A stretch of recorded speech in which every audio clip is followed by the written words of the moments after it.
Yeah, welcome back, everybody. Finkel, thanks so much for the 39-month resub. Welcome back. Let me check if my alert box is on, because I definitely did not hear a sub alert for that. Or maybe I did, and I just completely forgot about it already.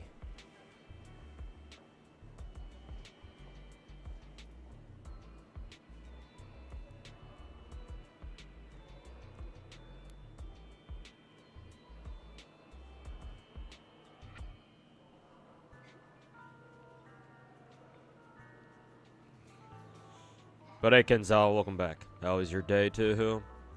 It's going alright.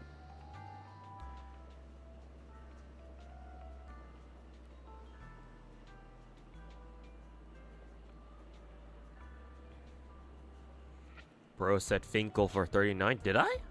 For some reason, I remember myself saying Leptune. Did I say Finkel? I guess I did.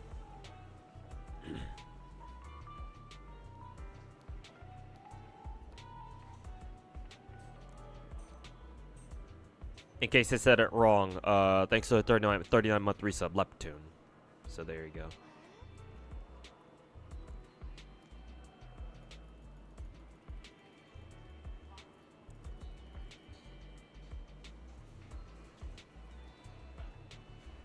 Hey, Xero, welcome back. Hope you've been doing well. We're getting old, yeah.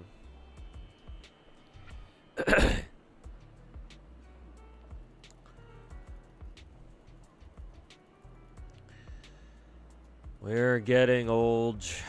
No fucking kidding, man. Day poll? No, not yet. I just started the stream.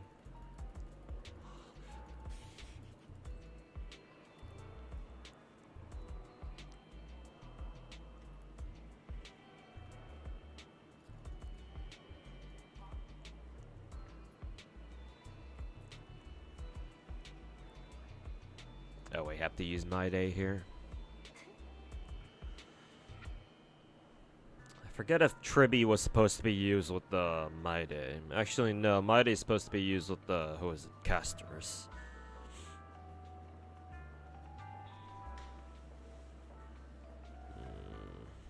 Probably need a healer for this.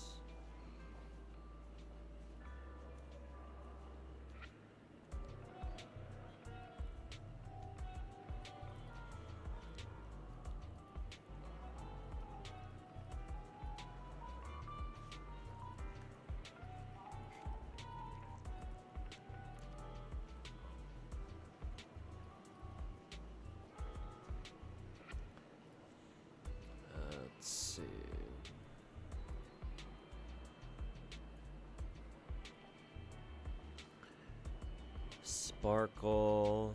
We'll throw in Herta in there just because. And then I guess.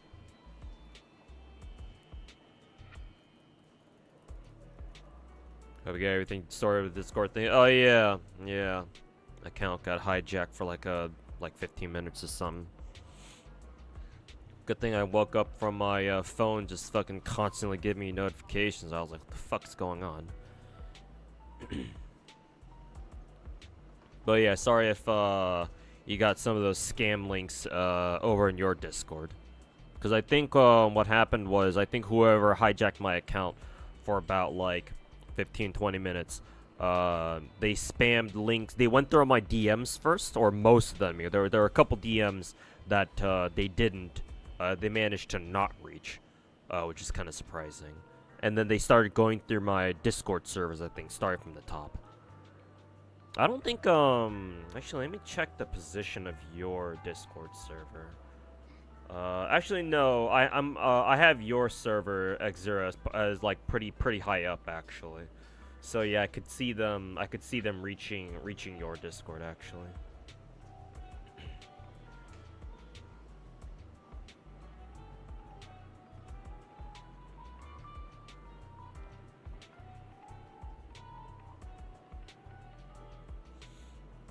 One of my Discord mods. Yeah, exactly. I was told. Yeah, one of my one of my other mods named Cynic let me know that who was it again? Masamune, I think. Had the same thing happen to him. So yeah.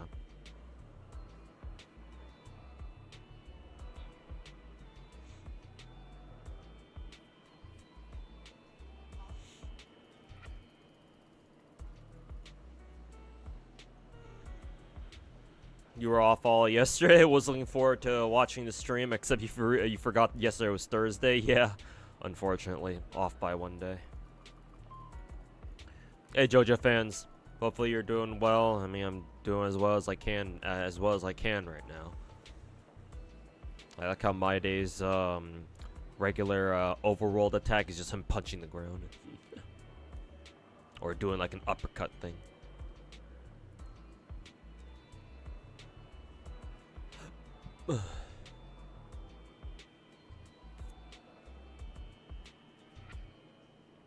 And any tips for new players in WoW? I would highly recommend you pick up a copy of Verena from your free 5-star, because you should still be able to get a free 5-star, because you're picking up WoW within a year of its release. And I believe the free 5-star thingy is eligible for up to a year or so, so you should have access to that still. I would recommend you do as many roles, do however many roles the game starts you off with, and then if you don't get Verena, pick up Verena. Also, you should also get a free 5-star weapon, perma 5-star weapon, just from going through your beginner missions, I believe. I would highly recommend you pick up either the sword or the pistols, because those two those two weapons have crit rate main stat. All the other ones only have attack percent, which is kind of odd. Not to saying that they're bad, actually. The gauntlets in particular are actually really, really good, but it's just a, crit rate makes building your characters a lot easier. Not to mention, we have a lot of really good sword users in the game. So I would highly recommend picking up the 5-star perma sword in particular. I think it's called the Emerald of Genesis or something. Other than that, run around, do all the exploration shit as much of it as you can anyway. Grind as many gems as you can, and yeah. I believe getting gold echoes, 5-star echoes, the highest rarity. You have to wait until your account level 40 or 45 or so. Similar concept to Genshin and Star Rail. So obviously don't go farming echoes until then, or at least try not to. Hey Kaizi, welcome to the stream, man. Sometime last week. Okay, so it was actually pretty recent. I feel like this is a pretty recent Discord hijack, yeah, because it gets past multi-factor authentication. Because I had it up already, and yet they still managed to get past it. I think how it was explained to me, I think Crew explained to me that they just hijack your Discord token directly, so it lets them get past it lets you get past your or it lets them get past your MFA. So I guess something to watch out for. But yeah, hopefully I managed to sort it. It hasn't happened again since, so I'm assuming that I've been able to resolve it. Yeah, went through, relogged, uninstalled Discord, reinstalled it, got rid of my Windows credentials, all that. Basically, just reset all of my login tokens, basically. So hopefully it doesn't happen again. Surely yours will be better. I hope so, man. Considering I didn't get Brant, and I had to go all the way to soft pity for his ass.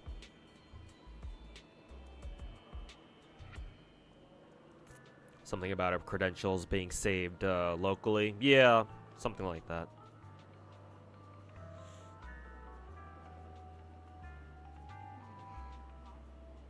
Obviously, I changed my Discord password just in case as well.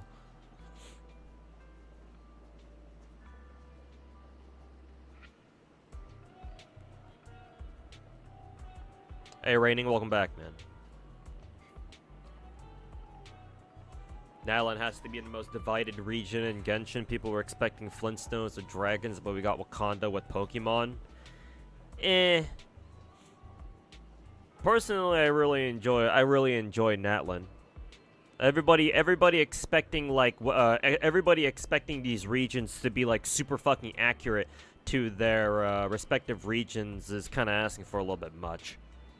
There are some things that I don't quite agree with as well, but still, it's like being autistically fucking retarded about like quote unquote accurate region representation is kind of retarded. But when you think about the fact that at the end of the day, we're playing a stupid anime gacha game. But I guess clearly I'm in the minority here. But I guess that doesn't. Clearly I'm in the minority here. But then again, that makes sense too because you know half the people on social media are fucking retarded.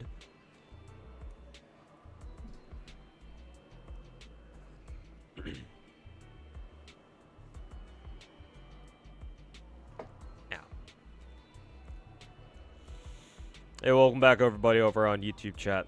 Hey, Marcelo Mendez. Hi to you've been following my YouTube videos for a while. Interested in starting Zenless or PGR. What are my thoughts on these games? Which one would I recommend?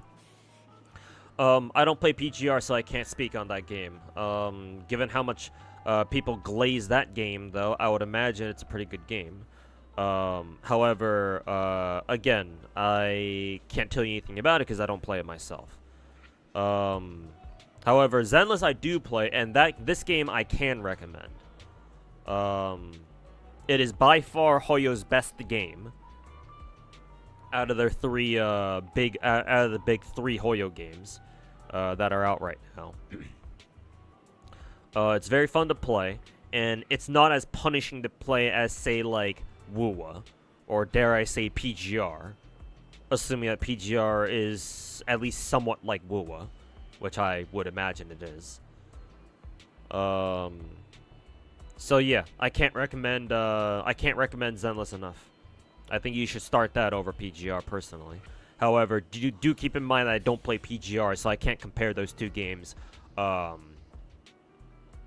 accurately at all. Have I gotten Sanby? No, not yet.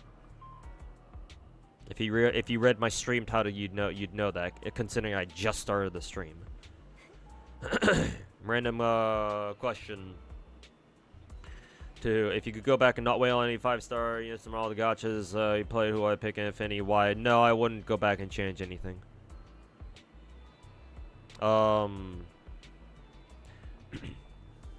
I guess I'll sort of spoil it now, considering there's not too many of you guys in here, so who am I really, spoiling exactly? But Mr. Psyche actually reached out to me. Yes, that Psyche, the guy who did the FGO review video.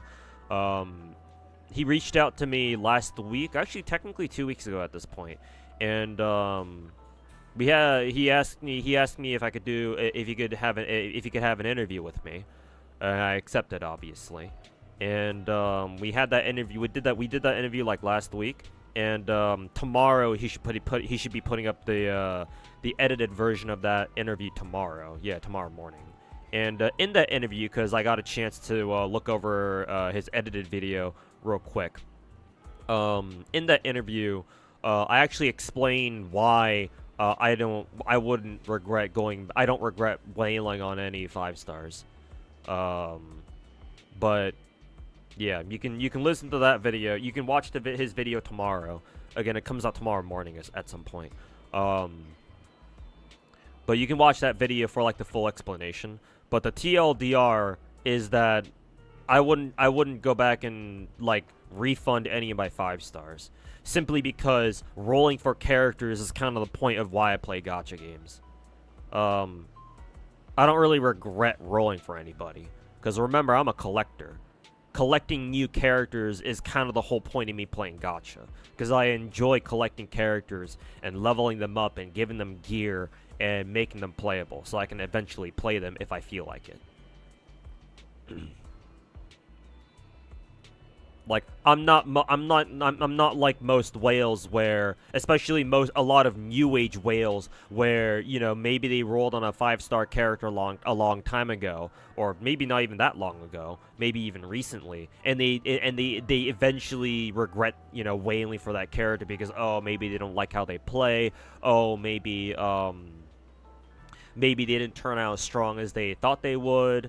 Nah, I ain't that big of a fucking loser. Like, if I roll for a character, I know exactly what I'm getting myself into. And even if on the off chance that a character ends up not being as strong as I thought they were, I'm still not going to regret rolling for them. I'll just be like, oh, okay, well, that's unfortunate. I'll still level them up anyway, though.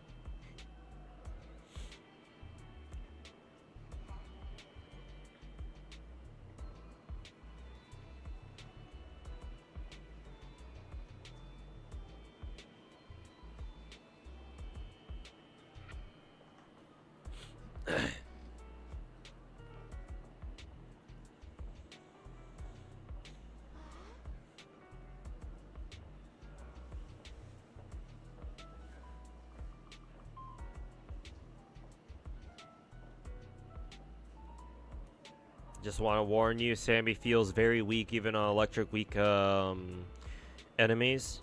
Cool. I don't think I care, though.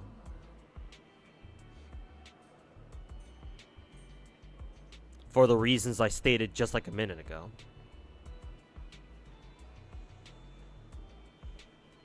What do I think about Varessa and Eon's son? Their animations are fucking godlike.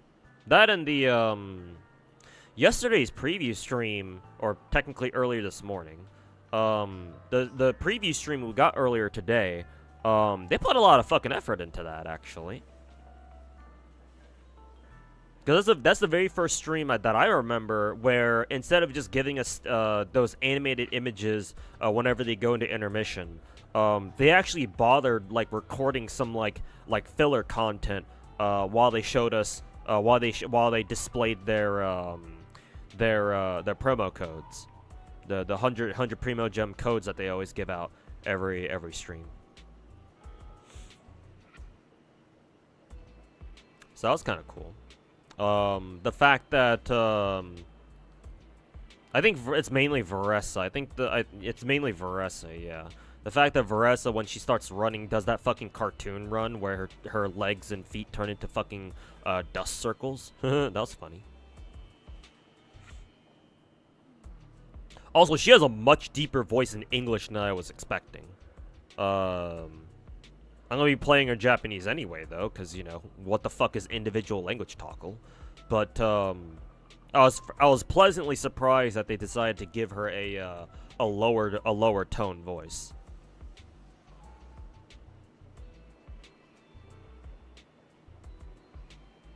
I was expecting I was expecting Hoyo to give Varessa, just like high-pitched voices across the board, but maybe it's kind of like how, Yanfei just randomly has, the Hayasaka voice, when all her other dubs are, like, really, really high-pitched or some shit. Ugh. Post-clarity rolls, that's actually a thing. Exer, we've been playing Gacha for God knows how long, man. we've seen post-clarity rolls all over the place. This happened all the time in FGO, no?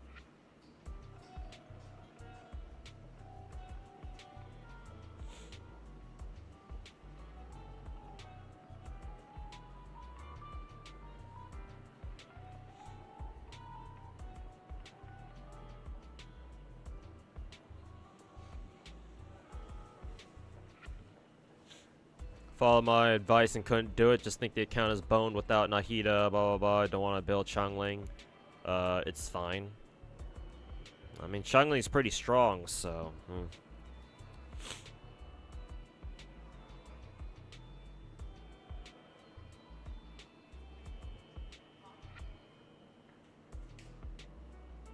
Yeah, the whole Gear 5 Luffy running, keck.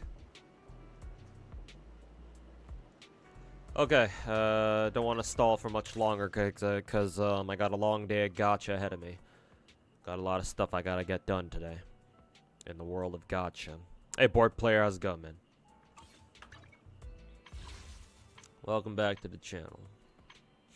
Okay, Sanby it is then.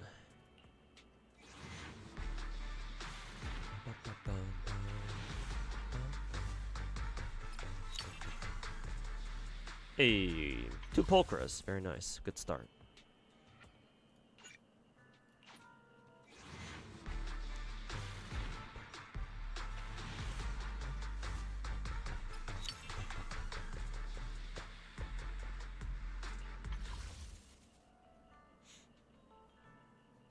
Personally, don't feel regret or want to reverse any rolls you've made. I mean, yeah, same here.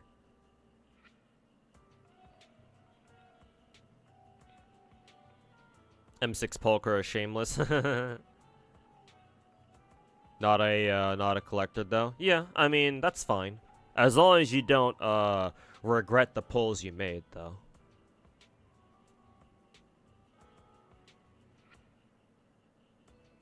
All these new age gacha gamers always having fucking second thoughts and regrets about who they pull. It's like, well, maybe you should learn next time and stop fucking impulse rolling all the goddamn time then.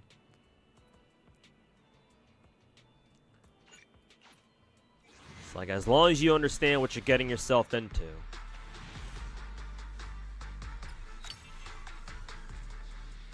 three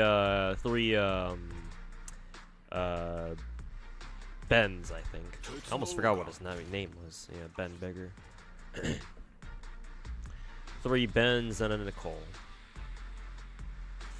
Hey, this does mean that my Ben is M6 though. So that's cool.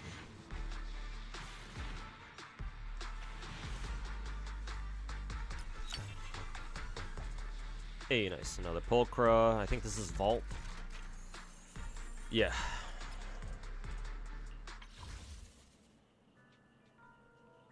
It's wild considering what we get ourselves into with these games.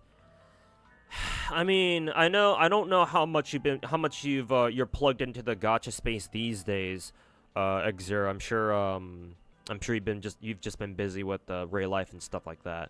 But like, unfortunately for me, I've still been, you know, at least like somewhat involved in the overall gacha space, and like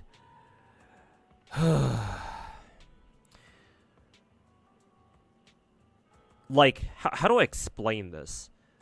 The sheer uneducatedness, if there's a phrase for this, the sheer ignorance maybe of just the gacha space at large is baffling. Like,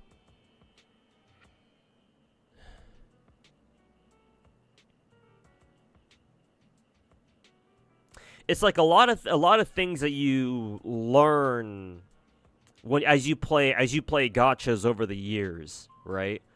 Like, people still don't know.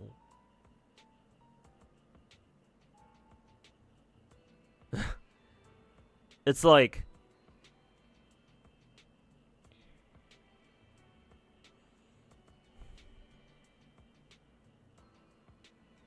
you see people doing bad rolls, or whining about, you know, Hoyo can't do this, Hoyo can't do that, or like glazing the ever-living shit out of Kuro game for Wu and PGR and shit. It's like, man.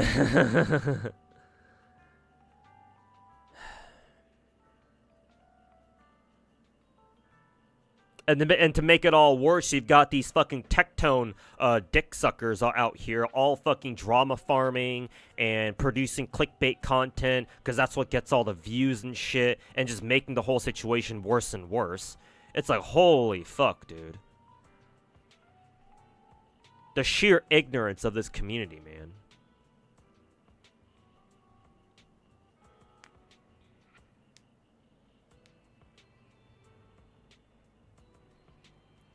Naivety, if that's how you even say it. It's probably not. I think I used to know how to pronounce that word before. Now I haven't used that word in so long that I've just forgotten, but...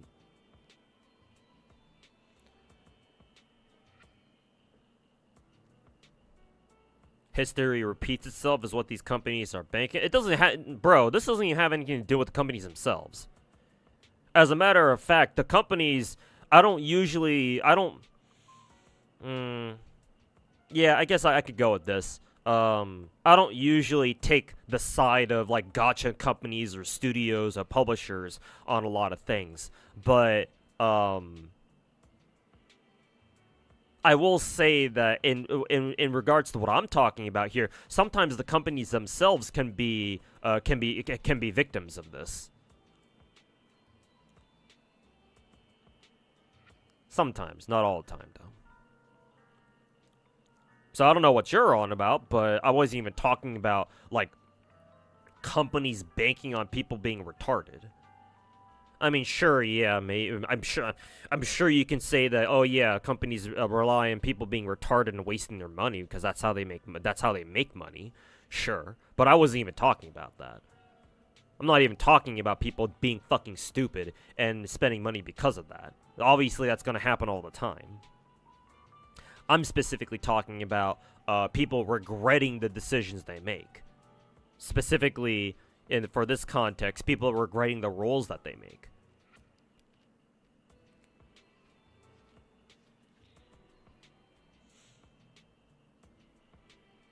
Haven't really watched new creators, find some of them being in space for the wrong reason. And you're not wrong, X0. You're not fucking wrong. They're not here to make content on gacha, they're here to drama farm.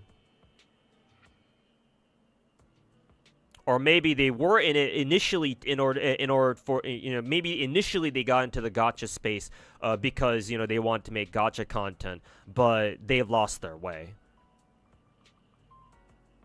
And now, you know, drama farming and clickbait content is all they know how to do because that's what makes them money.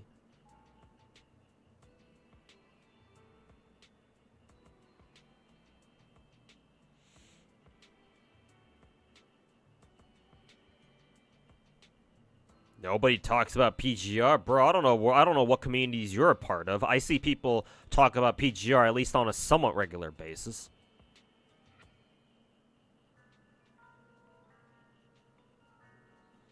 I get PGR tweets every once in a while pop up in my timeline. And yeah, it's not that big of a game, especially not compared to fucking Wuthering Waves, but still. It's definitely got its player base, and they will definitely let you know that they exist.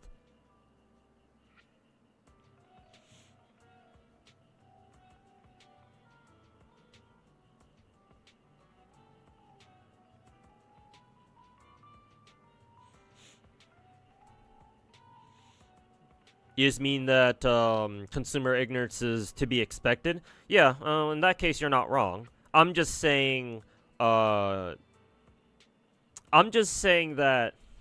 as far as game communities go, I don't know of I don't know of another community that is so fundamentally ignorant of the game of the genre that they're playing. Is like the thing. And it's not like gacha games are like a new genre. Even if you're a Genshin, even if you're a Hoyotard, Genshin's been out for like what, the past 4+ years now. So even if you started with Genshin, even if you got into gacha games with Genshin, gacha games should be nothing new. The issue is that the issue with the gacha community at large, unique to the gacha community, is that because a lot of people started gacha games with Genshin, and the only gacha games they know is Hoyo, they have no idea.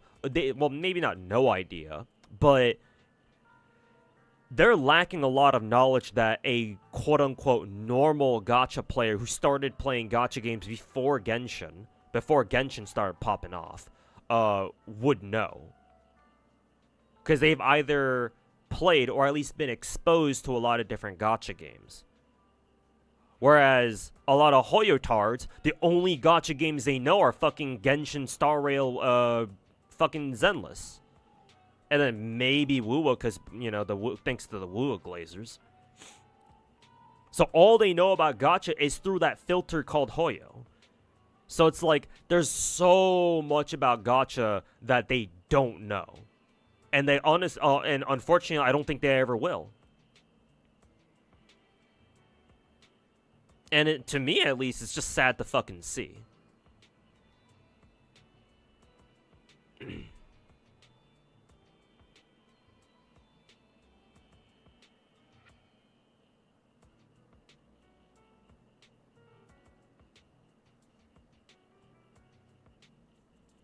So yeah, that's what I meant.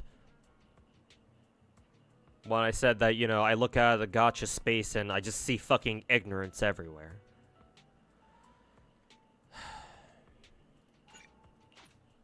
Morals.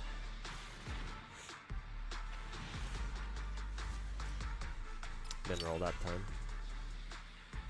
Got another copy of Sokaku's engine though. Oh, excuse me. Hey, Full Out Alchemist, welcome back, man. PGR is okay. Global's not as popular because you're around 8 or so months behind. No, foolish monkey. That's not why PGR isn't popular. You can have a gacha game that's you know, behind the home server in terms of content, and it could still be fairly popular. No, in my opinion, why PGR isn't more popular, even though I don't play it, so I could be wrong. But in my opinion, I would say that it's because PGR didn't really market itself very well. You have to... Gacha studios have to market well. They have to have a fucking advertising and marketing budget. They have to go out there and sponsor people and like, convince people to come play their game. At the very least, let people know that they exist. I don't think I've seen a single fucking PGR ad ever. I may have seen, like, one, but I don't remember what it was.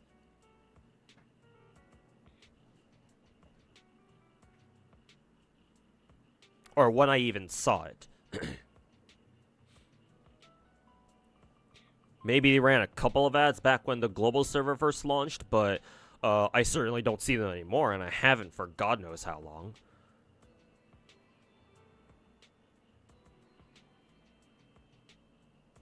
And even if the global PGR server does catch up to CN eventually, that's not gonna fix anything. Not by itself, anyway. PGR will still stay relatively, I say relatively, unknown, or not as well known, because not unknown, people know about it, but definitely not as well known.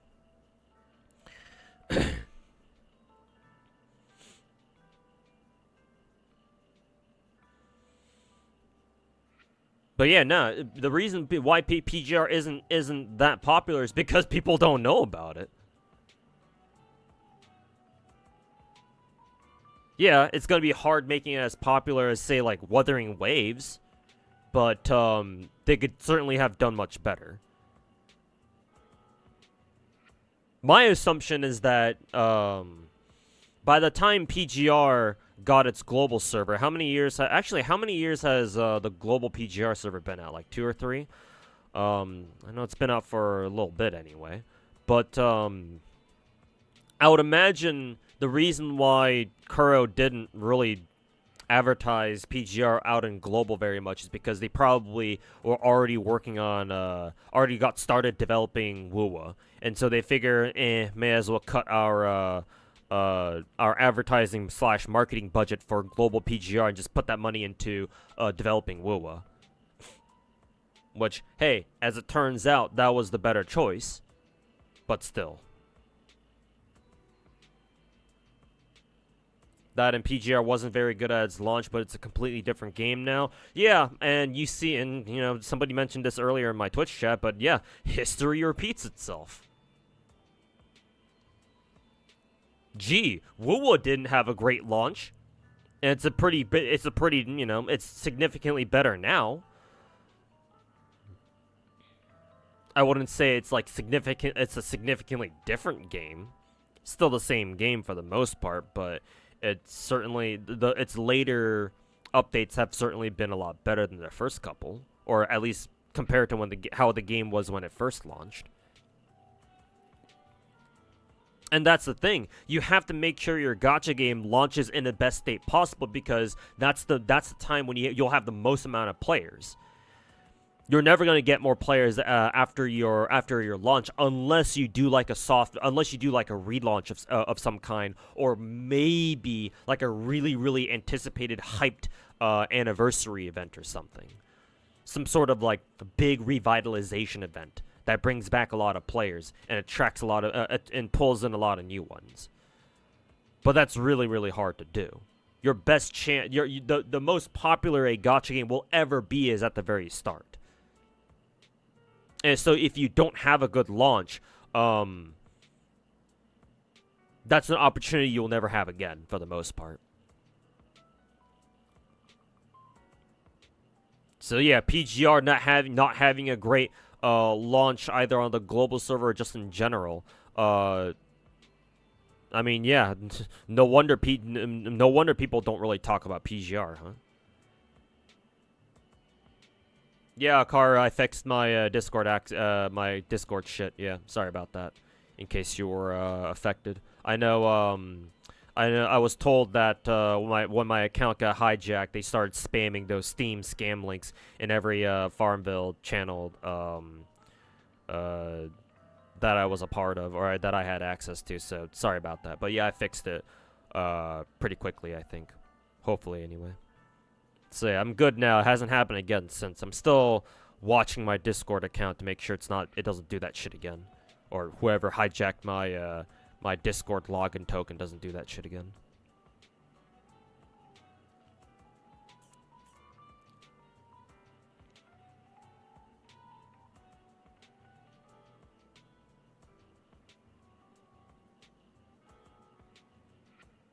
Server gap is interesting to you? Give me a second. I think I'm here. My phone ringing.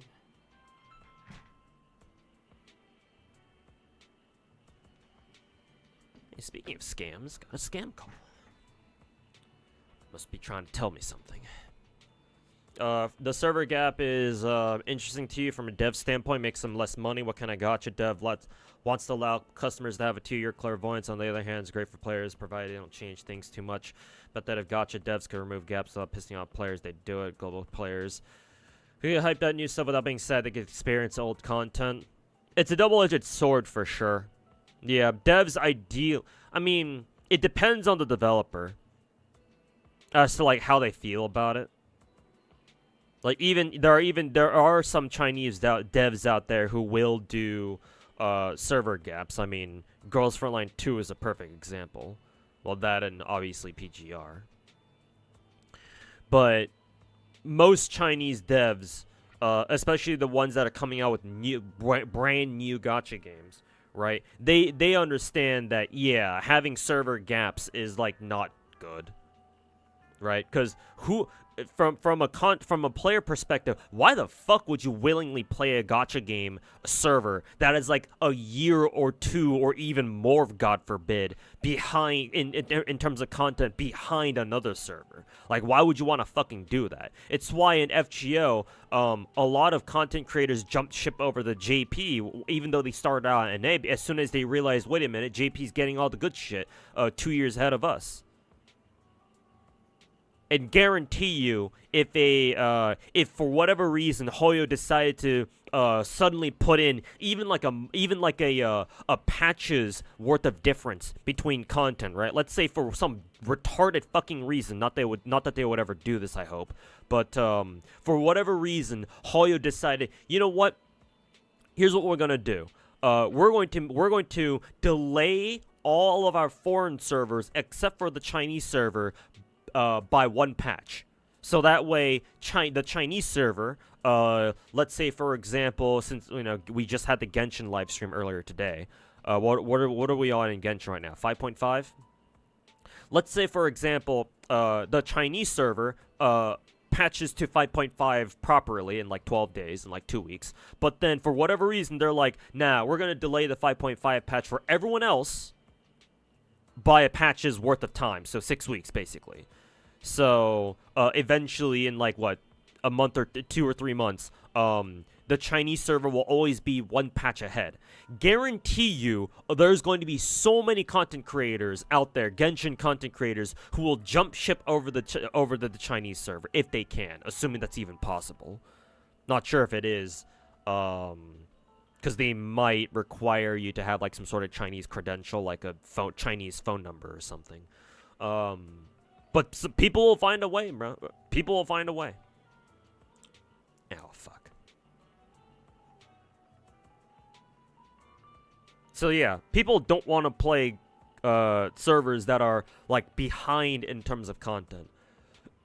Like, that's just not what they want to do.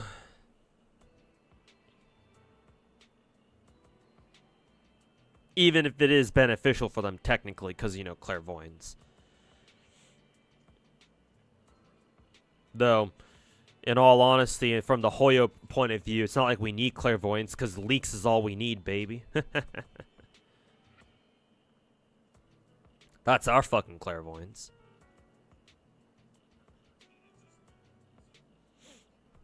Global 2020, July 2021. Alright, cool.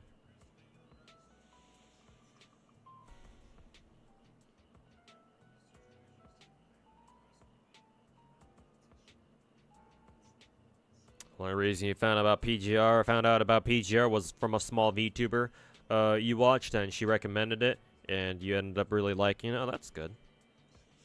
Launch was trash? Yes, it was. It was not good. 2.0 was a kind of a soft relaunch. Pretty much, yeah. I know WoWo 2.0 did bring back quite a few players, but I don't know if WoWo, like, in my opinion, what's for sure is that WoWo squandered their opportunity. Basically, it could have been a much bigger game now if they had actually, you know, properly, you know, launched it in like a much more polished state and stuff like that.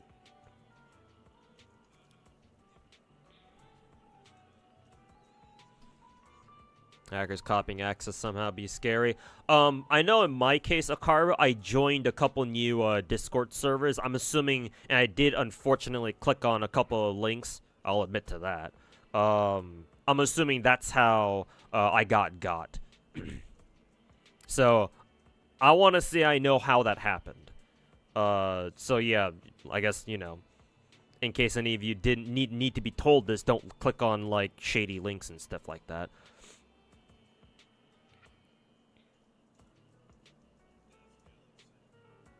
So I'm pretty sure I know how it happened. I'm sure you have to go out of your way to get got like that. I don't think it can happen just, you know, if you don't do anything like stupid. I did something stupid, I knew it. So it's like, oh yeah, no wonder. Which is why I don't really mind it too much.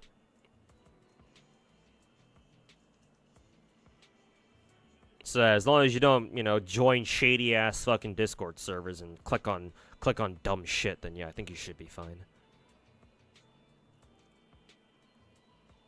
Congrats at Sanby. I haven't even rolled her yet. I'm still rolling. I'm just getting sidelined by chat because I like talking about gacha.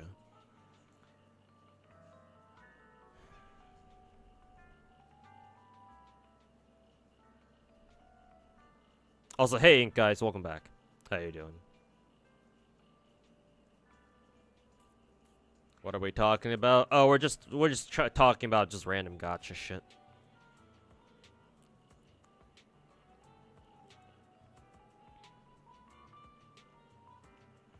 Stalling like Pokey SMH. Yeah, but unlike Pokey, I actually have some good things to say.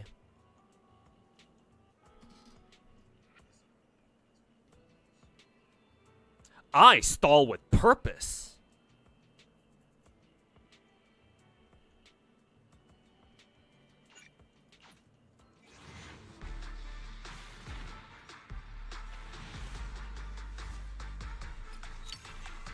Nice, another Pulcrum.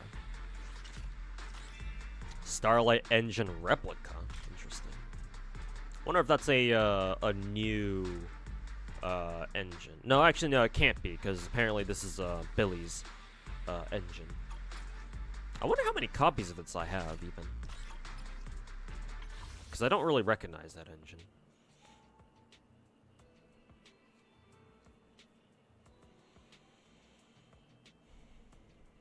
Do you think the Romulus banner on NA got murdered because of Melusine? Like he's the Grand Lancer and people are skipping because they know Melusine is coming?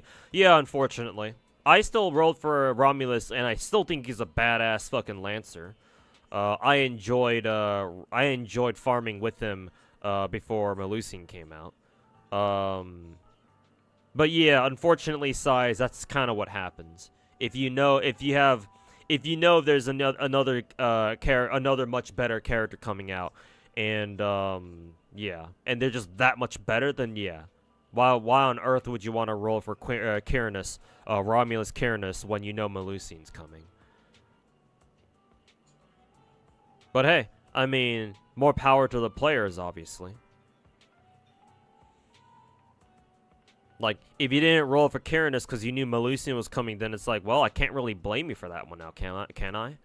Like, that's on the developers. That's on Lozengle for being fucking retarded enough to think that releasing Melusine was a great idea. But they did anyway, so it's like, okay, so what the fuck did you expect? What the fuck did you expect the NA players to do?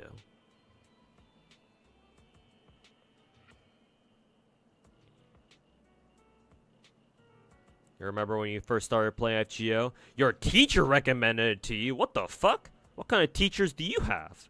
I wish I had teachers who were fucking gacha degens like me. Well, too bad back when I was still in school, too bad gacha games didn't really exist back then. I mean, once I got into, well, yeah, even when I got into college. When did Puzzles and Dragons first come out anyway? 2010 maybe? I don't know.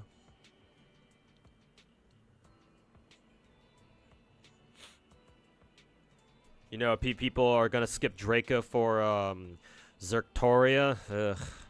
Wish I could do the same, but I like Draco, so.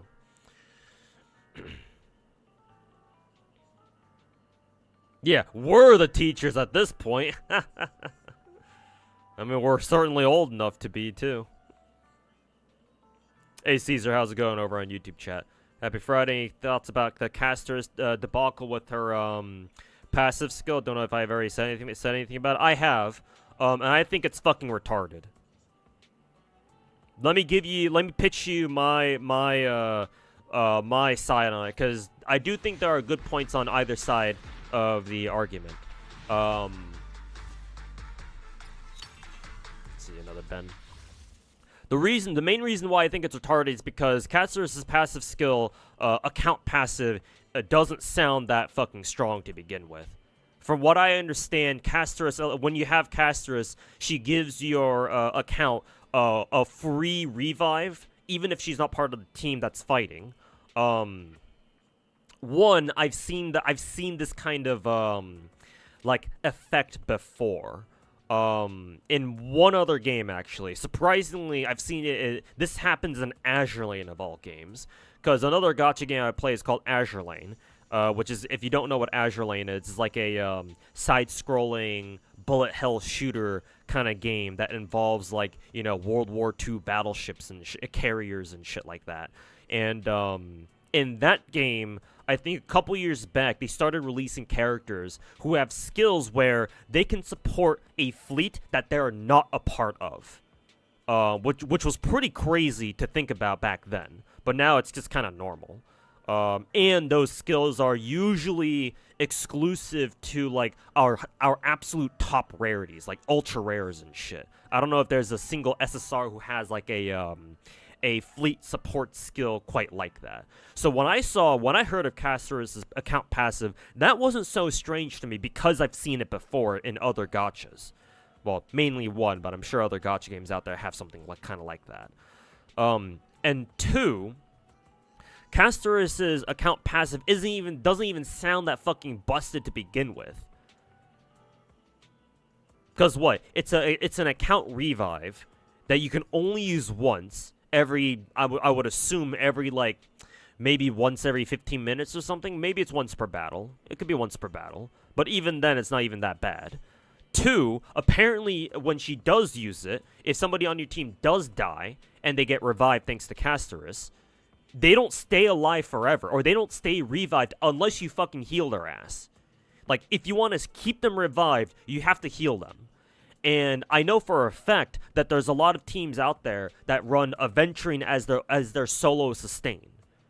I mean, hell, I've run it too when I was using Aglaia for my MOC clears the other week. And Aventurine was my sole sustain. I didn't run a healer in that team at all, because I needed all the damage support that I could get in order to shove down Aglaia's throat so she could kill the Nikador boss, I think his name is, in a second half MOC 12. This cycle. So it's like okay, well, good luck using Casterus' revive when you're running a fucking Aventurine solo sustain team. Who are you gonna use to heal your dead character? Nobody, unless there happens to be like a healing MOC turbulence thingy, right? That MOC buff that changes every cycle. And I believe we have had healing buffs before, I think. Maybe they were like way back during the start of the game or something. I don't know if we've seen like another healing memory turbulence buff since then. So excluding any sort of like external healing source, which you're not really gonna get that, at least not in MOC. It's like, well, okay. Well, if you want to run Aventurine, then you can kiss Casterus' account revive shit goodbye, because it's basically useless. I mean, there might be one instance where like, oh, you can maybe use your revive character in order to like have your character who died and got revived by Casterus do like one last thing before they die. But hey, if that doesn't, that alone doesn't let you beat MOC 12, guess what? Your character is gonna go straight back to being dead again. And guess what? You can kiss your 3-star MOC 12 clear goodbye too at that point.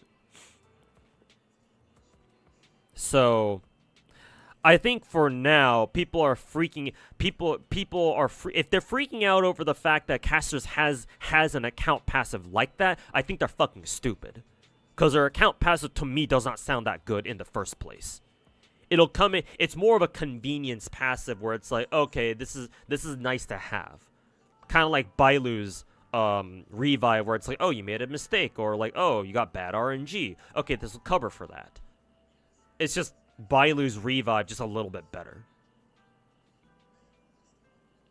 And you could sort of argue it's not even that much better, because again, you have to apparently this is how it works. You have to heal the character who got revived in order, if you want to fucking keep them in the first place.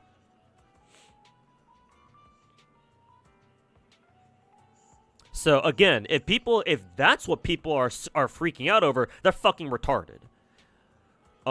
However, if people aren't really freaking out about Casterus' passive itself, if they understand that Casterus' passive is not even that good, but instead what they're worried about are like our future account passes, then I obviously agree, at least to a certain degree. Then I can at least understand. Because yes, this does set a potentially dangerous precedent. Because now that we have a character who has an account passive, well, floodgates are open now. Let's see who else MiHoYo comes up with that have even more busted fucking, like, legitimately busted account passives, right?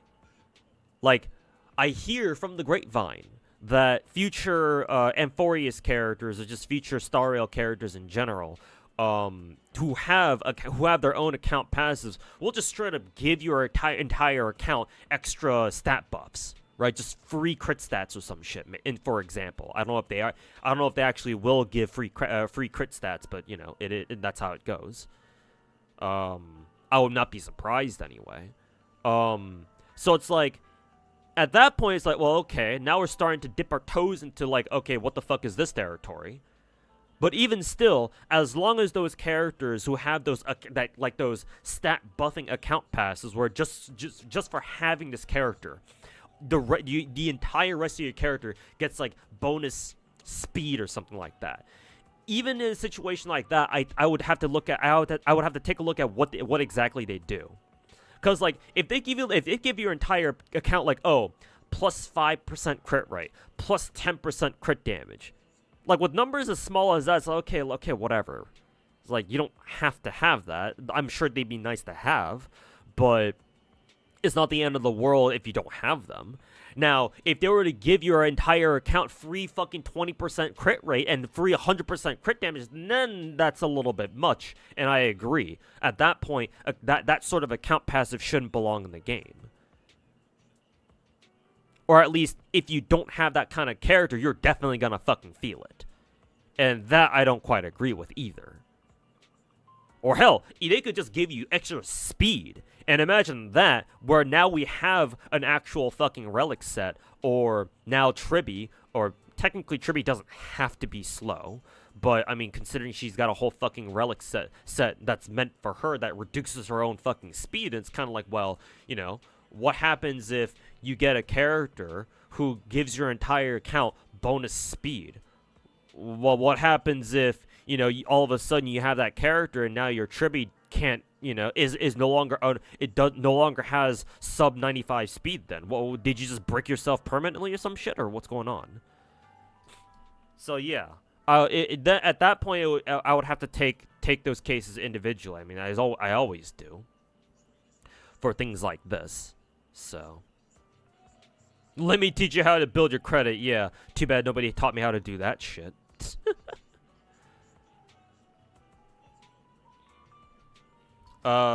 Anyway, Caesar, that's my answer. I think that the Casters debacle people are fucking freaking out over nothing.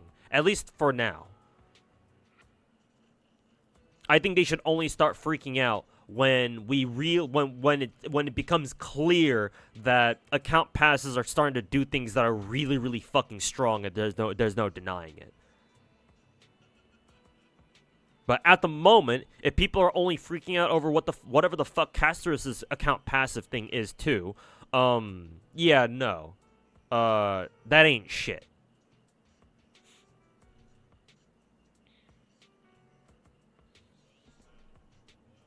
It's good drama, though, you've got to admit? No, it's fucking retarded. What the fuck is good drama even supposed to be?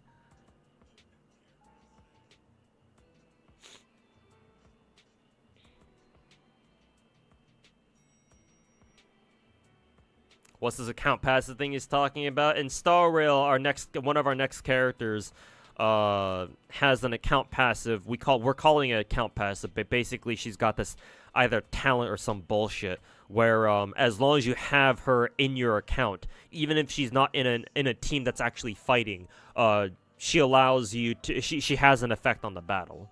In her case specifically, if somebody on your team without this character dies, they get revived for free.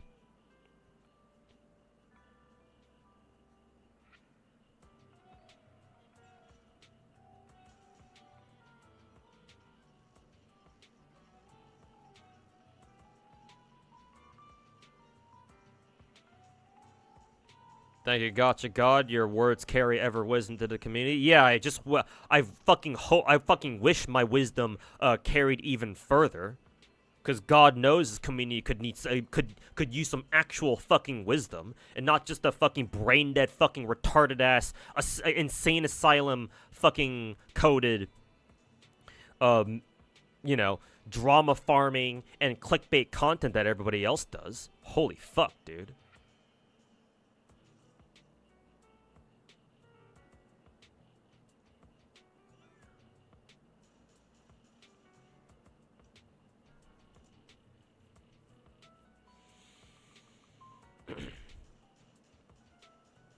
It works with shields too, not just healing. How the fuck does that work? But I'll take your word for it. It does feel a little bit strange that Mihoyo would let Caster's passive only work with healing and not with shields. I was kind of hoping they would make it only work with healing and not shielding, just so that it actually has something you have to deal with. But you know, I guess not, huh? Either way, a revive alone isn't really going to change the needle. Because, like, ideally, your teams should be strong enough to where they should be able to clear MOC 12 without anybody dying in the first place. If somebody is dying on your team in MOC 12, you gotta work on that team. Like, that's just kind of how MOC works in Star Rail.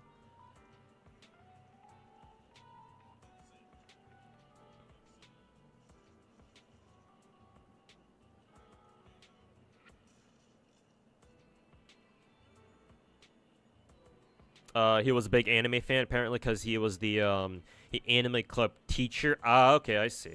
I'm assuming, excuse me, in your school, because in my school, yeah, I don't know if this is how your schools did it, but I remember in my high school, obviously we had clubs, like lunchtime clubs as well, and yeah, club presidents have to like have a teacher to be their designated like club room teacher-ish, whatever.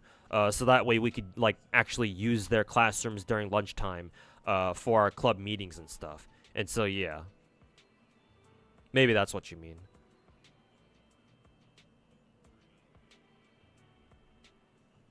But if he was a big anime fan, then yeah, props to him.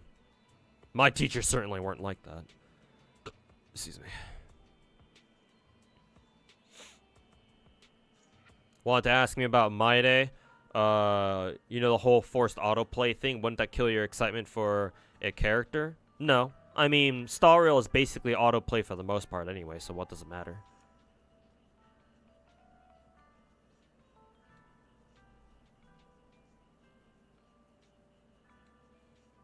That, and it's just a My Day thing, I would hope. If more characters have that, then yeah, obviously I'd be like, okay, what the hell's going on here? But as long as it's just My Day that has this whole fucking autoplay thing, it's like, it's just one character. So like, okay, I don't really fucking care. Also, hey Hannah, thanks so much for the 55-month resub. Welcome back.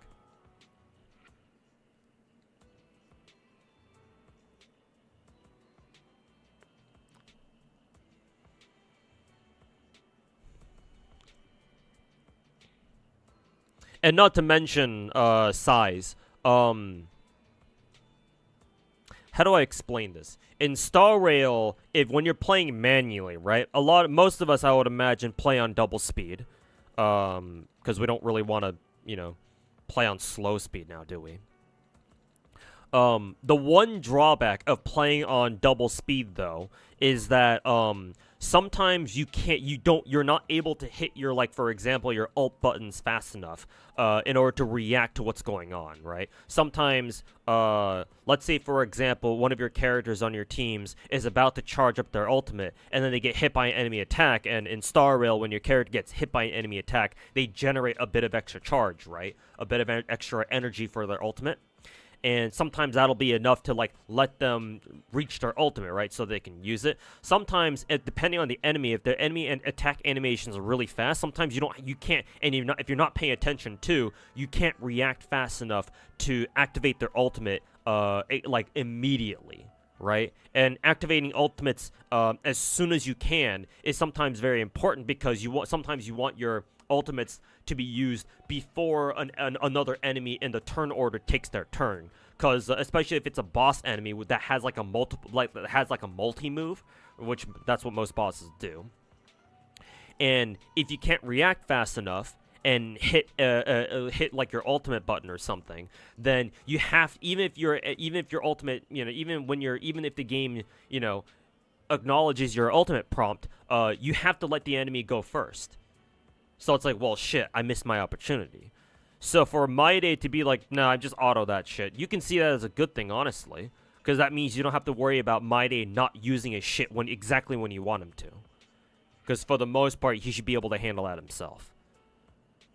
So it just takes off a little bit of mental stack, so you can just pay attention to your other characters. At least that's how I see it. But then again, I actually play Star Rail. Most people don't. So I don't know if a lot of other people are really gonna, you know, see that.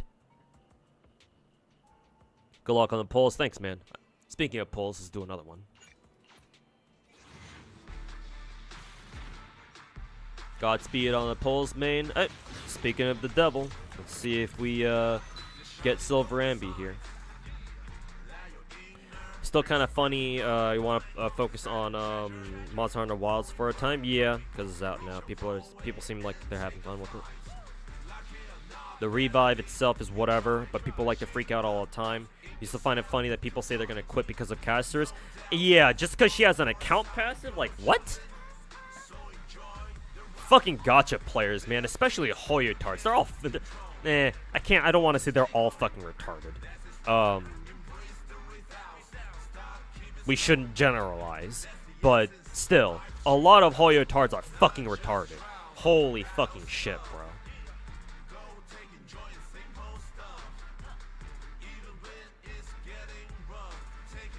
Normal speed is for psychopaths. Some people enjoy... I can see some people enjoying playing their games on normal speed. Especially if they're just going through story or something. Because characters actually... In case you guys didn't know this, people actually have... characters actually have different lines for when you play on double speed and normal speed. Like, their ultimate lines actually change. I'm sure their regular lines... Some of the regular lines do too. So, like, if you want to hear characters, like, full ultimate lines, you play on normal. Or you play on a slow speed. Bro's edging us. Sorry about that. Male singer equals good luck. Oh, if you're saying that male singers equals male characters, that's not true. I've seen a lot of people do Zenless polls. It goes either way. But yeah, hearing a male, the dude rapper isn't exactly encouraging, to be fair. But it's not a guarantee that you're gonna get a male character, just so you know. Because I've seen other streamers pull male characters, and they got like the female rapper, and vice versa.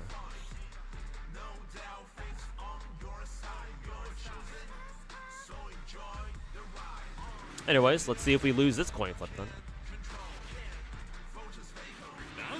1, 2, should be a next one. Alright, and it is... Oh, it's not this one. I thought it was the third one. Maybe it's the next one. What would make you quit Star Rail is if the Fate collab and the buffs end up being ass. Oh, I guess we'll see. And it is... Hey, here she is. Nice.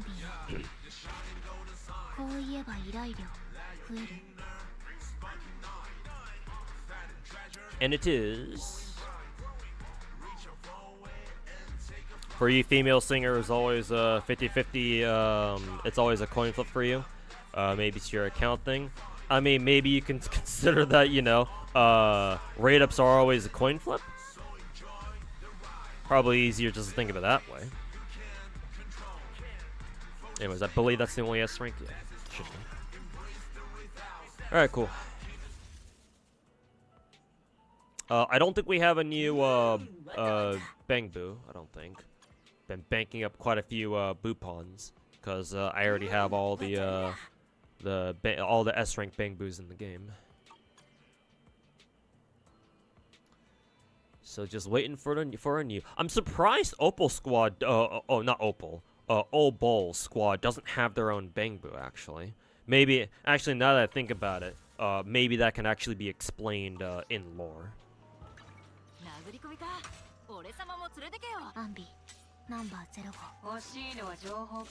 I'll probably have to build Pulchra later. How many copies of her did I even pull? She's definitely not M6. Awaken. 1, 2, 3. Okay, so she's M3. And we should get a free copy of her in one of our events out right now, so I'll be able to get her to M4, I guess.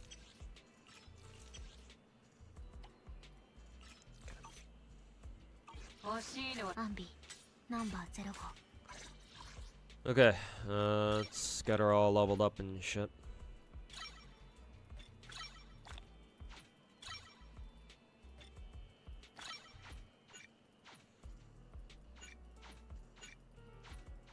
Come on. There we go.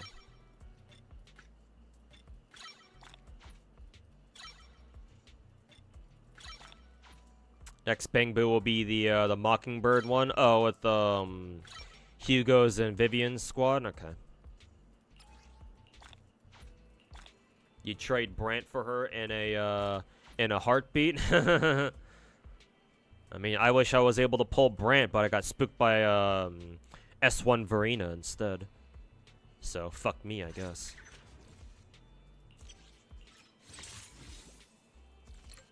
Will you be pulling for Hugo or Vivian? How about both? I believe Vivian's up first, I want to say, because I think they dripped Vivian first. So Vivian first and then Hugo. I roll for everybody in all of the big gachas. Gender does not matter. At least not to me. Call me Cosma, cause I too yearn for true gender equality. I don't care if it's I don't care if you got a pussy, I don't care you got a dick. I'm coming for that ass. Let's see, where's Silver and began that ship here? Let's see, it's favorite. How did I favorite again? Up here. Okay, skills. What did she need again? She might need this new shit that, yeah, I'm probably gonna just farm that today.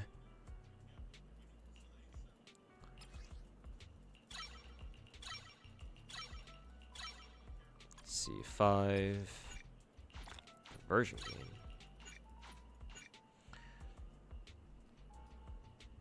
So, Wuwa, not big gacha?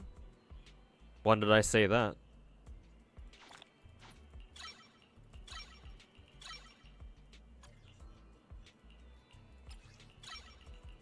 Did you win the coin flip? Yes, for Silver Ambi at least.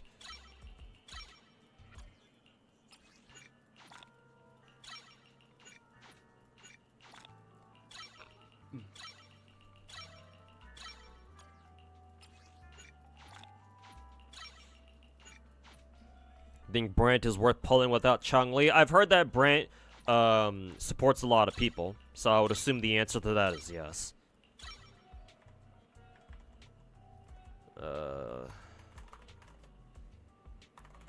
Wuthering Waves, Brant.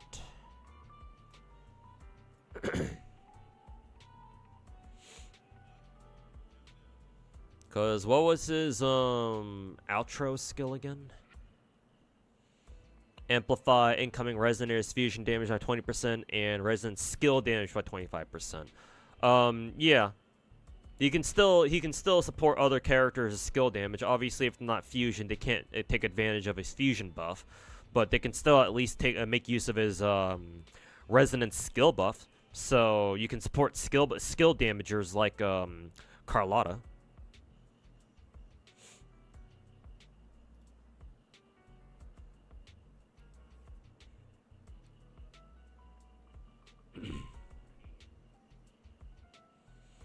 Not to mention, it seems like his passives, let's see. He's a healer. I don't know how good of a healer he is, though. But apparently he is one. He's a healer, and he's a fucking shielder. Again, I don't know how strong his shields are. But he's a skill damage buffer, he's a shielder, and he's a healer. So it's like, okay. Seems pretty good.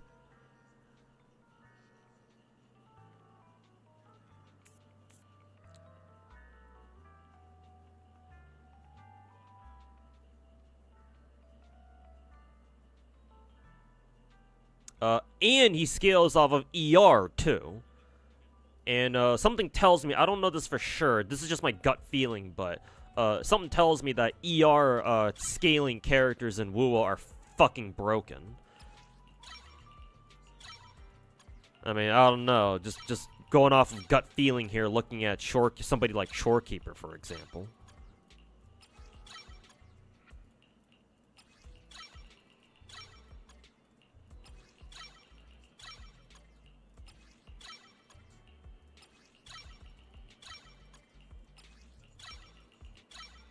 Got all of Sanby's skills to 9 across the board.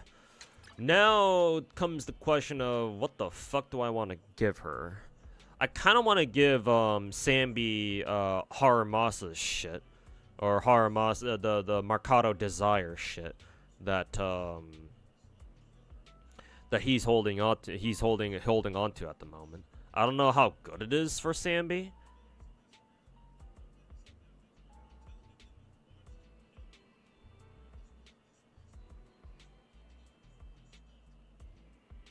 Will I get a weapon next? No, I don't roll for weapons. Not typically anyway. I wish I did, but no.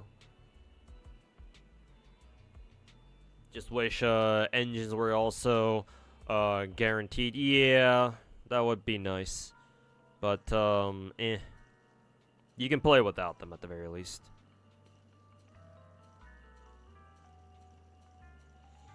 All Hoyo games take the L with weapon banners compared to WoWa. I'm kind of... The more I think about it, the more split I feel on the whole situation with the weapon banners. On one hand, it's like, yeah, it's nice that WoWa's weapon banner is 100%. Because as a byproduct or as a side consequence, that means that the perma weapon banner is also guaranteed too, which is always great. Or which is great because you know exactly what you're getting, so you can plan ahead.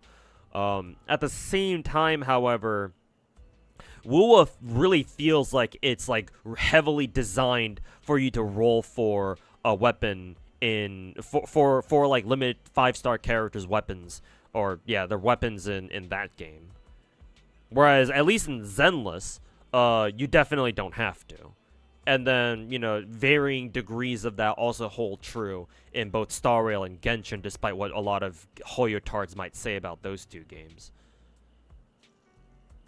So it's not exactly cut and dry, in my opinion. Not anymore, anyway. I used to think that, oh yeah, WoWa weapon banner being 100% is oh my god, it's so much better. But these days, I'm not so sure.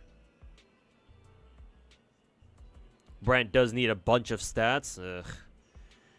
He probably needs like 280 ER for his passive to max that out or some shit. Yeah, that's quite a bit then. And yeah, without his weapon, which is main stat, 72% ER, good luck reaching that, I guess.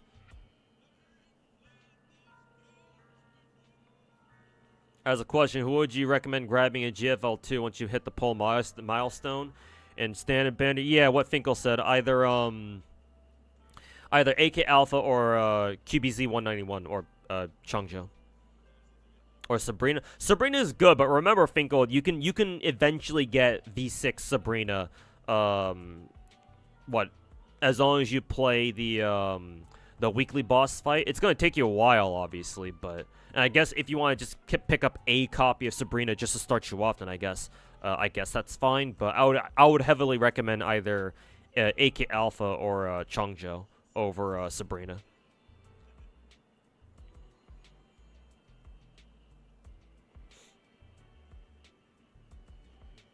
That and the 4-star, most 4-star weapons in WoWa are dog shit. So you say it cancels out. Yeah, exactly. And yeah, Bubba even said it himself.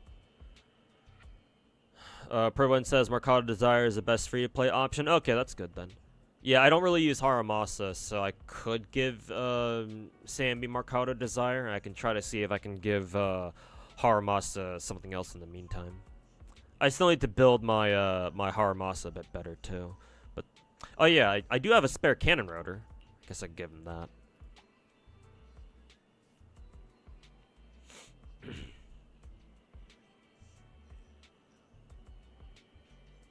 Pretty sure out of the 4-star engines, Mercado is the best one. Yeah, seems like it.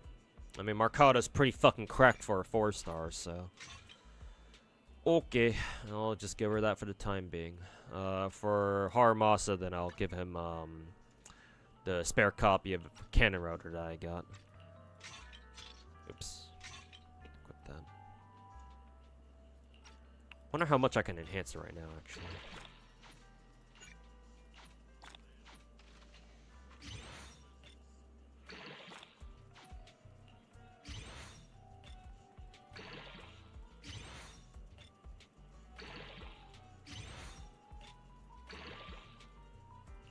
Oh, okay. I need more.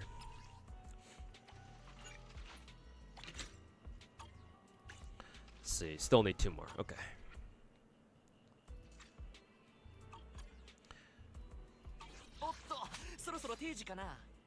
Give me 1 second. I will be right back. I want to go grab a drink. Where's my silver amby? You can stare at her for a little bit.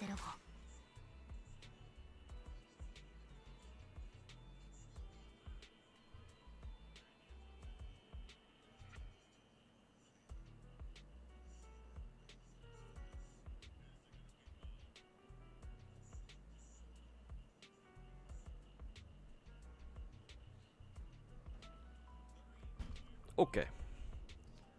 We're back.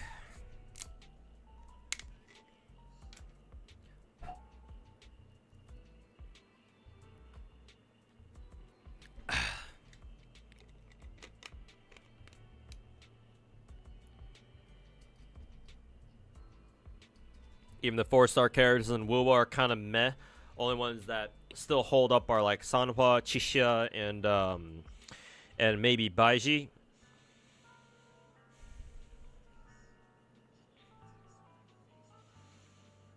I think Dungeon is still pretty good. I mean, if you could solo early game content with Dungeon, then I would find it kind of hard to imagine that that she would be bad per se.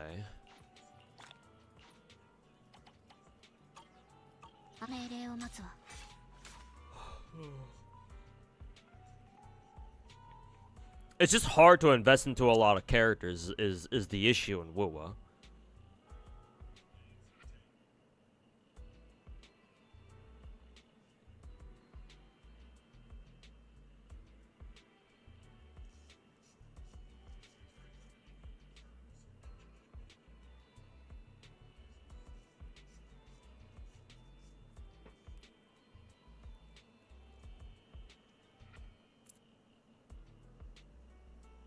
Is Slice of Time good on Rena?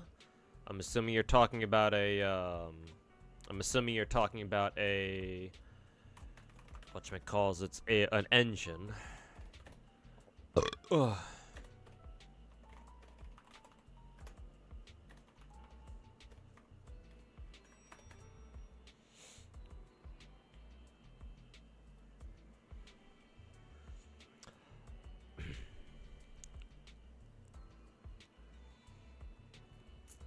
S3, S5, or W5 Slice of Time is our number 3 option. So actually, yeah, it's actually okay.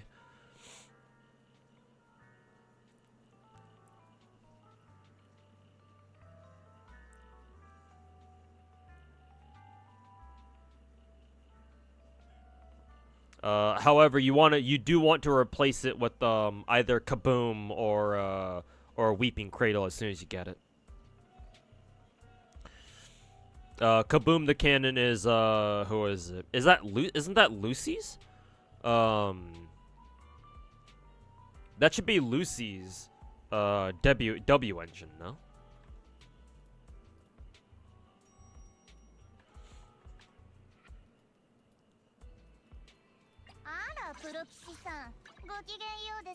Yeah, it is.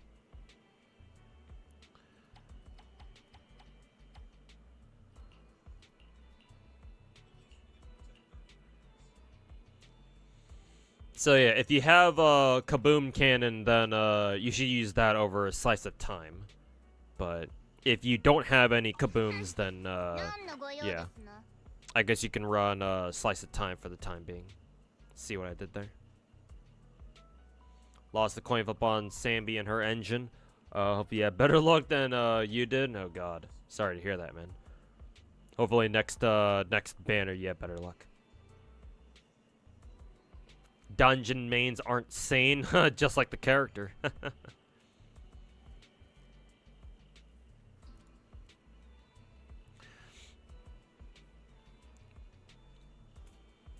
No respect for Yang Yang. Yeah, exactly, right. I still like to use Yang Yang. I want to use her more too, but resources are spread thin as they already are. Starlight's actually good enough for Haramasa? Okay. Wish you luck farming a new disk drive set. Don't gotta worry about that too much, because I'm right outside the Bardic Needle store. Unless that's what you were talking about. Let's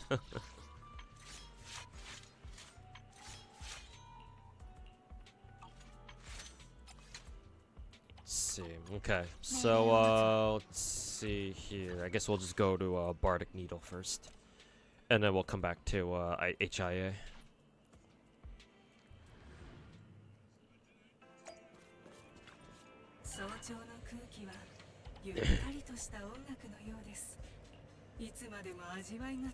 Let's see, what are these new disk drive sets?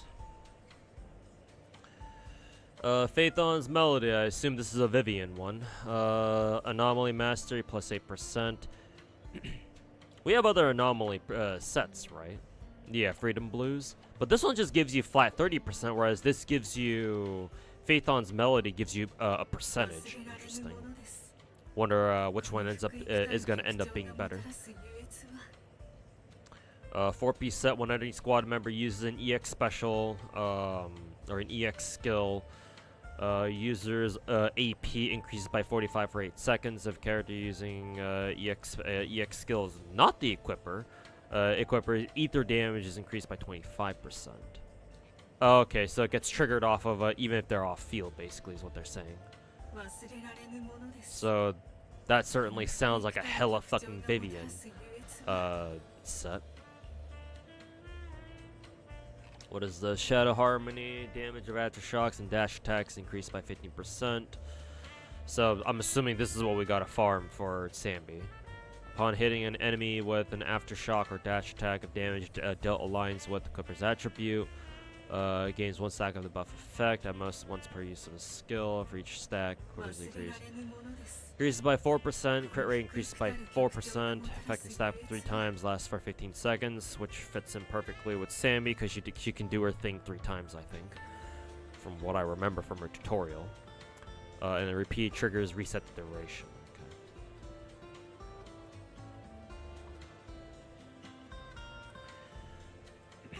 So I guess it's safe to assume that she can, who is it, Sanby can have up to 12% bonus crit rate, I'm assuming.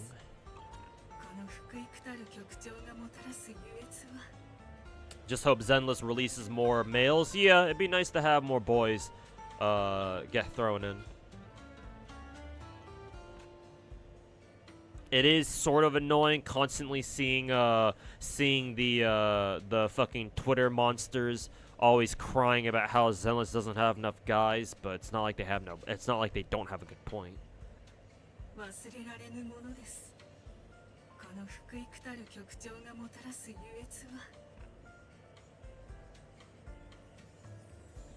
At R5. Yeah, if you have an R5 slice of time and you only have like an S1 kaboom, then yeah, obviously use W5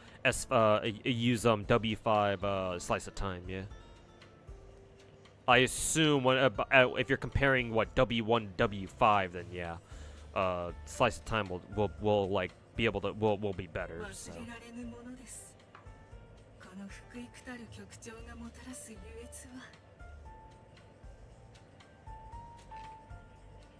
Vortepi's S tier 2 and Wuwa.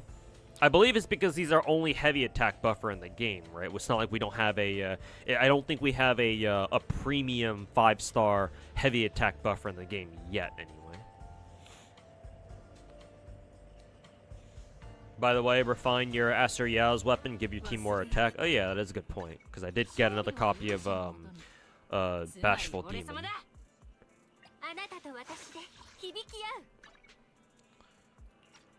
Enhance, overclock. Ooh, I got a lot of spare engines here. Let's see, where do I unlock? There we go. 1, 2, 3, 4. There we go. Boom, boom, boom, boom. Confirm. There we go. S5 Bashful Demon. Very good.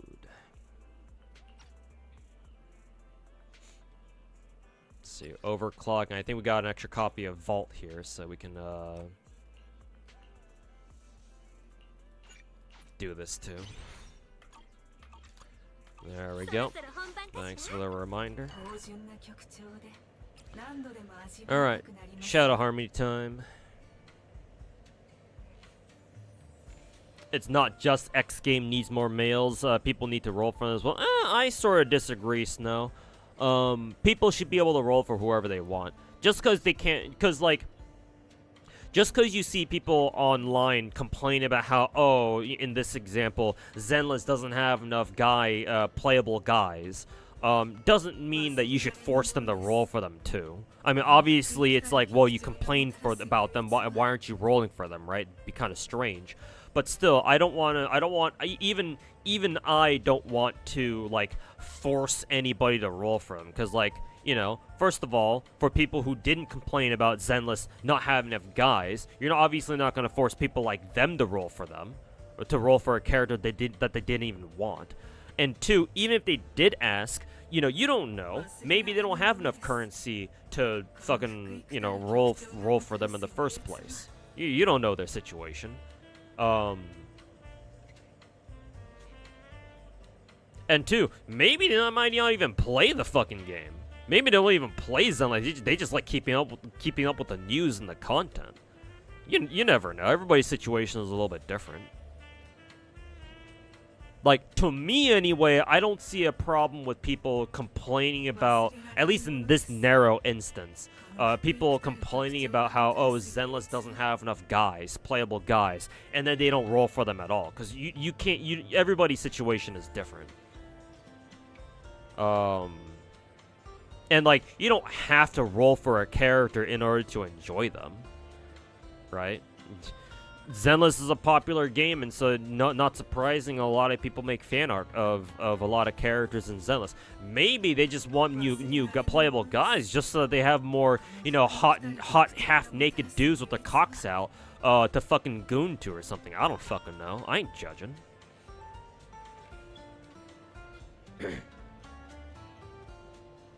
And gacha companies should at least, you know, at least every once in a while put out characters that aren't as popular. They're not going to make them as much money, but still, they release them anyway because they either believe in their character design or they just want to put out a character that's a little bit different and might cater to some of the more, you know, unique tastes out there. Well, I say unique, but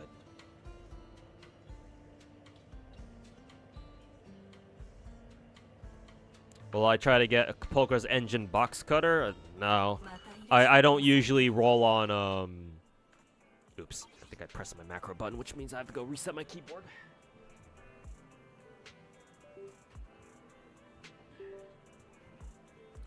There we go.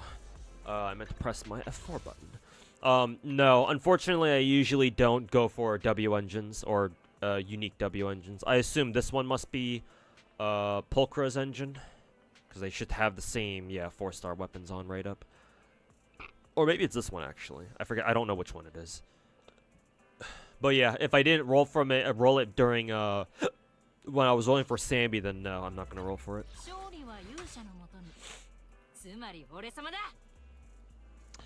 Sure wish I could, but unfortunately, nah. See. Yeah, it doesn't look like it. What even is Pulchra anyway? Was she not an attacker or is she a stunner? Oh, she's a stunner? What the fuck? I thought she was a fucking attacker. Interesting.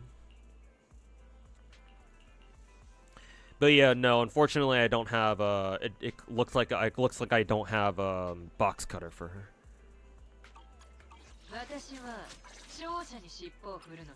Yeah, we'll level her up though, just so that I can get what is it? The free master tape.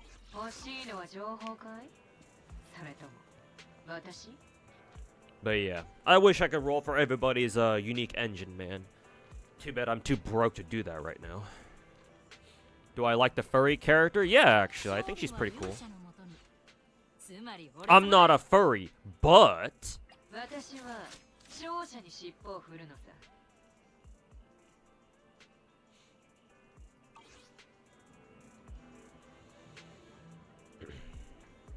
the 3 Hellfires I have there, yeah, and I got them all from Standard Banner too. Speaking of which, I can do another full multi on standard banner, so might as well.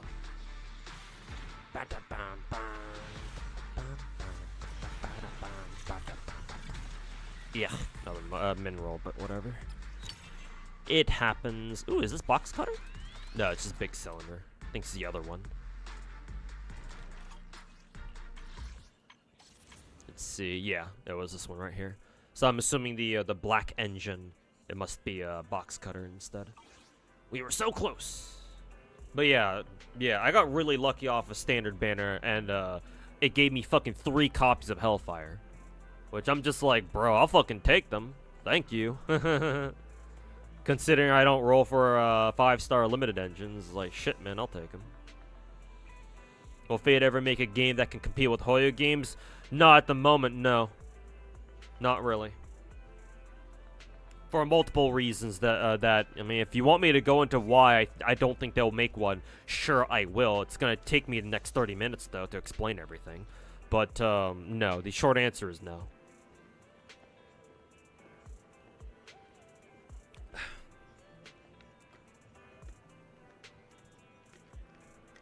Can't wait for Zhiyuan's rerun. Yeah, when is that gonna happen anyways? It should happen soon, no? Maybe next, maybe when the banners rotate to Trigger, maybe? I forget when exactly she comes out.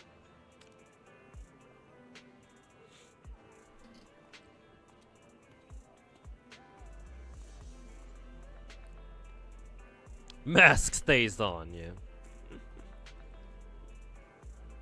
Except for massages, apparently.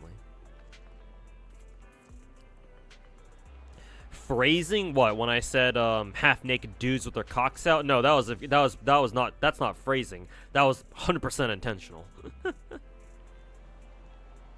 To roll should be an option, not something meant. Yeah, exactly. Yeah. That's why I don't really mind like casuals like complaining about, like, in this narrow instance, like Zenless not having enough playable guys. Because, like, yeah, I kind of also agree. Because clearly Zenless, you have playable characters from both genders. So in that case, it's like, well, if that's the case, why the fuck do we have 1, 2, 3, 4, 5, 6, 7, 8, 9, 10, 11, 12, 13 playable? Well, actually, there's even more down here because I haven't leveled them up all the way. 13. 14, 15, 16, yeah, 16 playable female S ranks. And how many playable S rank guys? 1, 2, 3.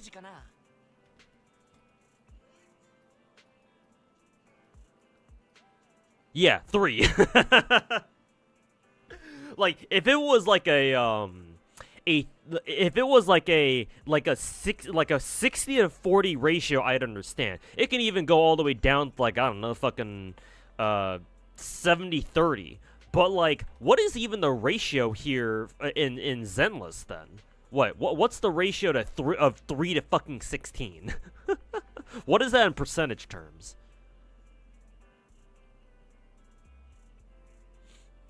At least Lighter has an ass. Yeah, exactly.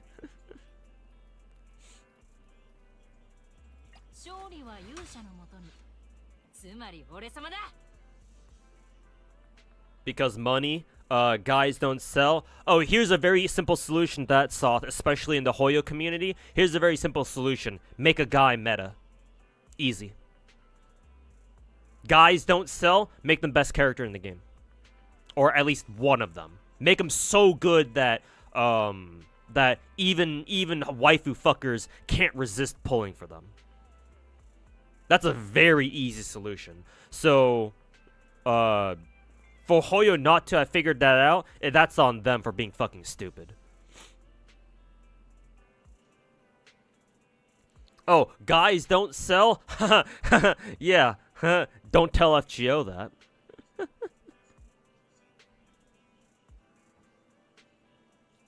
Why was I only picking S ranks? I mean, if you want me to include A ranks, I can. It's not really going to change my point, though.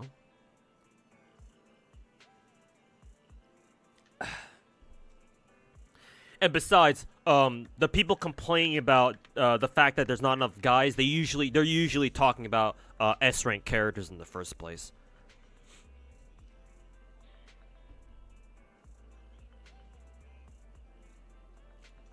Like 85 to 15 or some shit like that. Yeah, exactly. Some horrific fucking percentage like that. Yeah, exactly. Genshin, they figured it out. The Genshin team clearly figured it out. Yeah. Oh, what's that? You don't want our male characters? Fine. Here's Novelette. Take it or leave it.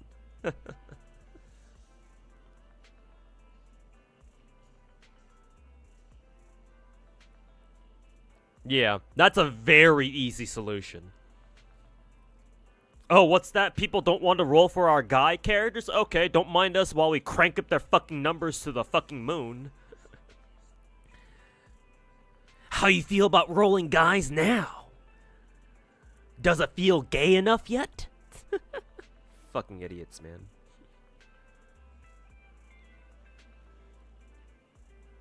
Will I be trying new boss in Hollow Zero? Yeah, I'll probably get some content done. Some, probably. Oh, fuck.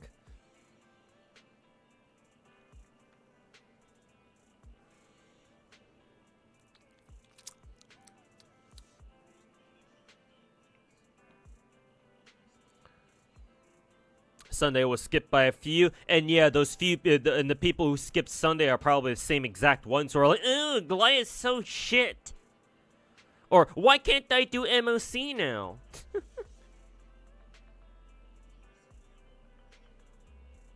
Fucking retards. Obviously, even if you make like really, really broken guys, there are some people who still won't roll for them. Obviously. You're always going to have contrarians, or you're always going to have people who don't do something regardless. There's not really much you can do about them. But for most people who have a brain, yeah, they can be convinced. Everyone's got a price.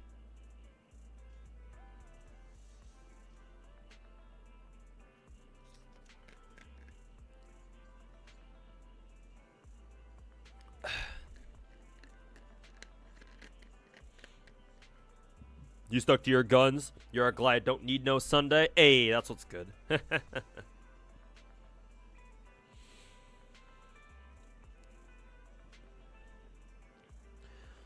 Don't show them Arknights? I mean, we know what happened the last time we did.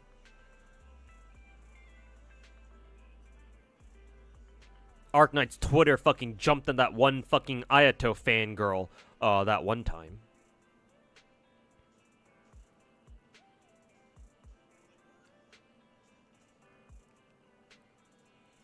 GFO2 has a 0 to 100 ratio of guys to girls. I sure wonder why that could be.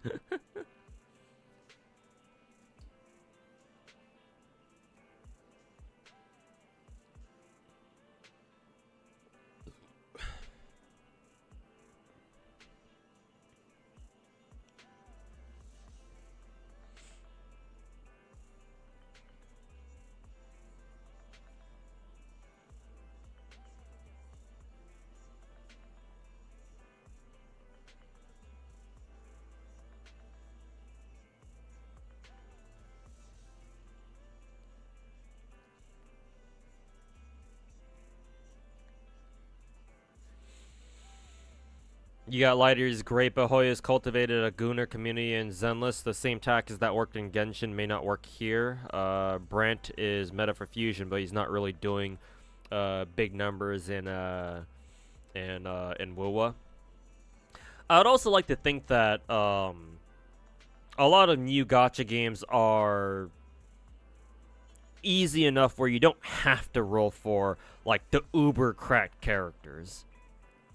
Like I brought up FGO earlier, and it's like, yeah, some of the top tier guy characters in a game like FGO, it's like, well, given the way FGO plays and how it's designed, it's like, yeah, you fucking want those guys because they make playing the game so much fucking easier.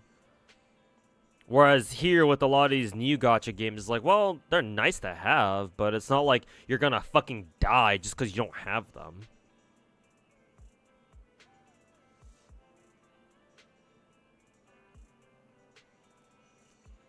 Got Sanby and 3 moldies. Hey, congrats, man. What was I doing again? Oh yeah, right. I need to roll for some Shadow Harmony pieces. What was I assume we want to give Sanby 4-piece Shadow Harmony.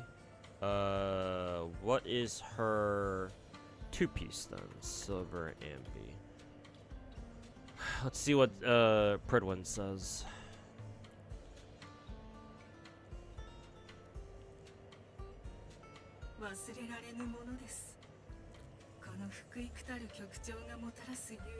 Oh, actually, do they even have? Okay, yeah, they do. I was just looking at their regular Ambi, article.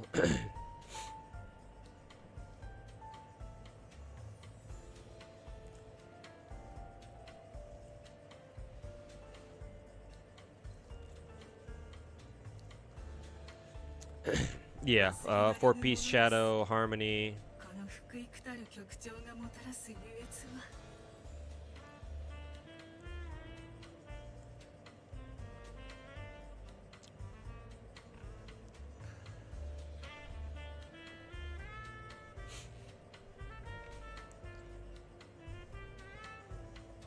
And then 2-piece set of, okay, just Electra pieces. Cool, I can work with that.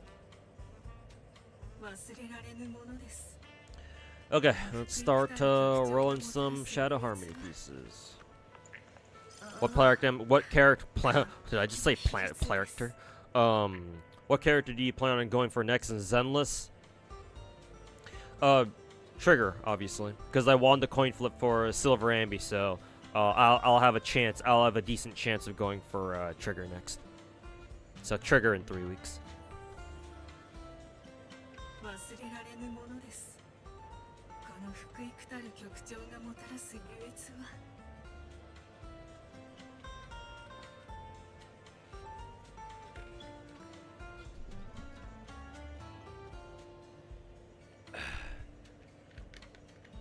You're over Bernice, but got spooked by Grace. You at least got her super early. Nice. Congrats, Anna. Good shit. Good to hear that. Ugh. Just got spooked by Brimstone in Standard. Arena just refuses to come to. Hey, at least you got Brimstone, though. At least that's a pretty good constellation prize. But yeah, maybe one day Arena will show up. Did you use your guaranteed 5-star selector in Standard yet, Snow? I assume you have already. Let's see. This one's trash. No crit stats. Trash. Ooh, crit rate, crit damage. Trash, because not a crit stat main stat. Just crit damage. The sub sucks, so trash. 5 disc HP.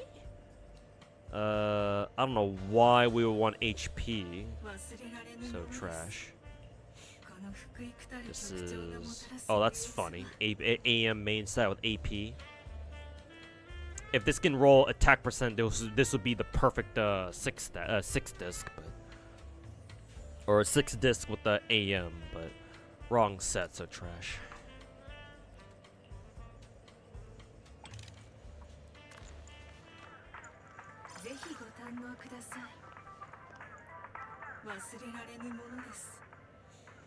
Could Shadow Harmony work on Ellen? Maybe?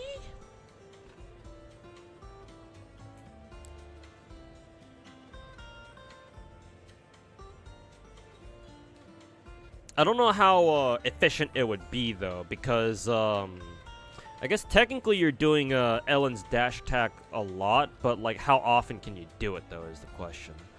That and just doing raw dash attacks is it takes a long time because Ellen has to fucking charge up her dash. That's assuming it even counts as a dash attack to begin with, though.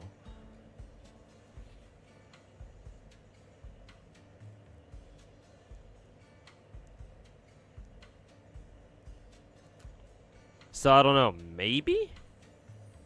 But even if it does, like, is it even better than her other options in the first place? Ooh, double crit.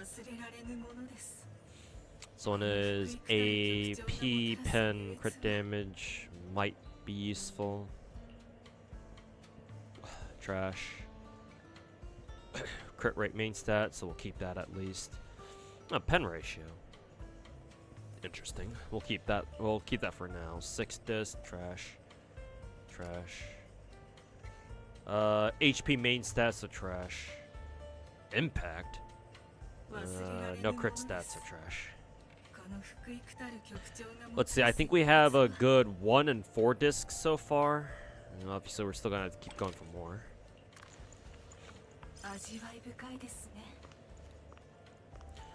What happened to Blue Archive? Did it die out? No, it's still going.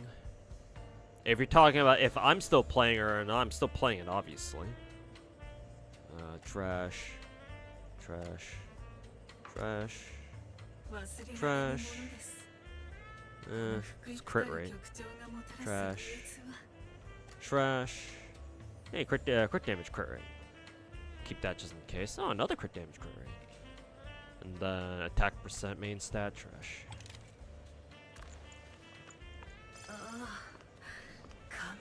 Yeah, we just got yeah, they just announced Keijo as well. Ooh, nice. Good 2 disc now. Crit damage, we'll keep that. 3 disc. It's got attack percent and crit damage. I guess I'll keep that. See how well or badly that shit rolls. AP, no, wrong set. Crit damage, AP main set, no, wrong set. Fire damage bonus. Pen ratio, no crit stats though, so trash. HP, yeah.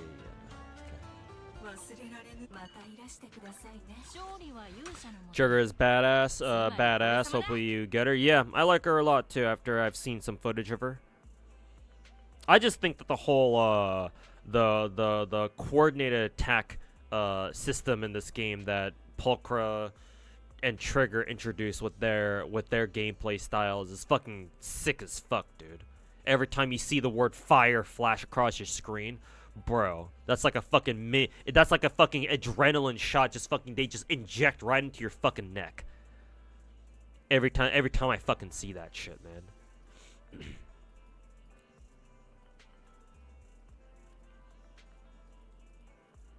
Like, honestly, this game is fucking sick with all of its visual effects, bro. Like, visually, honestly, visually, like, no other gacha game, as far as I've seen and as far as I play, comes close to the fucking visual crack that this game provides, bro. Let's see, where were those discs? Here's one. Here's the 1 disc with double crit. Where's the other one? Here it is. Make sure there's the other ones. Let's see. Marcado Desire already gives what, 20% crit rate. Does Sanby get any other free crit stats? Let me check her core skill. Ambi alters damage against enemies against the silver mark increased by that much, by 14.5%, increasing after enemies marked. Crit damage received from aftershock attacks further increased by a percentage of her crit damage. Okay, so she has crit damage that scales off of her own crit damage? Is that what I'm fucking reading? When another character in your squad is stun or support, her crit increases by 10%. Okay, so she gets free 10% crit rate, but does that increase, though? Yes, it does. She does get free crit rate at the very least.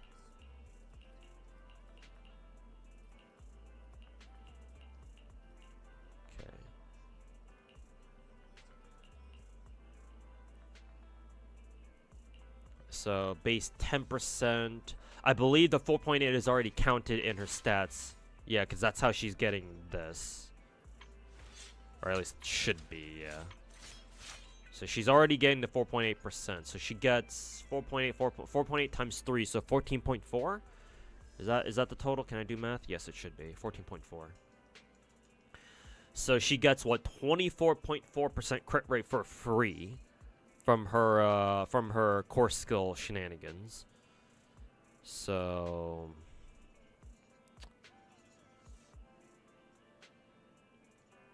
14.4, 24.4 is what I meant to say. Or at least she should. Once we get her all of her what is it? Once we get all of her other core skills unlocked per se.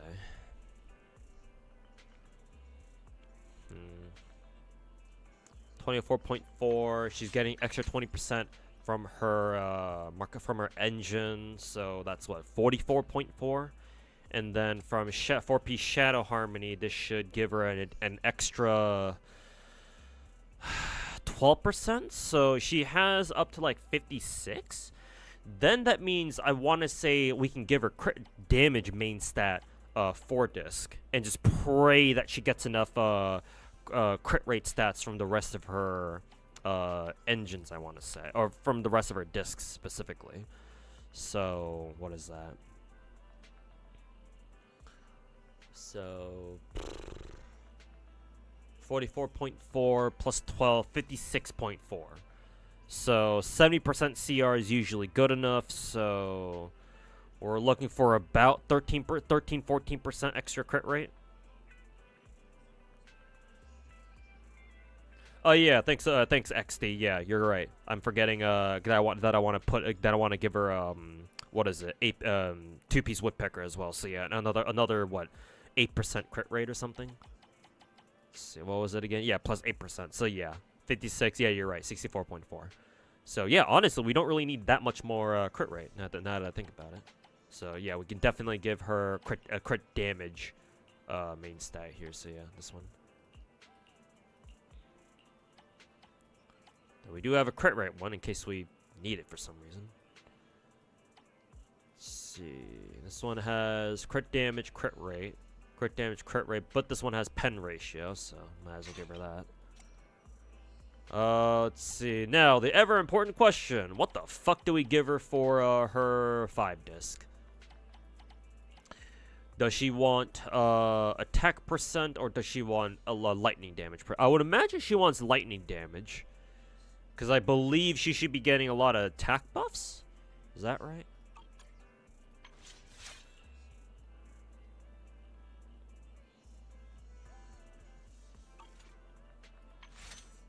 Try looking for a lightning damage buff main stat anyway, just to see what my options are. See if I have a woodpecker one already. I probably don't. Pen ratio. Do I have an attack percent one? It's physical attack, so 2 attacks, ether, HP, pen ratio. Yeah, so only attack percent options for now.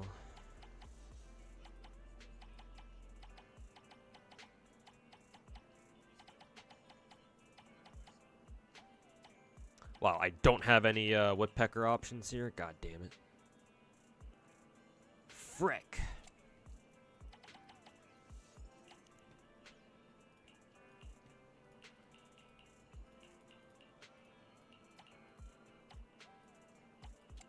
Let's see. 2.4 times 3, 7.2. Honestly, I actually don't even need to roll any more crit rate stats at all, and I think my Sanby should be fine.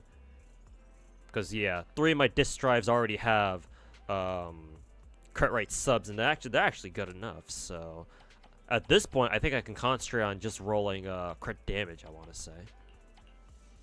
So, let's see. This one has crit damage pen, crit damage attack percent. I think attack percent is better.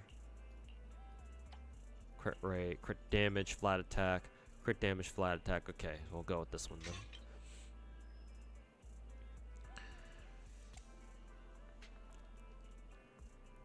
Electric damage bonus, gotcha. Alright. Always damage bonus in the Hoyo game? Well, my Evelyn uses attack percent. That seems good enough. But then again, I think that's only because she has... That's mainly because she has Brimstone on, I believe. I think that's the reason why.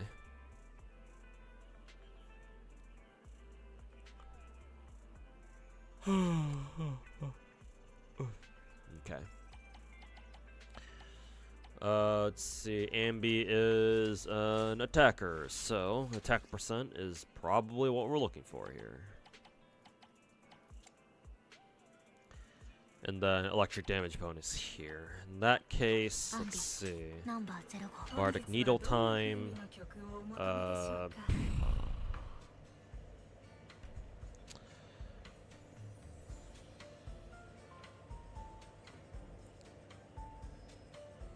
I'll probably go for a Shadow Harmony 5 disc. Then use this one, electric damage bonus. And then Shadow Harmony, yes, tune this. And pray for the best. Oh, actually not bad. Crit rate, attack percent, AP. Could certainly have been worse. Would have preferred it if it rolled crit damage instead, but whatever, could have been worse. And then for this one, we'll go Electric Woodpecker, and then we'll just keep rolling this one by one until we get a good attack percent one, I guess. HP, dog shit. Yeah, dog shit. Unless we get like an HP scaling character, in which case I'm gonna fucking kick myself, but whatever. I'll deal with that when the time comes. Energy regen. I don't know why they would want this, but I guess I'll keep it. Because at least it has crit rate, I guess? I don't know. S-rank Nicole gets a bikini. Imagine they put out a... ooh, impact percent. Imagine they put out S-rank Ambi during summer. And so she's got a swimsuit on or something. More impacts. Oh god, is this gonna be impact zone 0 all over again? I think I have a ton of impact percent Woodpecker Electro pieces already. Hey, nice. Attack percent. And it has crit damage too. Nice. Wow. Wow. Very good.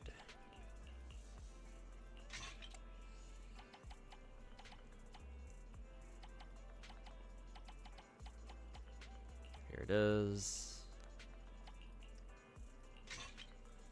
Wow.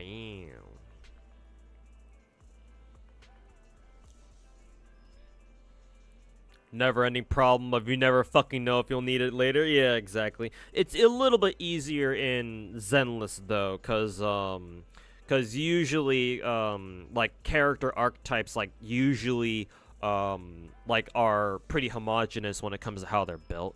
Obviously, we'll get, you know, weirdos every now and then. Like, I'm fully expecting us to get, like, an HP scaling DPS character at some point. Because they always do that in their other... They've done that already in their other two games, but yeah.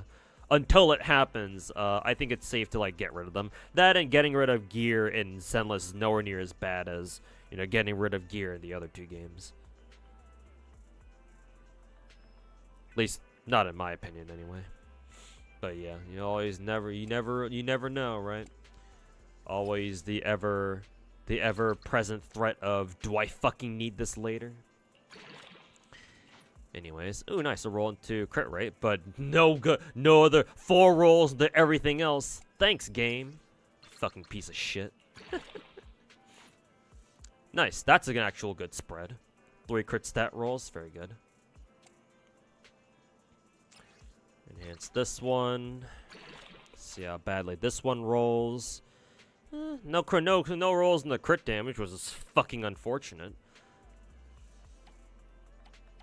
Kind of want to roll the other Woodpecker Electra one. Yeah, this one that I've got that has crit damage. See if this one rolls anything better into crit damage. Nope, it didn't. But it did roll double crit. Well, I can't exactly say I was expecting that. Well, I guess technically this one's better then. Technically. Well, shit. Yeah, compared to this one where it only has 1 crit damage roll, whereas this one has double crit at the very least. Alright. Fuck it then. Mission failed successfully. Or how does a meme go again? Task failed successfully. And I guess we can just set this one to dismantle.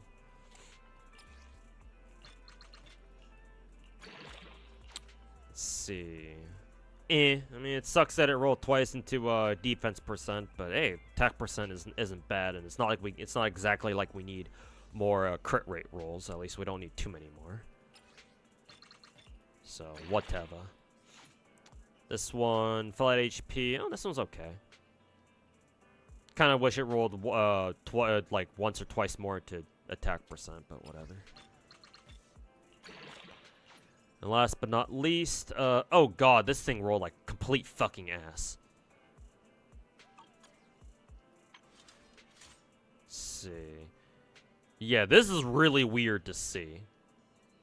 Because I think this means that my Sanby has like really high fucking crit rate, but really low crit damage. I think for this, I'm gonna have to try building her with way more crit damage instead. Like, she should be able to hit 150% crit damage. I think that'd be like a good starting spot, but 126, it just feels really fucking low. Because Sanby should be getting an extra plus 12% crit rate from 4-piece Shadow, from 4-piece Shadow Harmony, and another what 9.6% from her core skills. So she should she's missing an extra like 21% crit rate or something like that. So she easily has like 80, 82, 83 crit rate when she's like fully going. So she definitely needs more crit damage. That's for sure.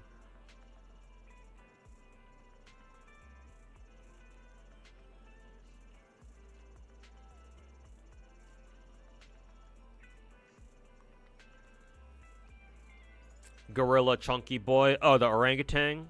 What was his name again? I forgot his name. But the orangutan who has beef with the lighter for some reason, right? Yeah, maybe he might actually. Yeah, who knows? Assuming he'll be made playable, but we'll see.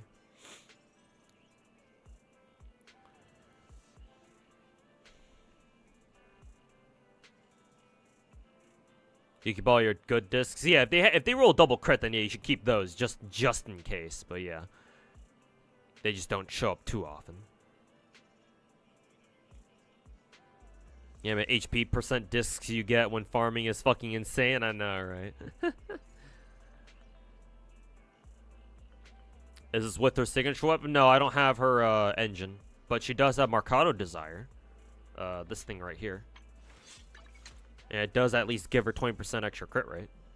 Weapon main stats are included in like the stat sheet in their base stats. So yeah, Mercado Desire's 20% should be a part of this. Because they're unconditional stats. They just have them. You're out of Denny's again, the never ending of never-ending nature of farming Denny's. Are you ready for the hell that is going towards GFL2 banners, 416, G11, Vector, K2, and all their outfits? They're not gonna release them all at the same time, are they? Surely those are just like the banners that are gonna come our way, not all at the same time, right? Surely, Clueless.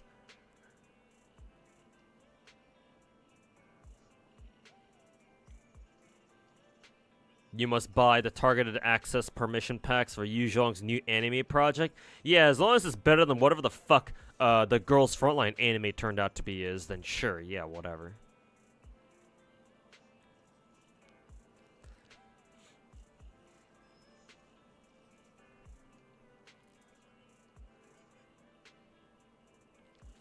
Definitely not paying for his fucking Porsches, though. Okay, let me go farm for Silver Amby's core skill shit.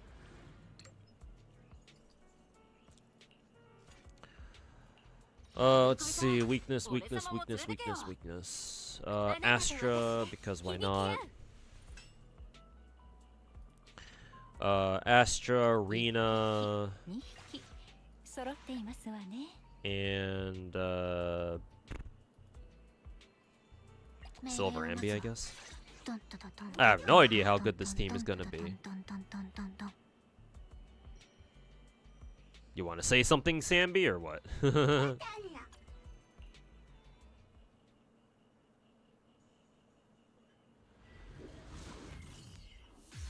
We don't speak of that anime. It doesn't exist. Yeah, it's like the Tsukihime anime. It doesn't exist. True Tsukihime fans do not speak of the Tsukihime anime.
She still sings the battle theme. Oh, that's cute.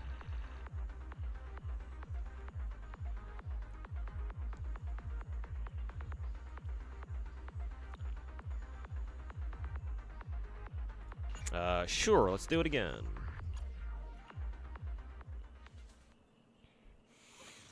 You hate that you have to skip Sanby, but Trigger Man.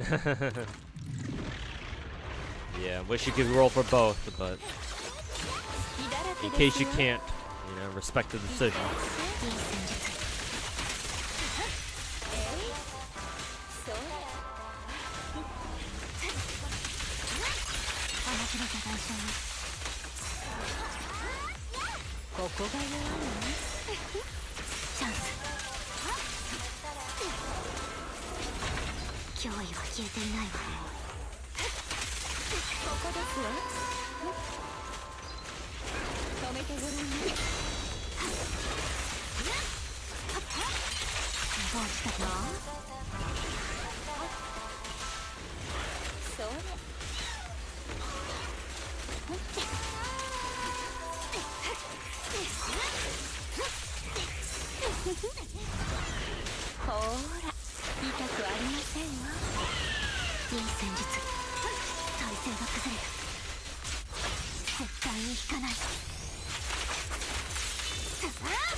Am I going for Trigger, Hugo, Vivian, neither? No, I go for all new characters if I can.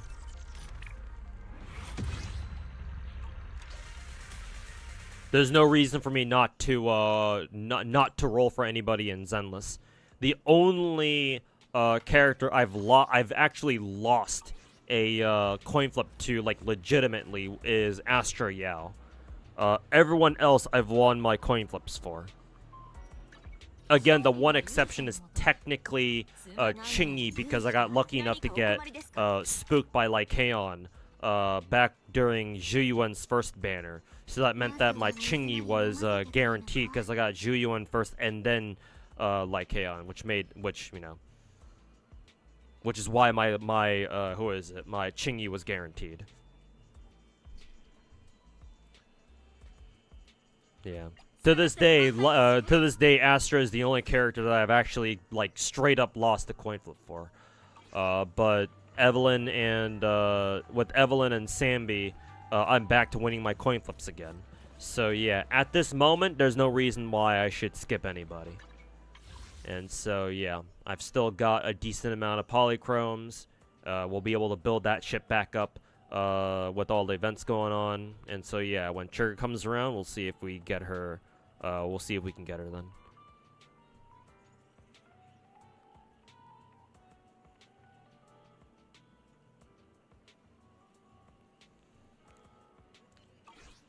And yeah, I'm particularly looking forward to Trigger as well. I think she's super fucking cool.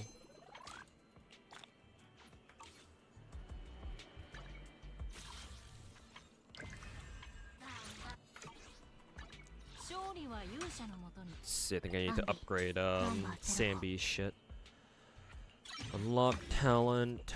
Unlock. Then. Ah, we need more. Okay.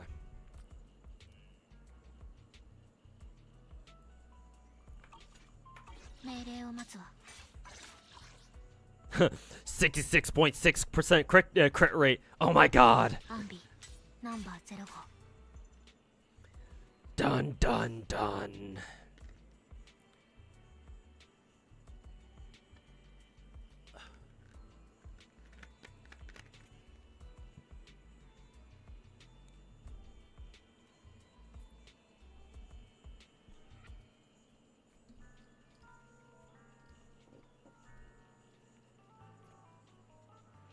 But yeah, definitely gonna have to look for more crit damage on Sanby.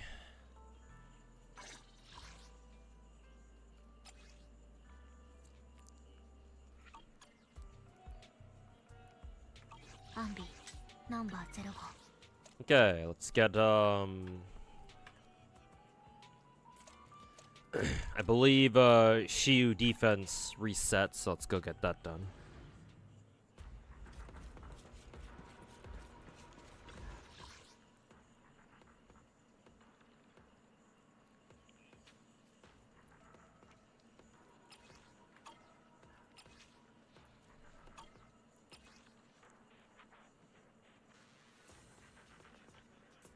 Let's see, fire, physical, and electric. Okay.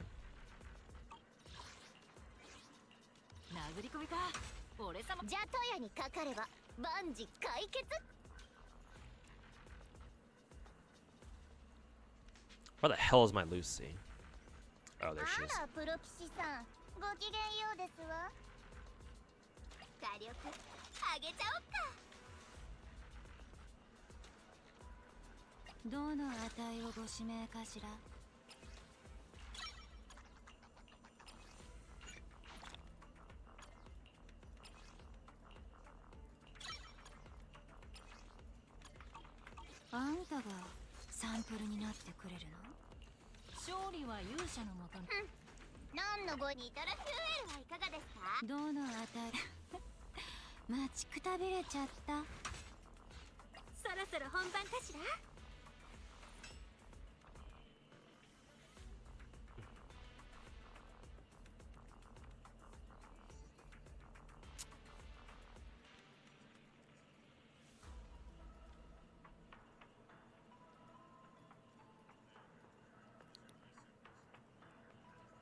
Started playing this game because you saw the Ambi leak. Now you're out of polychromes and you're not at pity yet. Hope you don't lose the coin flip too.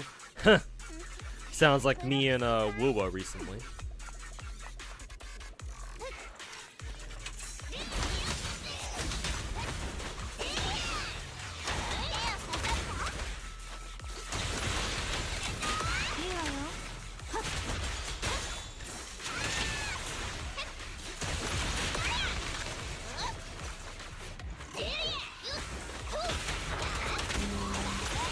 Kitty!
Kitty!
See a lot of people playing Sanby, but not many people, at least not streamers, playing Pulchra.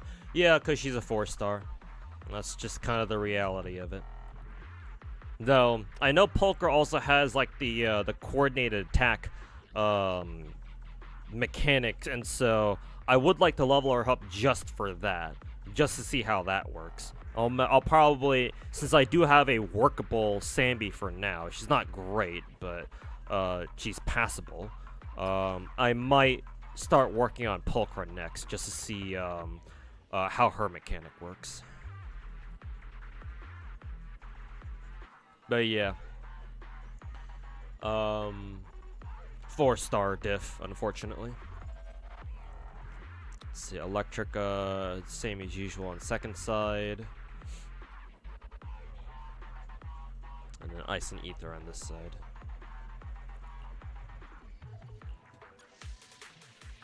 プロプスさん、ごきげんようですわ。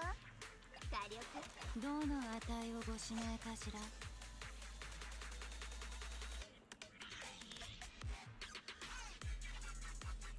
じゃあトヤにかかれば。月城、配置につきました。私はいつでも抜ける。そろそろ本番かしら。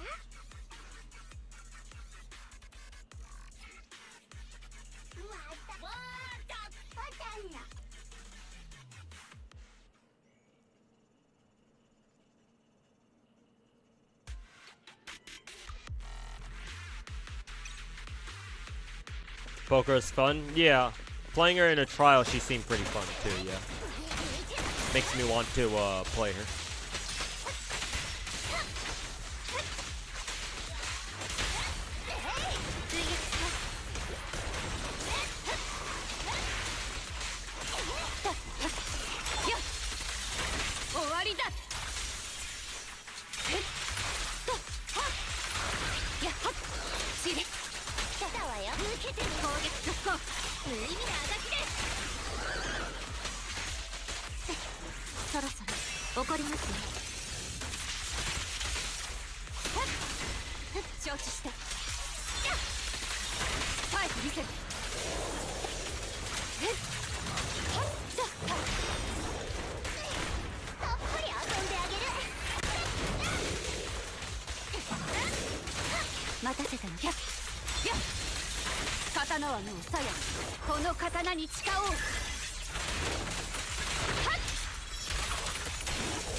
Poker's fun as fuck. Yeah, the whole idea of the coordinated attack in this game, or at least how this game does it, feels really fucking sick.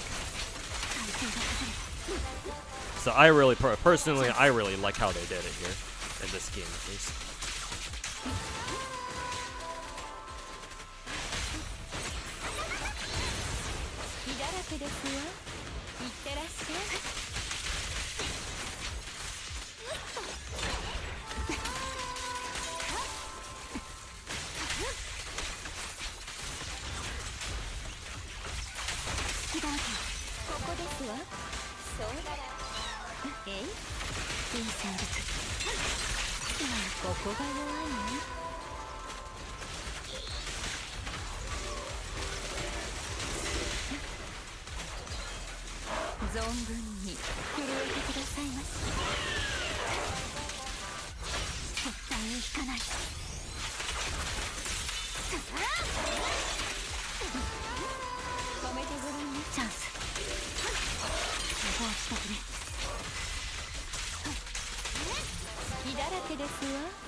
こが弱いの？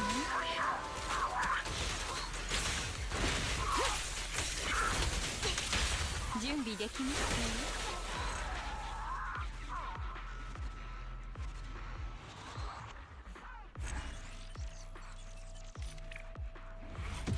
She has a wild combo with Nicola as well. One Nicole EX will trigger all of her attacks. That's pretty funny. Sounds pretty wicked, actually, not gonna lie. Let's see. Fire, physical.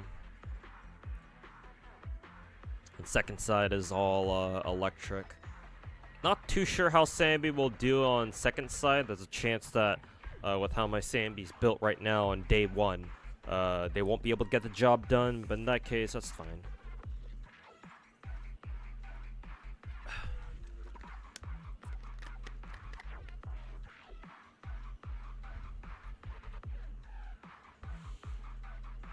The only weakness, quote-unquote, of Sanby is that she feels very single-target focused. Not great for crowd control if there's two bosses at the same time. Against multiple enemies, I think Sanby is fine, because you just need to use her EX skill, and she hits most of them all at once. But yes, she definitely has a problem with multiple bosses on the field at the same time.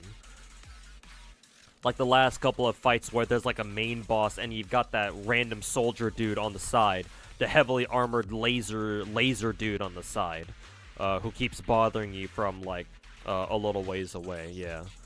Then again, technically speaking, she's not the only one with that problem, but yeah, I see what you mean. Oh, excuse me.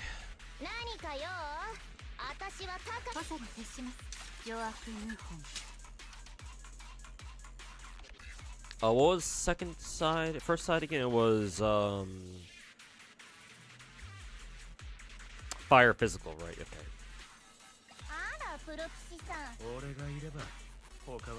We'll give Evelyn a spin.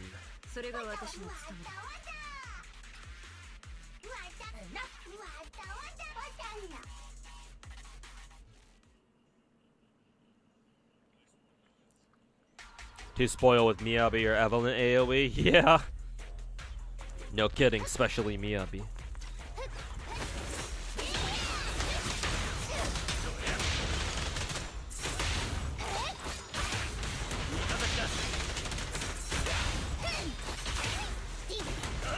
Probably should use Evelyn whenever as soon as I stun someone.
Alright, we have 7:45.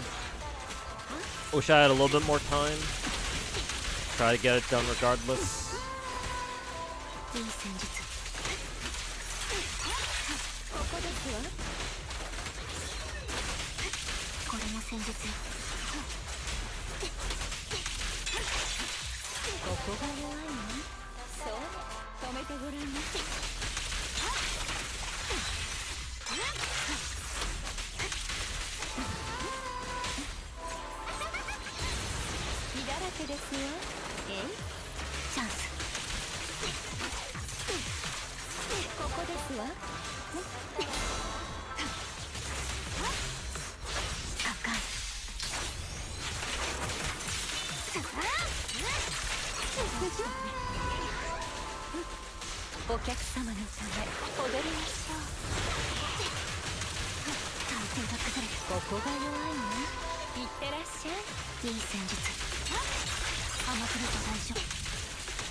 Why did it take a little bit for the boss to die there?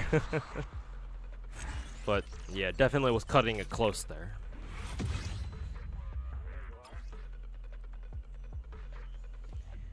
Alright, fire on one side, electric on the other.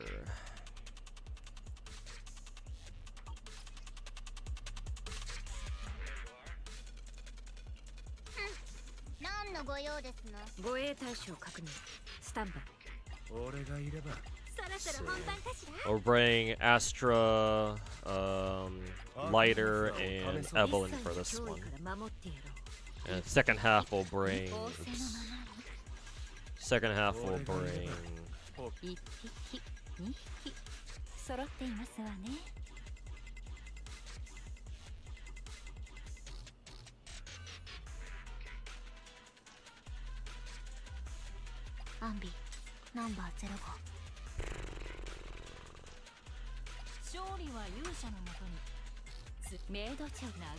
Arena, Yanagi, and Miyabi for this. What are my teams again? Alright, Fire and Gulliver.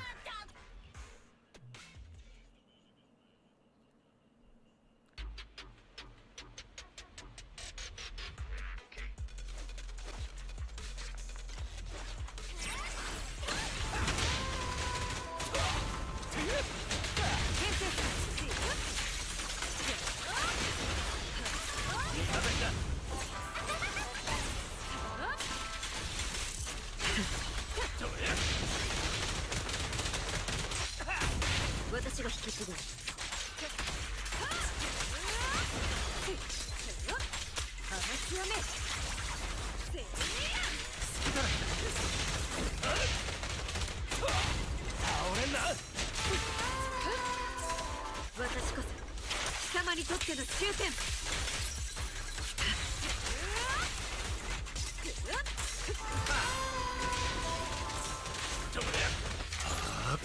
一気当選。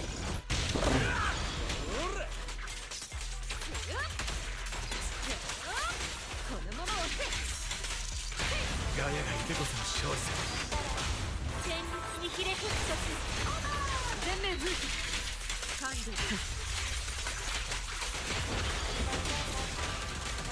隙を見私の歌がついてるわ。争いはなくならない。この一線を越えてみる。やはり一筋縄です。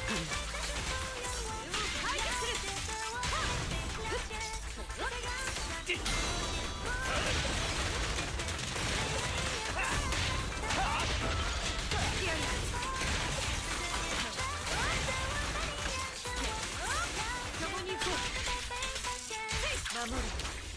すべて排除する。いただきだ。こ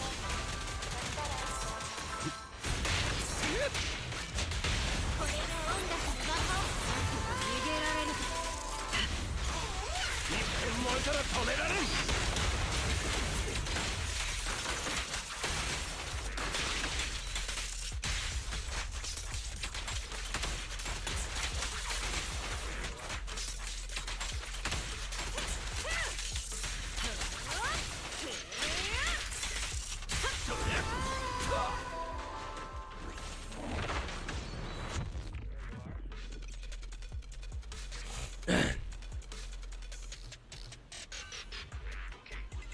Gacha God, but can only play one gacha at a time. Fraud?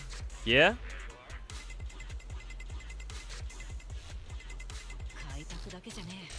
You wanna call me a fraud still? Who sent you? Saint Tontus? Kectone? Gacha Smack? Let me know, bruh. Don't have to be shy. I ain't gonna ban you. Not yet, anyway.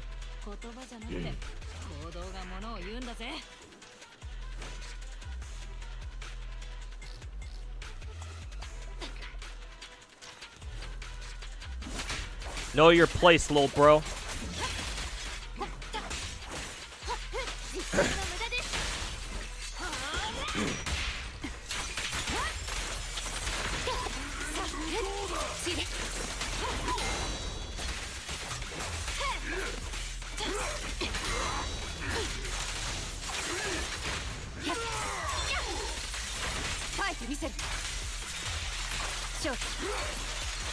Do it, you're already exposed. Exposed by what?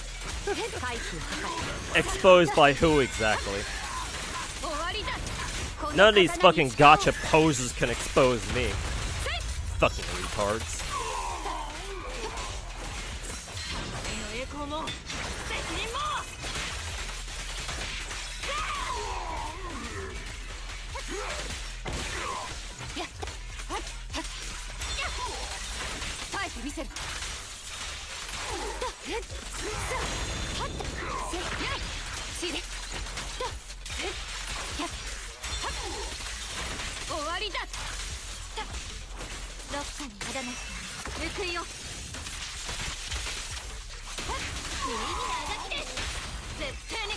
Imagine thinking gacha gamers go to parties, actual cringe, yet you're here watching one. So what's even your logic, buddy?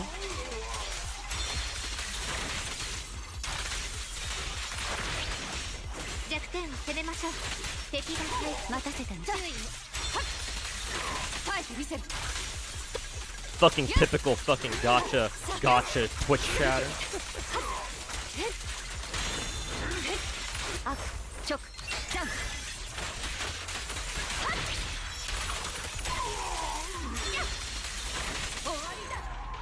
Talking to your echo chamber and not you. Oh, that's funny, saying that I have an echo chamber.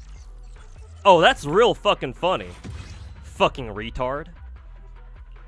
You think out of all the gacha content creators out there, I have an echo chamber? Holy fucking lack of brain cells, dude. Yeah, keep talking, my guy. Let's see how fucking big your hole can get.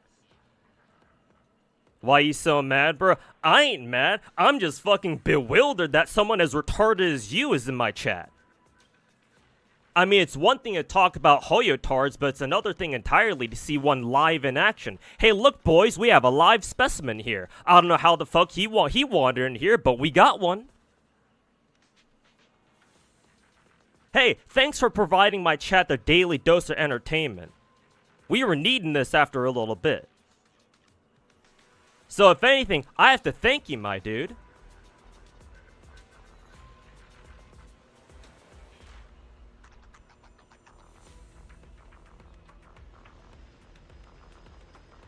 Imagine calling someone a he in 2025. Oh, now you're one of those guys, huh? Oh, now you're one of those people.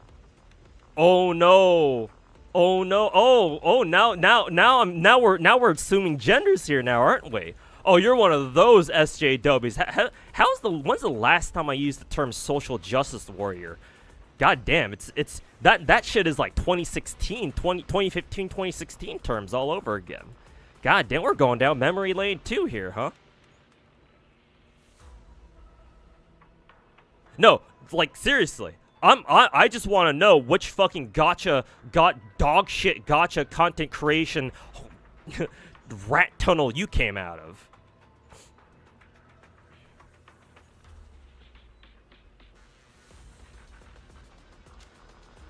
Let me know, dude. I'm waiting for an answer. Yeah, my pronouns are gacha and God. Thank you very much. I appreciate the gender assumptions there, Twitch Keck Wait.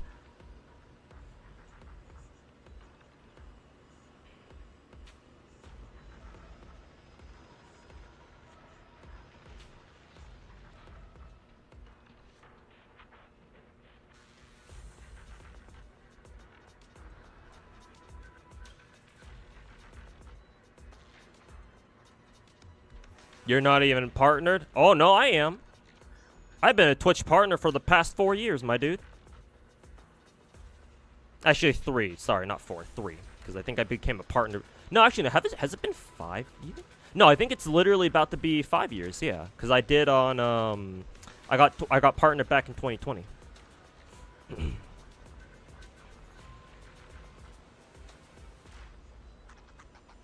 Not Twitch, bro. Talking about the gachas I claim to be a part of. Oh, as in like the whole fucking, the cringe fucking Hoyo content creator shit? Ha, yeah, bro. I ain't talking about that. What makes you think you gotta be a fucking Hoyo partner to be a god of gacha? I know exactly where you're from. You're one of those fucking Saint Tontus fucking goddamn fucking retards, aren't you? I know exactly where you came from. Imagine thinking you have to be a fucking Hoyo partner to be called a god of gacha. I'm way more of a fucking god of gacha than whatever fucking dog shit gacha content creator you watch on a regular fucking basis. I don't fucking care about being a partner, bro. That shit is fucking cringe. If you want to talk about being cringe, that shit is cringe. What, you gotta have fucking acknowledgement by your fucking precious ass developer in order to be acknowledged as a fucking proper content creator? Yeah. They can suck my fucking dick for all I care, bro.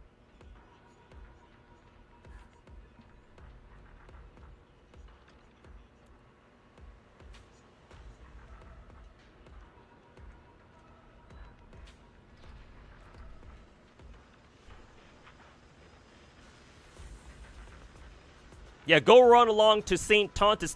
Go cry to his ass about the gacha god. You talk back to me. You gotta talk shit on him now. Go on, run along. Let him know. Can we get your opinions then on who? Let me know. What, on the devs? On gacha content creators? Hey, just to humor you. Hey, sure. Let me know. Just drop a name. Name drop them. I'll see what I can dig up.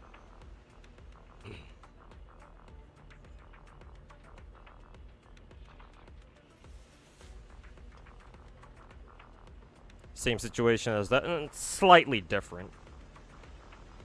That that happened over on YouTube chat, not here in Twitch chat. The Star Wars tech tone, drama farmer.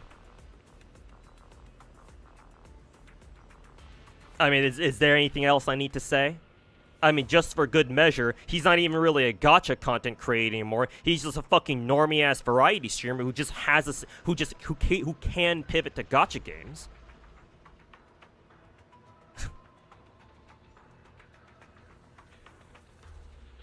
The guy is, well, yeah, I'm not, as much as I diss him, it makes money, bro. I ain't trying to roast him on that. Obviously, he's very successful. He's got thousands of viewers to watch him. So clearly he's doing something right. To his credit, you know, it clearly does work. He's got an audience, unlike my, you know, sub 100 viewer Andy ass. But here's the thing. When it comes to gacha, nobody compares to me. Just because you have a couple thousand viewers, does that make you a god of gacha? Hell no. When's the last time that fucker touched a gacha game then, huh?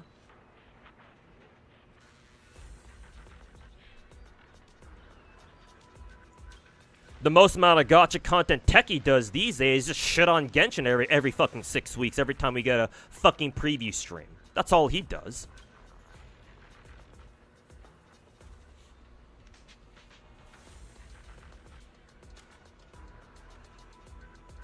What about Brax? Brax phone. Oh yeah, I've talked to Brax phone a little bit. I think he's a cool guy, actually.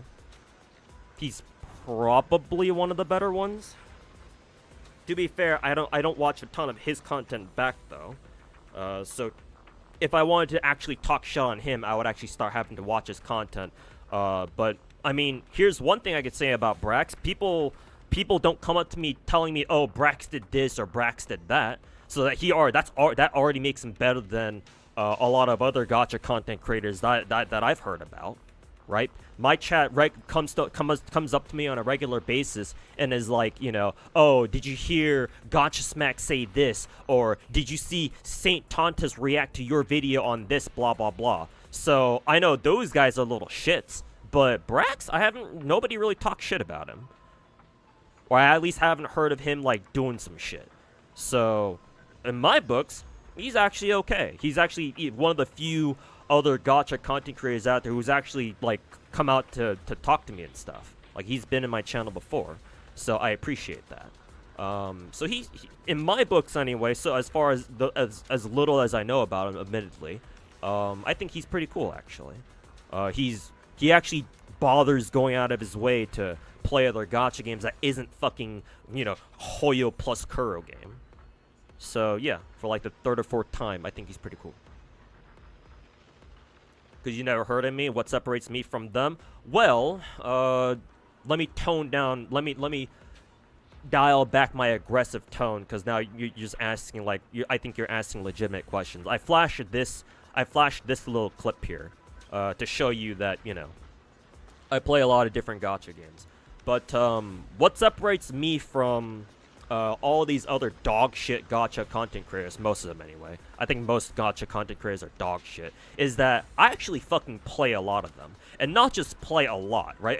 Anyone can just whip out their phone, download like, you know, a dozen different gacha games or whatever, and like say, oh, and to hold up and take a screenshot of their phone, of their home screen, and post it on Twitter saying, you know, shit like, "Oh, look how addicted I am to gacha games." Oh no, like, I actually fucking main all these gacha games. Like, I play them. I play every single one every single fucking day. You said that when you first came to my chat earlier, you said, you know, oh, you only play one of them at once. Well, I mean, if you insist, I can pull up my other gacha games too. Might take a little bit, and my PC doesn't really like it. My stream, well, I think my stream's okay, but I can tell my PC like starts chugging noticeably when I like have all my gacha games up at the same time. But I can pull up like 4 or 5 or 6 of them, you know, relatively easily. And like, I actually play all of them, right? I keep up with all the content. I don't miss a single thing. There might be some things I forget here and there just because, you know, I tend to forget stuff pretty easily. And I just have a lot of gachas to go through. So I make mistakes here and there, sure. But for the most part, I keep up with all 12 of my gacha games, and that's far more than what you can say about anybody else. I've also been playing gacha games for way longer than most of these other gacha content creators too. Only a couple of them have been playing for longer than I have. Like Fobmaster, for example, technically has been playing gacha games for longer than me. I think he got into gacha games like maybe anywhere from like half a year to a year before I did. And so because of that, I actually give Mr. Fobmaster some respect too, because I know he's been playing gacha for a while, even if technically he doesn't play gacha as much as I do. He's at least been around this space for technically longer than I have, so I tend to, you know, give him a little more respect than I do a lot of others. That, and at the same time, you know, just like with Brax, who I mentioned earlier, my chat doesn't come to me telling me, oh yeah, did you hear Fobmaster talk about this or that? Like, Mr. Fobmaster tends to not get wrapped up on all that dumb fucking drama farming shit. So hey, I respect him for that too. What is it? Yeah, I think I answered your question as to like how I'm different from the rest. Like I know gacha games much more so than your average, you know, dog shit clickbaiting drama farming gacha content creator. That's why I call myself the gacha god, because nobody else can say that they are themselves. At least not out here in the West. Maybe if you go to the East, like you go on Bilibili or look for a Japanese or a Korean content creator, sure, I'm sure you could probably find somebody else who's as degenerate and addicted to gacha games as I am, if not more. But at least out here in the West, ain't no way anyone else can even hope to hold a candle to me. That's why I call myself the gacha god. Normally, actually, to be honest with you, normally I'm not the type of guy to fucking call himself the god of gacha. I think that's pretty cringe, to be honest with you. But like, knowing what this community is like, just the gacha community as a whole, as we know it right now, especially here on Twitch and on YouTube, and especially Twitter. God, fuck Twitter. And I guess even the subreddit too. We'll just throw the subreddit, the fucking Reddits under the bus too. Why don't we?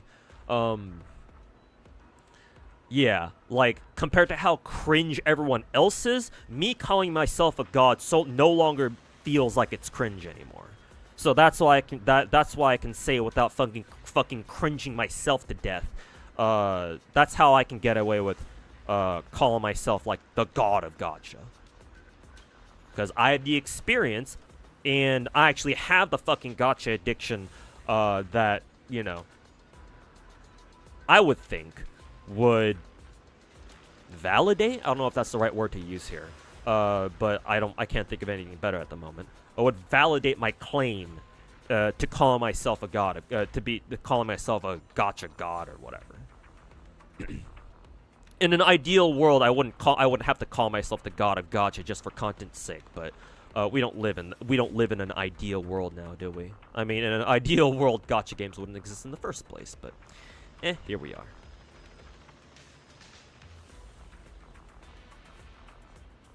So yeah, hopefully you find that answer satisfactory. If you don't, then oh well, I tried. Just kick this fuck? Nah. Well, not yet anyway. Now he's just asking like honest questions. So, actually no, I don't really want to kick them for now. I don't really enjoy Ceases actually talk. Here's the thing about that, actually. Just to, I don't know if you're asking that just to, you know, try to make fun of me, or if it's an actual serious question, but I'm going to assume it is a serious question, so I will answer you seriously. Here's the thing. I actually don't like watching a lot of other gacha content creators. I'll be perfectly honest with you. Because the things that a lot of gacha content creators say about gacha games fucking pisses me the hell off. Because for the most part, a lot of them, like I, you know, keep saying, you shouldn't be surprised given my attitude here. But considering I've already said the phrase dog shit gacha content creators like 3 or 4 times so far, hopefully it doesn't surprise you to know that I actually don't really enjoy listening or watching a lot of them. There's a few exceptions, of course. I'll watch gacha CCs who I give more respect to, or that I think I respect more.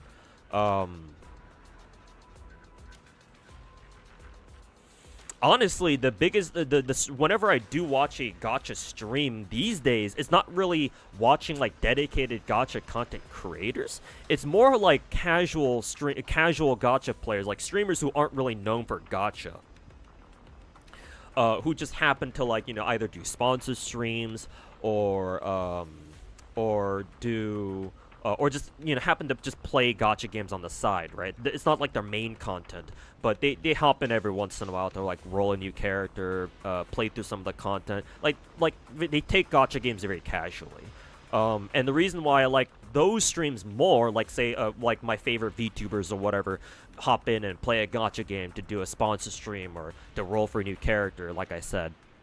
Reason why I prefer that is because they're not trying to be a gacha content creator. They're just here to have fun. They're just here to waste a little bit of money, you know, have fun playing a gacha, you know, roll a new character and just read the story. And I think that's the purest form of playing gacha. Not to have your own fucking preconceptions of, you know, how a gacha should be, or whenever their chat asks them, oh, you know, a question related to gacha that they don't have the answer to, they'll just bullshit something and make up something on the spot or whatever. Or maybe if they're not trying to bullshit, maybe they have an opinion that that's not exactly well informed yet. Or, you know, the answer they give is like, I listen to that, it's like, no, that's not really the case, man.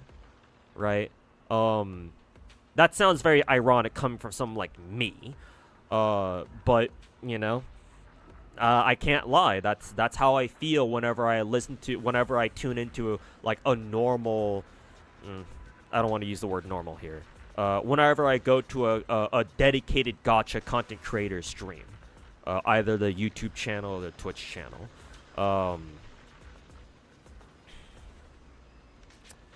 It's like, like, even in the gacha content creators channels that I do enjoy hanging out in whenever I have the chance, like, you know, whenever I lurk in Sweetly stream, for example, you know, whenever she plays, you know, Genshin, Zenless, WoW, whatever it may be, you know, even in a channel like hers, I see people come in all the time asking, like, the most basic shit ever, like, questions that are super easy to answer if you know what gachas are like. So it's like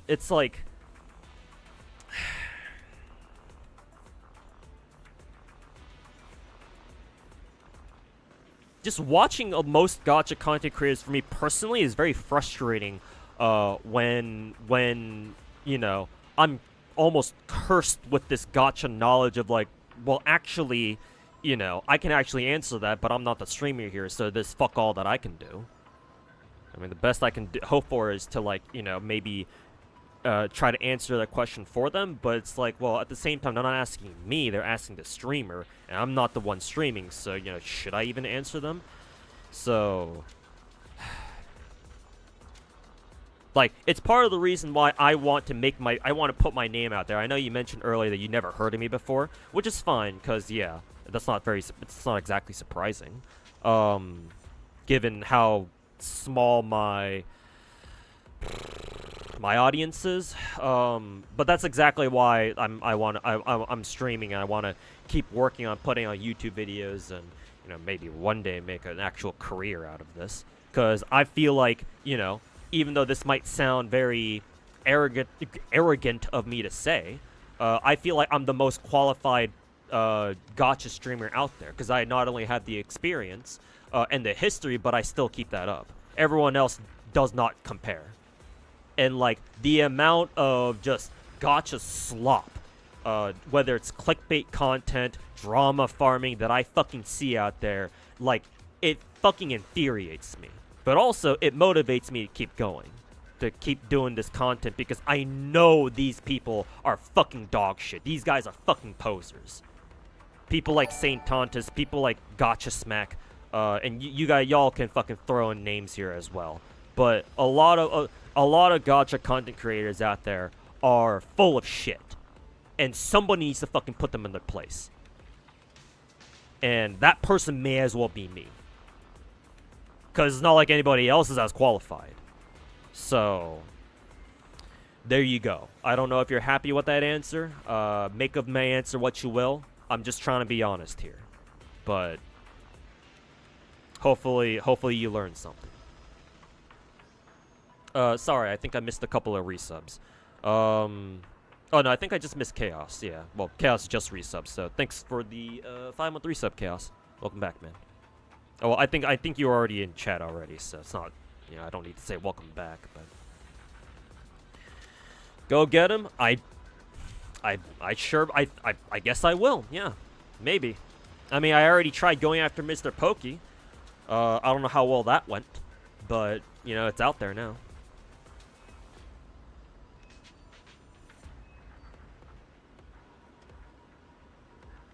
Who plays Genshin for 10,000 hours? Well, I mean, Genshin lasts for long enough that maybe I'll be one of them. Who knows? Sweetly? Spam sweetly emotes.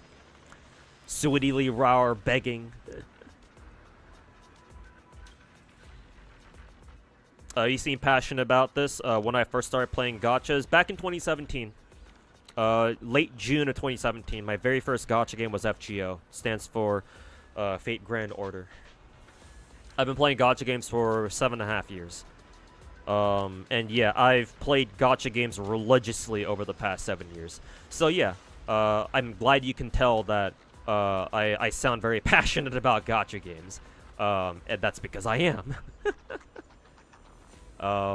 I know that you also mentioned that my channel is kind of dead before you got here and started stirring shit up. And that's because that's just kind of how my community is. Obviously, right now I'm a smaller streamer, duh. And so, yeah, that and unlike most other streamers out there, I don't, like, feel a need to keep fucking yapping when nobody asked. Which, honestly, to me, that's a skill, actually. I don't know how to just yap unprompted like most streamers can. That's a skill that I wish I had, but I don't. So I make the most of it.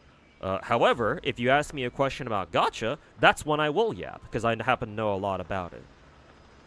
I mean, right now is a perfect example when you came into chat and started, you know, started trying shit, and I was like, God damn, here we go, boys, we got another target. But yeah, no. I'm glad that you can see that I sound very passionate about gacha games, and again, that's because I am.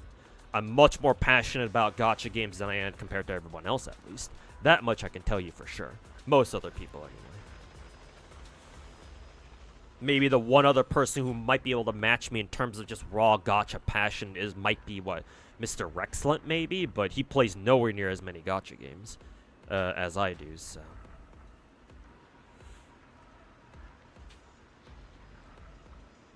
I just want to be like my idol, M-Tash, he's great. Yeah, right. I mean, maybe in the sense that you want to become a family man just like him, then sure, go ahead.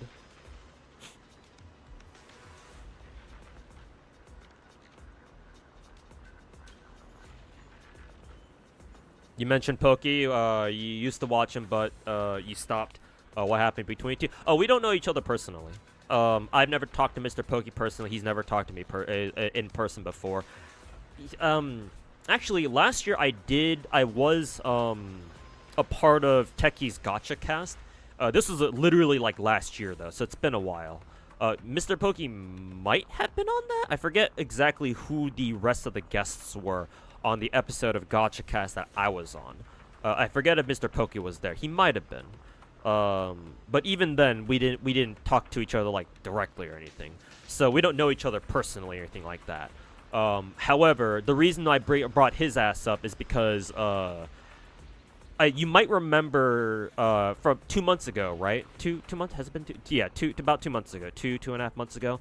Remember when Mr. Pokey put out his video, or put out his tweet and then his video, more like a stream bod, of him saying that if you think that, or how does the tweet go again? If you're affected by power creep in Star Rail, you're either stupid or you waste money or some shit like that. Basically, it was like a whole like power creep, his whole power creep tweet that went kind of viral on Twitter, and then he defended himself on his stream not too long after.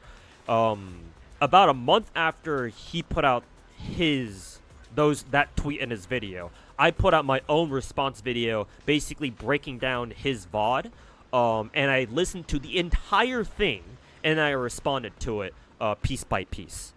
You can find my response video to his video on my YouTube channel, in case you're interested in just listening to me fucking yap for like an hour straight. But basically, Mr. Pokey was like, "Oh, if you think Star Rail, well, actually, he does acknowledge that Star Rail does have power creep, but if you think, but he went on to say that if you're affected by power creep, then that's basically on you, right? You're the problem here, the player, as in the player. You're the reason why power creep is an issue, because you make it an issue for yourself, either because you're fucking stupid or you waste or you feel like you have to spend money for like the latest character." And basically my response to his video was basically, well, you're half right. Like, he definitely has some good points, but at the same time, his biggest flaw is that he absolutely refuses to acknowledge. He just straight up didn't acknowledge at all that when gacha games have power creep, part of it's the player's fault. It depends on the context. It depends on the gacha game too, for that matter. But in Star Rail's case, part of the power creep problem is certainly on the fault of the players, for sure. Because there's a lot of Star Rail players out there who don't know what the fuck they're doing, and they just bitch about power creep just because they see their favorite gacha content creators bitching about it too. So, you know, the echo chamber you're talking about. But also, it's mainly the devs' fault for creating a fucking situation like this in the first place. And Pokey did not mention Hoyo at all. Like, at no point in either his tweet or his video did he mention that, oh yeah, the devs should also take some accountability for this and like take steps to reduce power creep in Star Rail. No, he didn't fucking say that at all. And my guess as to why he didn't mention the devs is because he doesn't want to get on Hoyo's bad side. He also lives in fucking Singapore, which is where Cognisphere is located, and Cognisphere is MiHoYo's basically their shell company. Right? If you live outside of China, whenever you boot up a Hoyo game, you know, whenever you make a purchase or anything, who does it get billed to? Cognisphere. Where is Cognisphere headquartered in? Singapore. Because Singapore is traditionally very Chinese friendly? I don't know if that's the right term to use here. But there's a lot of Chinese people who live in Singapore. A lot of Chinese people do business down there too. So it makes perfect sense for Hoyo to make a shell company and have it based out of there. So it's like, you know, just put two and two together. It's like, oh yeah, well, you know, Mr. Pokey might have not mentioned the devs directly in this, but, you know, given the circumstances, I kind of see why. That being said, I still don't respect the fact that he didn't mention Hoyo at all. But yeah, that's why I brought him up. But again, I don't know him personally, and vice versa. Yeah, exactly. And that's exactly what I said in my own video too. Like, he's probably a Hoyo partner. I would be surprised if he isn't. And so it's like, well, yeah, I get why he didn't mention that. So I didn't direct it at him necessarily. Just when I brought up the whole like, oh, like it's also the dev's fault for this. I didn't blame him. I didn't put it on him like completely. I was like, yeah, I get that. You know, he doesn't want to like get in trouble with Hoyo, and like potentially endanger his Hoyo partner status. So it's like, just for everyone else who's listening to this, but you know, everyone else who's listening to this, just realize that when it comes to power creep in gacha games, mainly it's the developer's responsibility to not let power creep get out of control. Some of the fault is definitely on the players, especially in Star Rail, for like giving into the power creep in the first place. But mainly it's on the developers for designing a game where either power creep is more, or you know, where they're designing a gacha game that's more or less susceptible to power creep. But yeah, that's the reason why I brought up Pokey. Again, for like the third time. It's not because we know each other personally or anything. We never even talk to each other directly.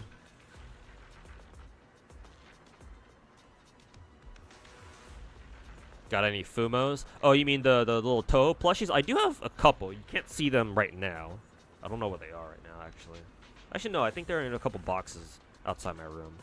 I do have a Reimu Fumo, and I do have a Moko Fumo. If I had more money, I'd like if I had more money, I would definitely try to collect like an entire Toho Fumo plushie collection. Just have like a Fumo of every single fucking Toho character. That'd be cool.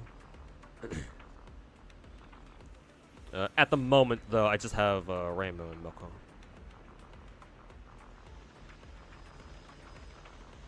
Looks at the MOC HP pools. Surely this must be on the players.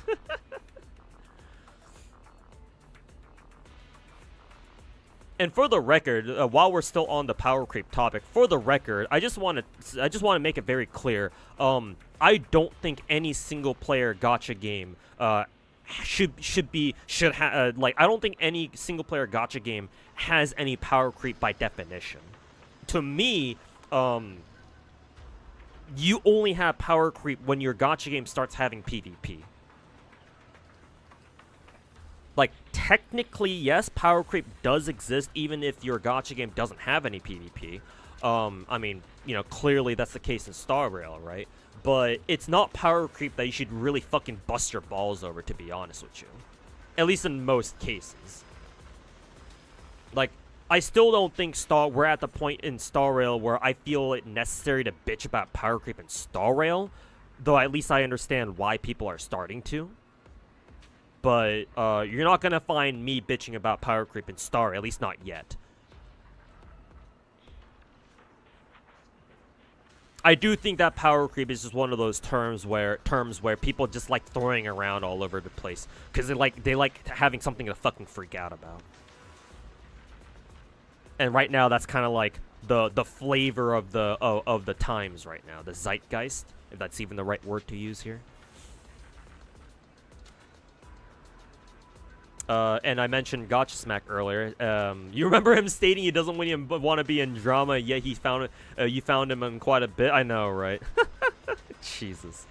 Have the two of us beefed yet? Not yet. Though I'm sure it might happen one day, given how much shit I talk about him in the first place.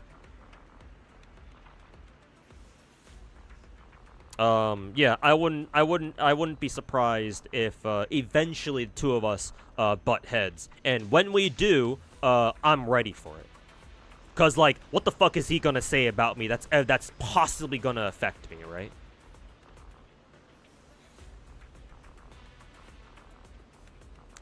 I did actually, if you want to know who I've actually like kind of butted heads with, or like kind of beefed with, I did have one run-in with MTAChed actually, because I believe a month or two ago I put out a video, like a 20-minute some video, talking about how I don't think MTAChed should be working on a gacha game. For context, in case you don't know what's going on here with MTAChed.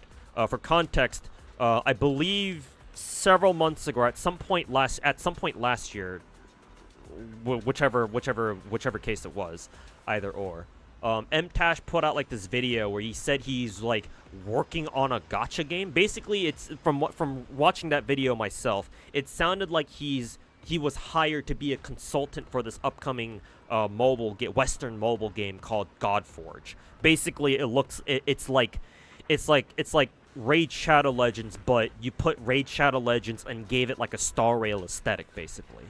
It looks very much... the gameplay should remind you a lot of Star Rail, with its like camera, its battle camera, its UI especially, stuff like that. So like, yeah, think of Raid Shadow Legends, but like it was developed as if it were Star Rail.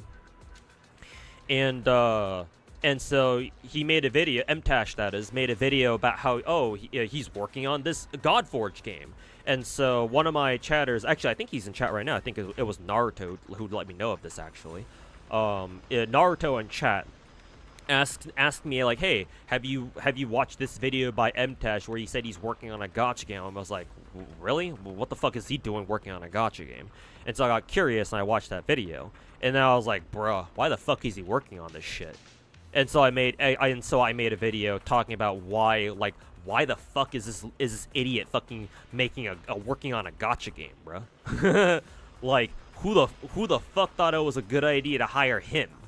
What? Just because he's a big gacha content creator? I guess so. Money talks, I guess. Money makes the world go around, I guess, right? Not like actual knowledge or experience or anything. Who the fuck needs those things, right? So yeah, I made that video, and that video kind of popped off. It got like, you know, a couple tens of thousands of views. I think right now, the last time I checked, it was like around like 30k, 40k views. It's been a good couple months since then, though. But yeah, I think like within a week after I put out that video, somebody told me, "Oh yeah, MTash left a comment on your video, by the way." And I was like, "Really? What did he say?" And they told me like, "Oh, MTash said something like, you don't know anything about me, bro.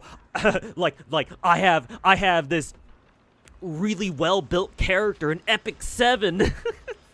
I don't know. His response comment felt really fucking half-assed to me.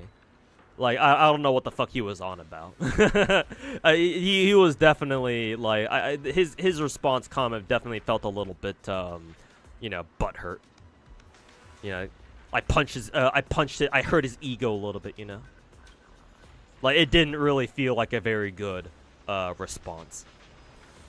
So it's like, what's MTash gonna say? What can MTash possibly say in terms of, like, you know, the gacha content creation scene that's really gonna do anything against me, you know?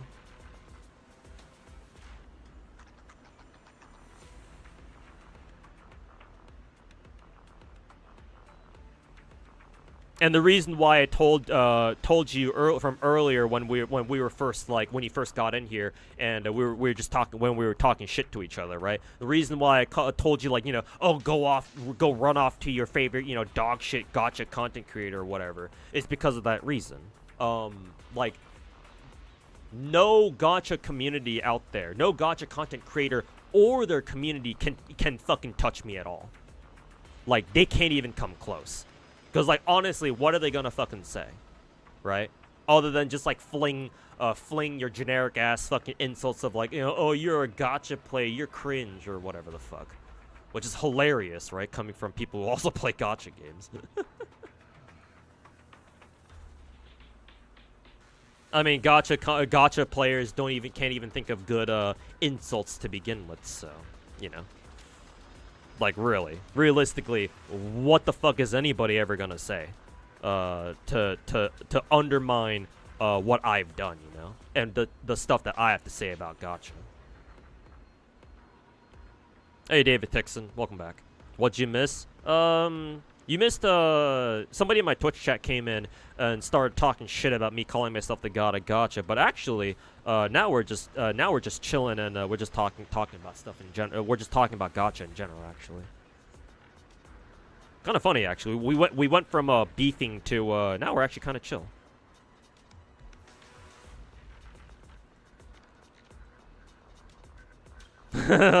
Reformed. That's why I don't really like banning people. I only ban people if they just insist on being fucking retarded. But, like, you know, you never know. Even if somebody comes in talking shit, you know, if you have a chance to just talk things out with them, you know, maybe they'll turn cool, actually. You never know. That's why I always reserve banning as like a last resort. If, like, there's no, if it's become clear that there's, like, no way we can get through to this dude. At least you can count on me to give opinions on gacha games in good faith. Cause ain't nobody else gonna fucking do that. At least not most other people. How do I feel about Exedra? Still looks like shit. Yeah, I've definitely got a lot of concerns going into Exedra. But I guess we'll see. We'll see how it turns out, I guess. I believe Exedra is slated to come out in like 2 weeks or something. It's actually gonna come out very soon. It's coming out a lot sooner than I expected to. I thought for sure Exedra would come out around Anime Expo time, but I guess no. I don't know if they're like pulling a woo-wah here and they're releasing the game early. I don't know, but I guess we'll see.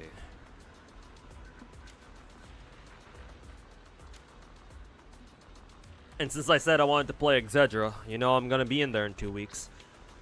So, hey, 13th gacha game. Here we go. Unlucky number 13. Woohoo!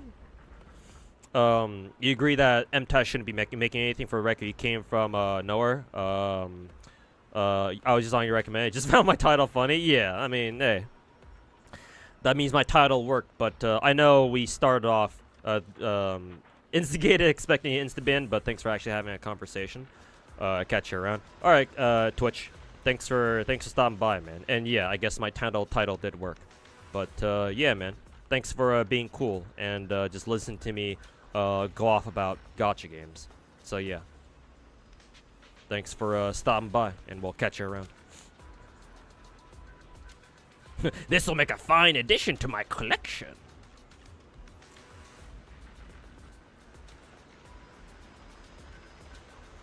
Thoughts on new Genshin character? Oh, I like Veressa a lot. I mean, she has fat fucking titties, so that's good enough for me. So yeah. And I think Eon Sun's pretty cool as well. I'm gonna use Veressa more though, that's for sure. You know what people are angry about on Twitter? Yeah, they're just fucking retarded Twitter fuckers. What'd you expect?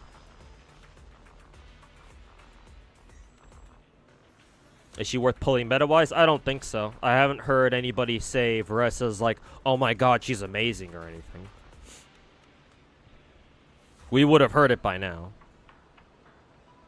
So I'm assuming that she's not like meta or anything. Veressa having the Sonic running animation? Exactly.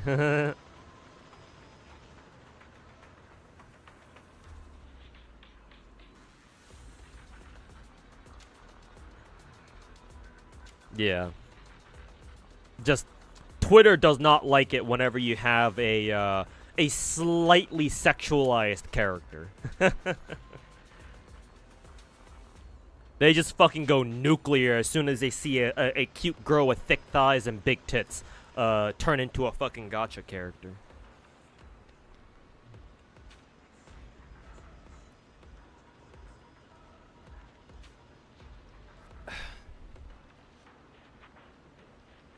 Twitter needs to die.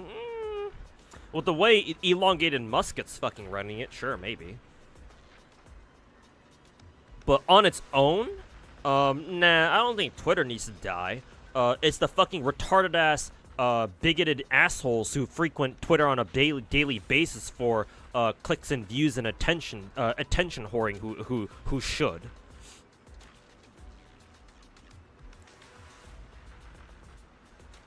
The people ruin Twitter, not Twitter.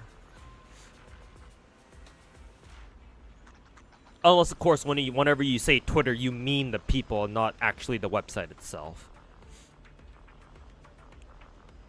Because, like, here's the thing: if Twitter suddenly disappears tomorrow, then guess what? All the fucking retards that Twitter congregated for us, well, they gotta go somewhere, right?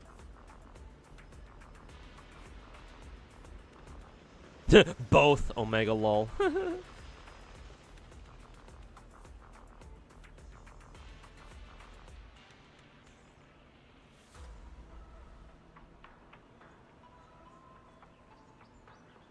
Same Twitter's like Love and Deep Space is not a Gooner game or like Double Standard much. Just like, I mean, I don't know if you guys remember, for those of you who were in my chat, like what, last weekend or so? If you guys remember my last stream on like Sunday or something like that, right? Just before I ended my stream, I was talking. Yeah, back to 4chan now, right? If you guys remember my last stream last Sunday, right before I ended stream, I was having a conversation with a dude in somebody in my YouTube chat, who was like, "Oh, I think Veressa's correct character design is quote unquote hideous," right? And I was talking to him as like, why do you call her hideous? What makes you feel the need to call Veressa hideous? And he was like, no, I wasn't trying to talk shit. I was like, really? Oh, really? You're not talking shit? you call you know, looking at a character, an anime character, and calling them hideous, not talking shit? It's like, okay, that's kind of strange, but sure, you do you, King.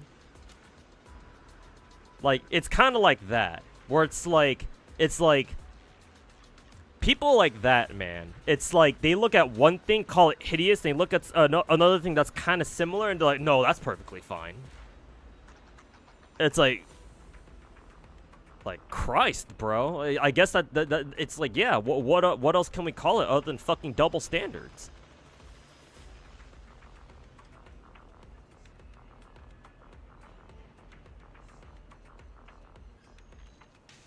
My country is extremely retarded, and you're embarrassed and be a citizen. If you're an American like me, yeah, I know we have a fucking retard as a president right now, but and his entire cabinet is mostly filled with retards. There's a couple exceptions here and there, but you know, calling RFK Jr. anything but a fucking retard is kind of, you know, wishful thinking. But yeah, not all of us are like that. It's just unfortunate with the way social media has evolved, and how people use social media has evolved, where now the voices of the retarded are always fucking constantly yelling down at us no matter where we go. What's her ability? She runs really, really fast. She's a plunge attacker, which is why Shenyun it will be on raid up with her in what, 2 weeks. She's a plunge attacker. We just don't know how good she is, or maybe we do. I just don't know how good she is. We'll just make sure that I've collected all the primos from Shu defense. Grab some more rewards. The retarded ones are hell out. Yeah, as they tend to be, yeah. Because the ones who are the most sure of themselves are oftentimes both the loudest and the fucking the most stupid. The fucking most retarded.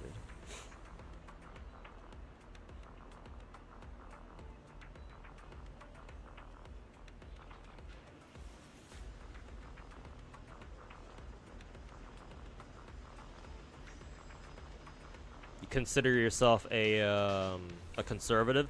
If by extension you consider, if you're part of the, like, if you consider yourself, like, well, maybe you don't consider yourself a Republican, or maybe we'll just say you tend to support the Republican Party, you know, because traditionally in modern American history, obviously the Republicans are more conservative. The reason why you don't really think highly of the Trump cabinet is because Trump isn't really a Republican. He just decided to run with the Republican Party, but then he hijacked it from the inside out. Like, the Republican Party is no longer the Republican Party, but to be fair, the Democrats aren't really what they used to be either. Right now, America is in one of our very occasional political upheavals. Where our politics are just kind of all over the place, and our political parties don't really know what the fuck they are, like identity-wise. In recent times, they used to, but then it really started breaking down when Trump started running for office. What, like 8 years ago? Back during his first term. Yeah, that was when it started going to shit. Because when Trump started running, he initially joined with the Republicans. If I understand this correctly, he initially joined with the Republicans, but then instead of running with them, he just hijacked it, because it's Trump, and everything needs to go his way. So he just once he gained like actual control of the Republican Party, he just started kicking out anybody he didn't like, or anybody who told him no. To the point where the usual Republican like members, or like the usual like people who made up the Republican Party, like the different demographic groups, are no longer part of the Republican Party anymore. Like the business conservatives, the fiscal conservatives, they used to be Republican, or at least associated with the Republican Party, now they're free. They're swing voters. They don't have a party anymore because Trump kicked them out. And it's not like, and they don't really want to join with the Democrats because obviously the Democratic Party isn't really much better. So yeah, no. Yeah, that makes perfect sense to me, Dr. Zero.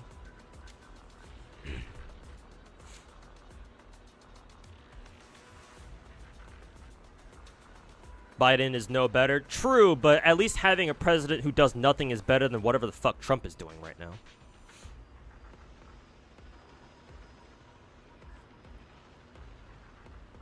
See a clip where his aides made fun of Zelensky for not wearing a suit? I didn't, but that doesn't surprise me.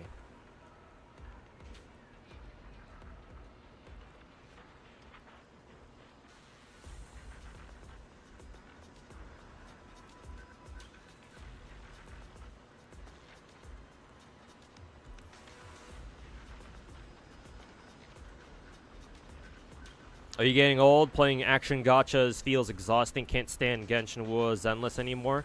Maybe. Your tastes change over time, so. And that's fine. If you no longer enjoy playing certain gacha games, or just gacha games as a whole, there's no shame in just you know, dropping them. Just if you're not having much fun playing gacha games anymore as you used to, then yeah. Don't force yourself to play gacha games. That's just gonna make it worse for you. Yeah, you could also just be burnt out, but, you know. It depends. Hey, dude, you absolutely look foul, and you're the worst person ever, but I'm not insulting you. It's just how I talk, I know, right? And then when you call them out on it, they're like, what do you mean I was insulting you?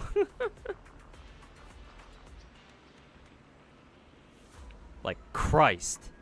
And I thought I thought I was the fucking socially retarded one here.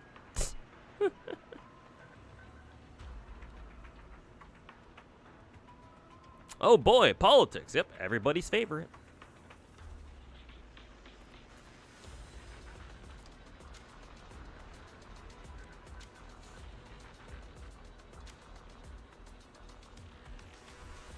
They have no hearts. They have no idea what the fuck they're doing.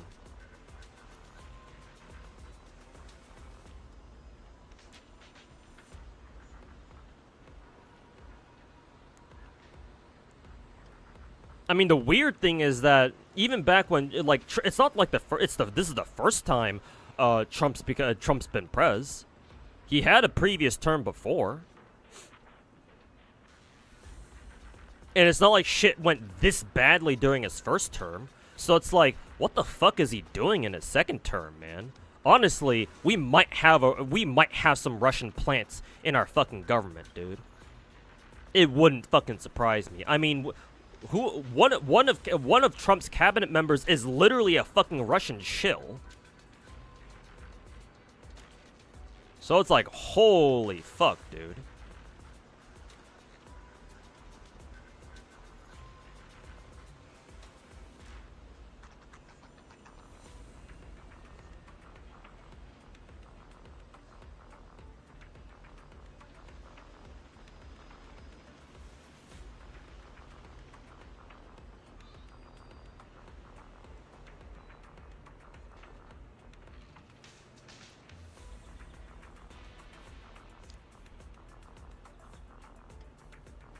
Tariffs are gonna save the economy. Yeah, no wonder they think that. Trump kicked out all the people who could do math from the Republican Party. So yeah, there's nobody in his party who can actually do any fucking math anymore. All the shit that Elon is doing with his retarded fucking Doge program. I don't know if anybody's told him this, but at the rate he's going, he's gonna have to lay off like 30% of the government staff to like hit his quota that he's trying to go for. He's not gonna hit it. And all he's doing is just ruining government services for everyone else. At least from what I understand.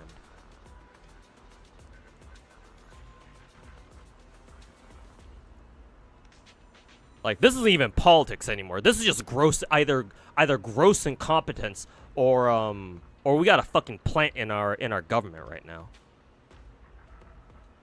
Fucking tinfoil hat conspiracy theories.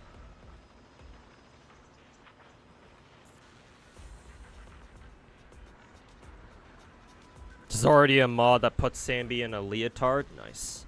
Does she wear a leotard naturally? Or just by default? She might. Obviously, it's a little hard to tell.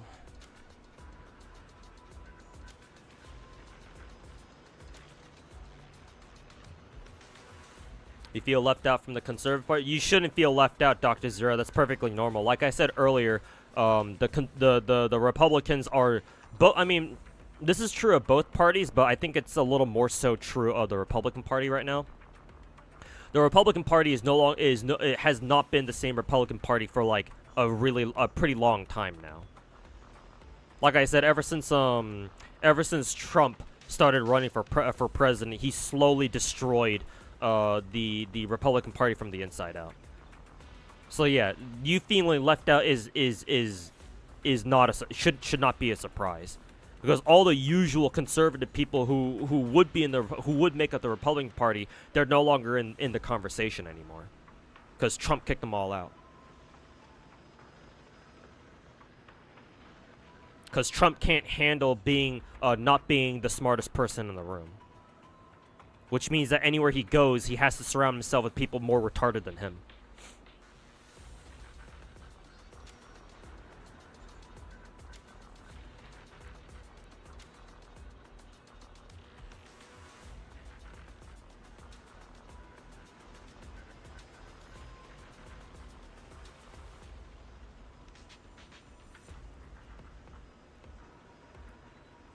Pretty inhumane where all your ally country's getting bombed. Well, technically Ukraine isn't like an ally. However, it's important that we stop the Russians in Ukraine, because if they do conquer Ukraine, they're coming for the NATO countries next.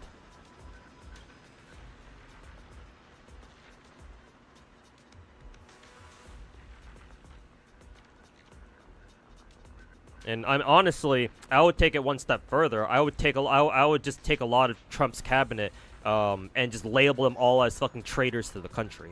I don't know if America has some sort of protocol against people we brand as we deem to be traitors.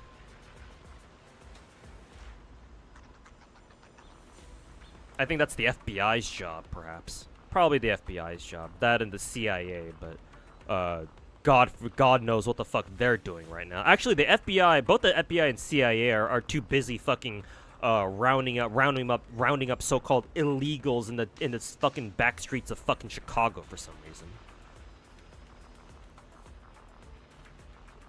Well, actually, no, not for some reason. It's because fucking granddaddy Trump told them to fucking go pick up some illegal migrants or some shit.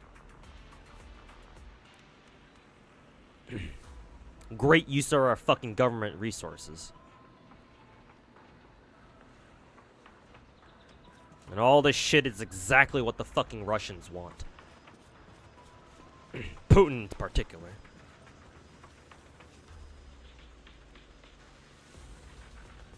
You didn't finish reading my sentence? No, I did, Naruto.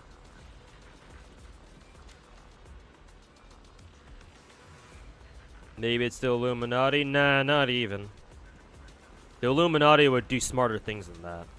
Nah, it's just the Russians. Also, why? Oh, right, because Lost Void got a new update. Oh, yeah, that's right. Didn't I already do my, pretty sure I already did my, Lost Void or Hollow Zero runs, already. At least I want to say so.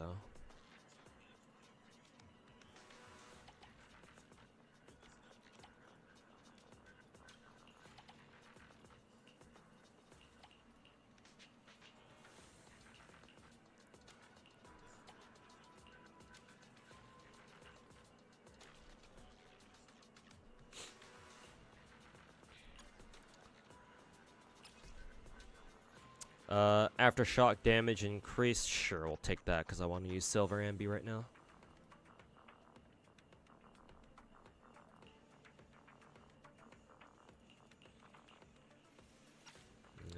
Okay. Oh, excuse me. We'll take Yell or Astriel. 触りたい。そろそろ本番かし。命令を待つわ。あなたと私で響き合う。細野さん、アンビ、ナンバー05。Who did I want to bring for this again?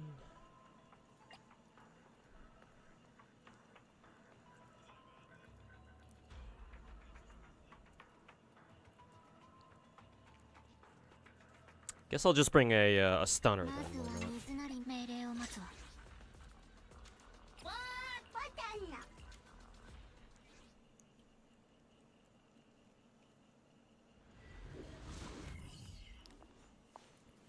At least Elon and Trump have shown that any retard can be a billionaire if they're lucky enough. Yeah, that's kind of a bad thing, though. And by lucky enough, hopefully you mean lucky enough to be born with the fucking silver spoon shoved down their fucking throat, maybe. Who did I take again? I guess I would have to bring use something that buffs Astriel, I think.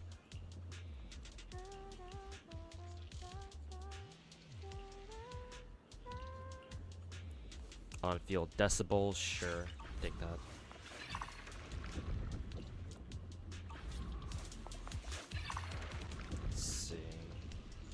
Yeah, they changed it now. Let's see. Astra. During Idyllic Cadenza Unleashed. I think I've seen this one. Each stack of Starlight. Holding basic attack. Crit rate. Blah blah blah. Sure.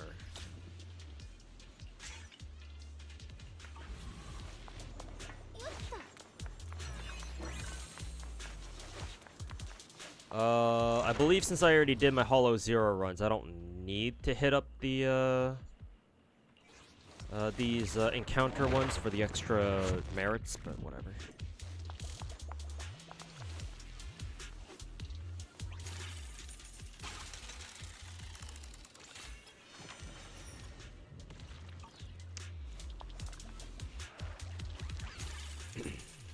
Oh, I already did this.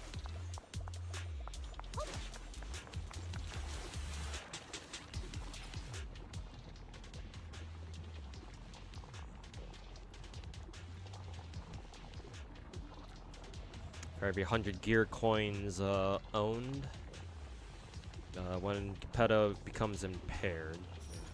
Take that then.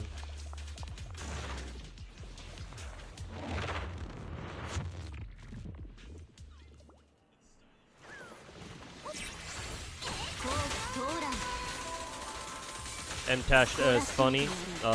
Makes a turn-based game. Says he hates turn-based games, but decides to help work on one. Yeah, I guess the money must have been real fucking nice, huh? Not that I exactly blame him, because I'm aware he's a family man. So it's like, at least I can understand someone like him taking the money. Because, you know, obviously, you know, I would like money too if I was taking care of a family. So I don't exactly blame him, but yeah, it's still kind of strange to think about.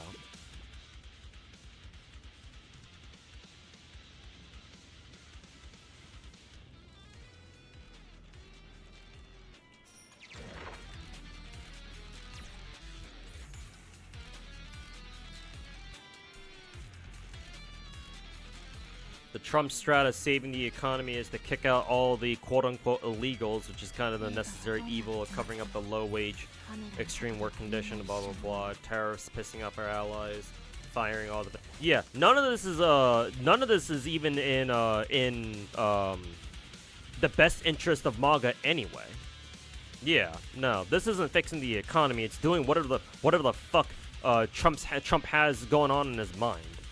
We also know that Trump usually listens to whoever sucks his dick the last.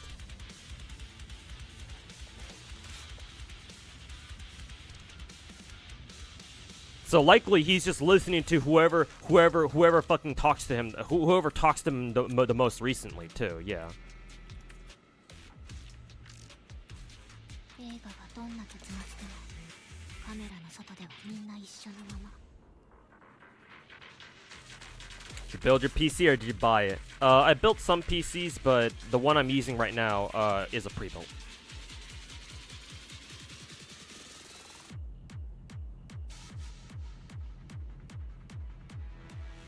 New music for Hollow Zero is pretty good, actually. Right now, JD and Elon are sucking his dick the most right now. You never know. Like I said, we might have a fucking Russian, like an actual fucking Russian plant in the government right now. It's just the rate at which Trump is ruining the fucking government is like, it doesn't just need to be studied; it needs to be stopped. How much did I buy it for? 3K. I think it was a little bit pricier than it needed to be, but whatever. I'm sure if you built your own PC, you could get a much better PC if you were to build it yourself, like find all the parts yourself and shit.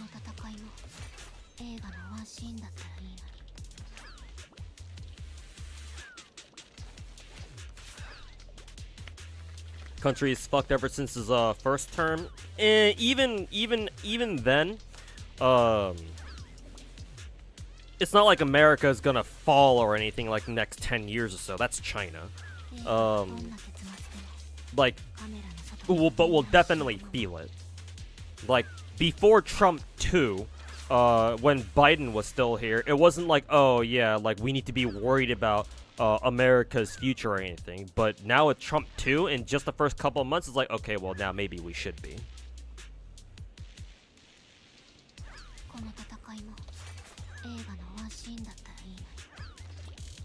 You don't mind you don't mind Vance that much? I mean, he's VP. Vice presidents usually don't really do much. Historically speaking, in American political history, what is it? Oh yeah, that's right. I want to keep all the coins right now. In American history, traditionally speaking, vice presidents really never got anything done.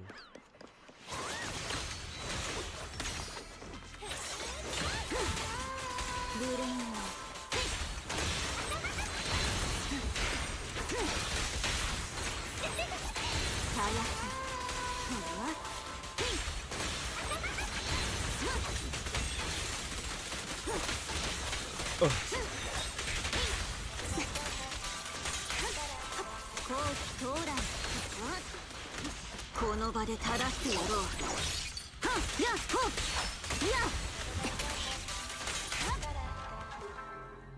Hey, Dark Land Master, welcome back, man. How you doing?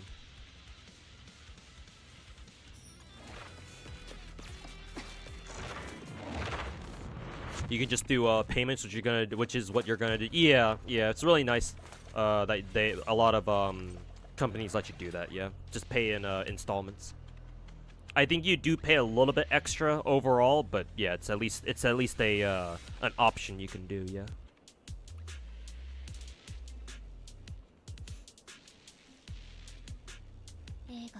Your sister almost got laid off from her government job. Like it's that bad. Yeah. Like maybe maybe there's a few government jobs that don't need to be there, right? But like Elon thinking that, oh yeah, we need to go around cutting jobs from our government and that's gonna solve our fiscal deficit, like he doesn't understand how fiscal policy really works. It's either that or somebody is intentionally feeding him lies about how the government works and how laying people off is gonna save the government money. Because I mentioned before, laying off government jobs, yeah, I mean technically it saves the government money, but like he's only gotten rid of a little bit of like the entire government workforce, and if he wants to reach his quota that he says he wants to reach as far as like, you know, cutting government spending goes, he has to lay off a lot more. And for him to reach that point, that I would love to see him fucking try. Like, either way, like, a lot of the government jobs he's cutting, or a lot of the jobs that the government's letting go because of fucking Doge, those are actually jobs that we kind of need to rely on, because those are, what, like, either probationary jobs or, like, temp jobs, right? For example, like, firefighters who go fight fires that break out in, like, our national parks every now and then. Those are temporary government jobs, and those people, all those people just got fucking fired. So, you know, come summer season, when we tend to have a lot of fucking wildfires, who's gonna be out there fighting the fires then? Gee, I wonder where all those people went.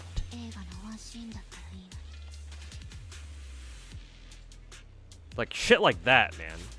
It's like dumb shit where it's like, okay, why are, like, okay, maybe it makes a little sense in cutting some jobs that, you know, we don't really need, but, like, this? Like, no.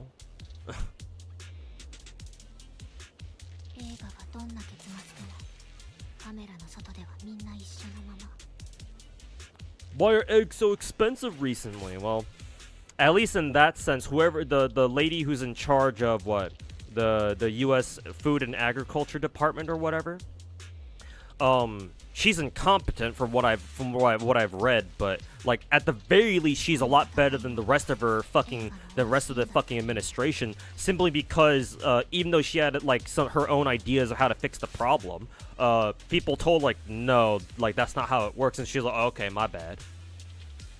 And so, like, she's at least trying to learn. So it's like, okay, then, well, that's, you know, that's not ideal, but it's a lot better than fucking RFK Jr. telling people that they don't need to get vaccinated. Or whatever fucking drivel comes out of his fucking retarded ass.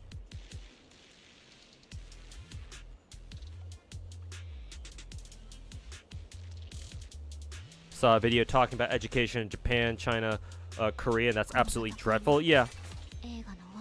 There's a reason why us immigrant Asians always bitch about having tiger parents. It's because that's the system that they grew up into.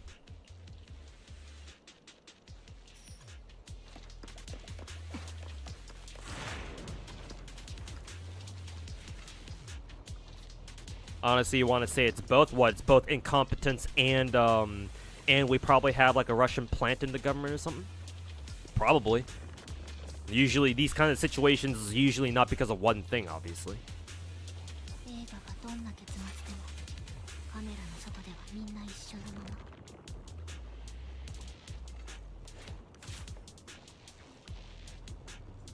Elon is treating government Doge cutting like how a company refinance. Well, yeah, exactly. I mean, that shouldn't exactly surprise you now, does it?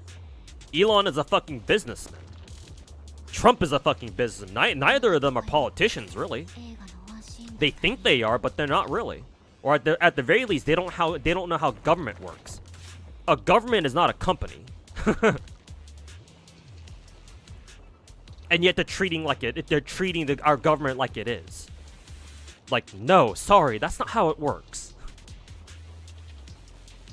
Fucking retards. And the best part about all of that, ain't nobody there to tell them no. Because otherwise they get fired.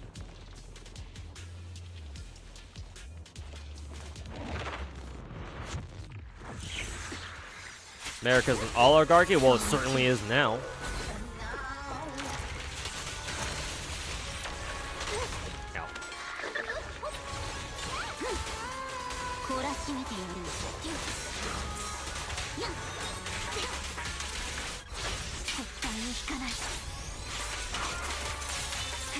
Mada puts a silver ambi in Fridya's outfit from Snowbreak. Nice.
Playing Silver Amy certainly feels very fun, and that's all I give a shit about.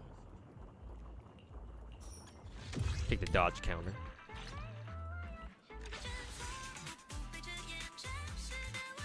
Your business entrepreneurship teacher said the same thing back in 2015. What, that you don't run the government like a business because the government isn't a business or something like that, or what part did he say exactly? This lobby area looks a little different from usual. Interesting.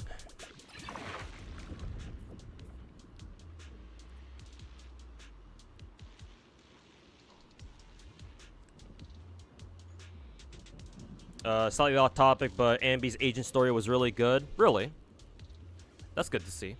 I know Ambi, like, all I know about Ambi's story is that, like, apparently she was like a clone project or something. So there's actually a lot of Ambis out there or something. So yeah, good to see that Zenless' stories are pretty good so far. Every Asian education is dreadful depending on which country demands children to learn shit like prison cells. I mean, historically it makes sense at the very least. Because if you think about it, for Korea, because I'm Korean, historically, that's what we had to do, or that's the strategy we came up with back in the day. Because after the Korean War, South Korea especially, since once the Korean War was like done for the most part, right? We had the whole fucking the 38th parallel was in place already at that point. So you know, South Korea was like, well, shit, we got to do something.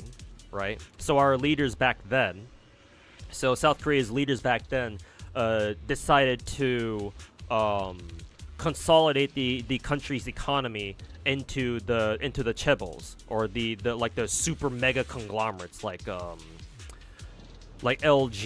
Samsung, Kia, Daewoo, all the big mega Korean firms, right? That like a few families have control over, right? If you want to see what a real oligarchy looks like, then look no further.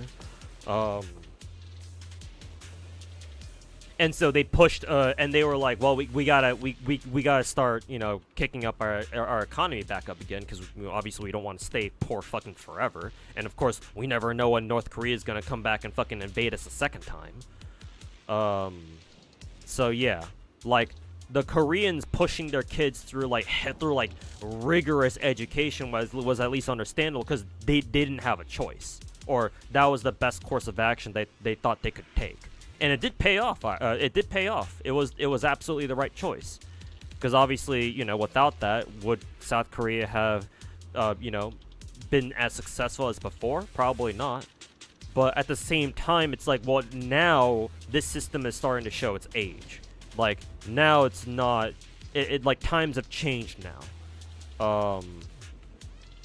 Like, the problems that face Korea and obviously the other East Asian countries are different than what they used to be.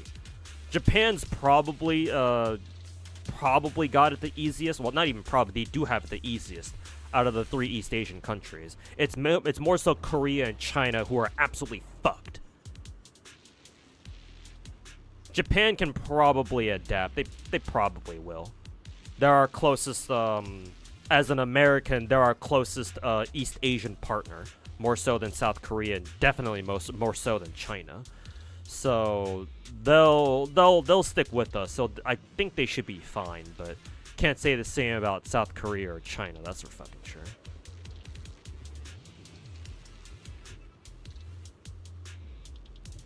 Trump's a businessman, and a bad one at that. And not a politician. You don't hire businessmen for politics? Yeah, exactly.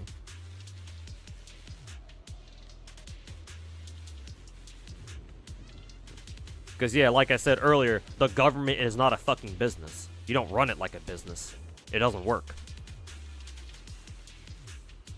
As a Vietnamese, your education system is fucking stupid too, because they're forcing high school students to learn college or university subjects that make zero goddamn sense.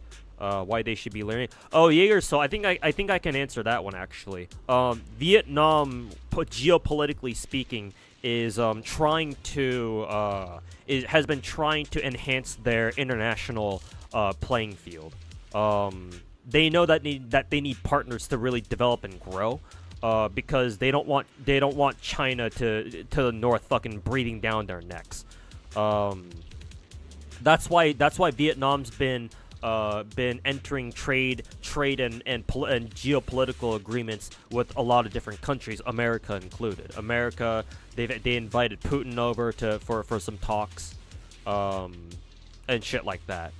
They want to like enhance their export potential as much as they possibly can. So I imagine the Vietnamese Communist Party is trying to get everybody to be college educated, so that way the export potential is way fucking better.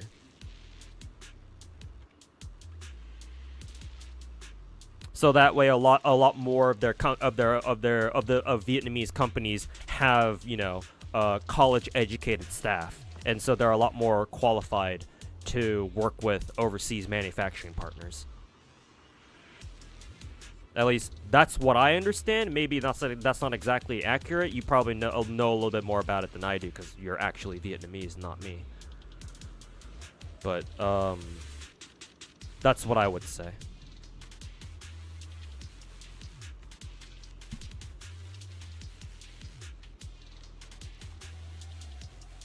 It's interesting to see updated textbooks already cover the social media misinformation phenomenon. I mean, they should, yeah. Because, yeah, social media misinformation is potentially very dangerous. So it's good to see that textbooks have caught on, or like, yeah, no, don't listen to social media. Also, too, question, do you think pulling for Sanby is worth it, or should you wait for Trigger? Sanby is fun. I don't know if she's meta, though. I will say, I think I had somebody in my YouTube chat earlier say that they regret pulling for Anne because she doesn't feel very strong. I think she's okay. She gets the job done, but she's certainly not like meta like some other characters are. Also, I have no idea what that did, so whatever.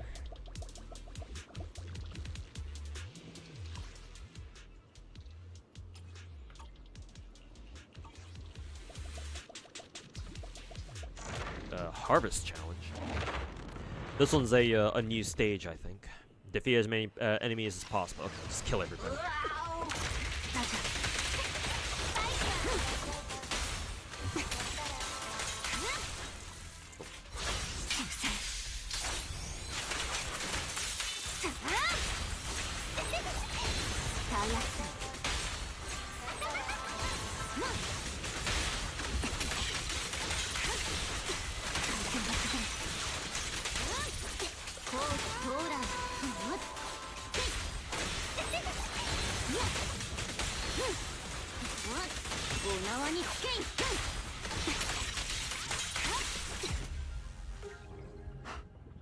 Pulchra's got some real badonkers. Yeah, for some reason she's got some fat tits. I'm not a furry, but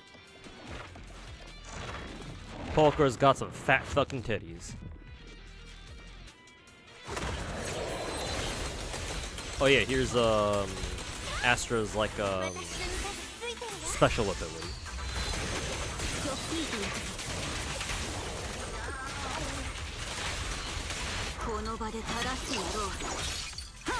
Called Sanby. Hey, congrats, man.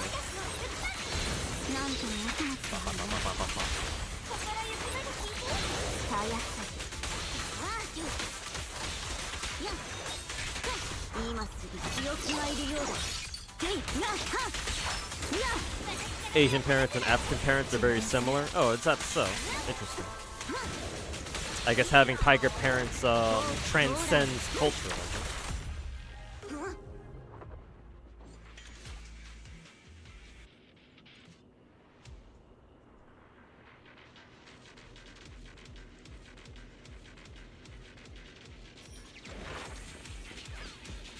Not just potentially, it's definitely very dangerous. Politically speaking, yes. If we're just talking about casual misinformation, it shouldn't be too bad. But when it comes to when it concerns like topics of like national security and shit like that, then yeah, obviously that's very dangerous. Which is why I say potentially, because it depends on what field you're talking about.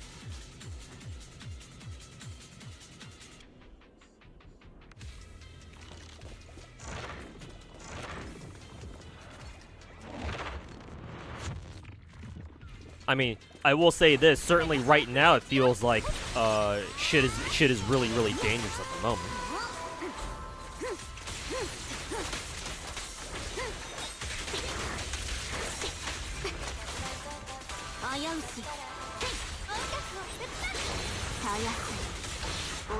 I have no idea if this is gonna hit anybody. It did hit somebody.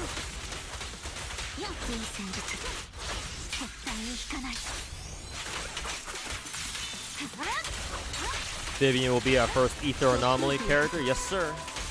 It's gonna be pretty exciting.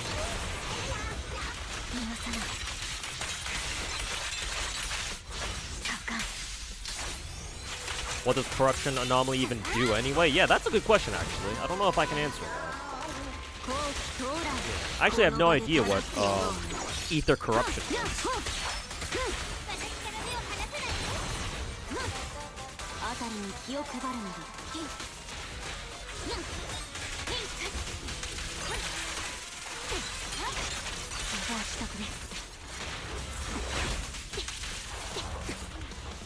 One more.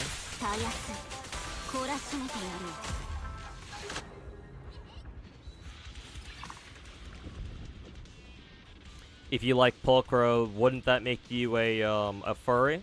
Not necessarily. Like, I don't really consider myself a furry, but there are some furry characters who I look at and like, well, yeah, they're kind of hot, actually. Just because an exception does not become is not a rule, you know. Let's see.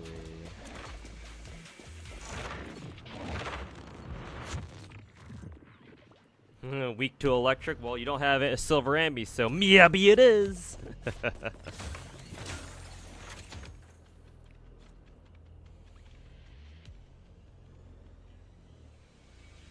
Oh, that's what you meant? Yeah, yeah. Okay, that makes more sense then, yeah. Just because you like Pulcro doesn't make you a furry.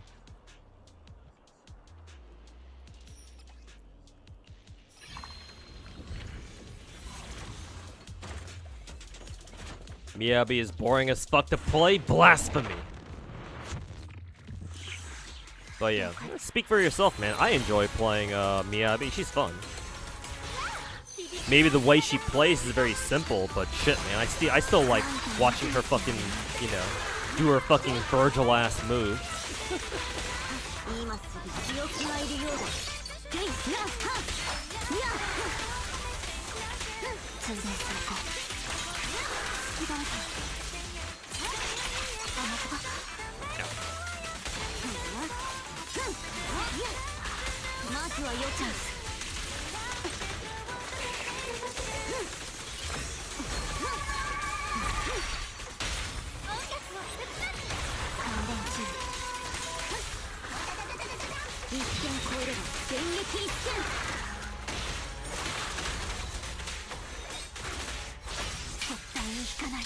Is Vivian right after Sanby? No. No. You know, I just realized we were fighting the twins here.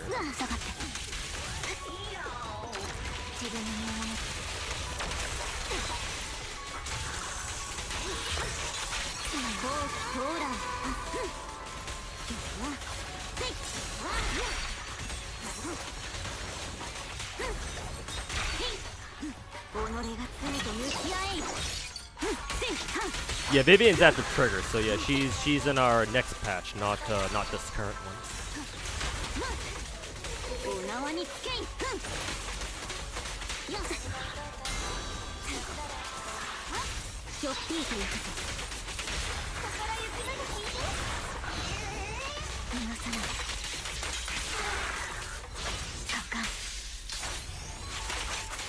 She could always no.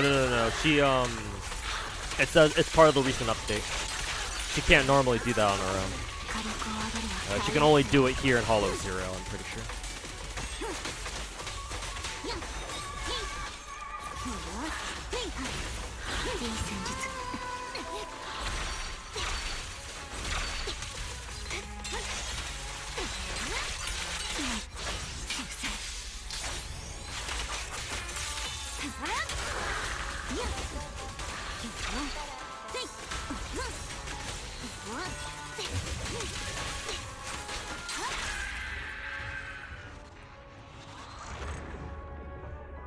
Is there a character you don't like to play as?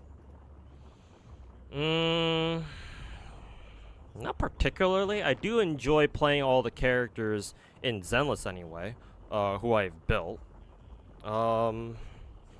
Like, technically, I can say I don't like playing, for example, a character like Ben, just because he's really fucking slow. But you can have a slow character and make him work. It's just that I in this game at least I think that it's really important having really good mobility. Because sometimes you do have to chase down enemies, and if you're playing Ben, then well, you know that doesn't happen all the time. So, but do I like hate Ben or anything? No, of course not. He's a big ass bear. How do you hate him?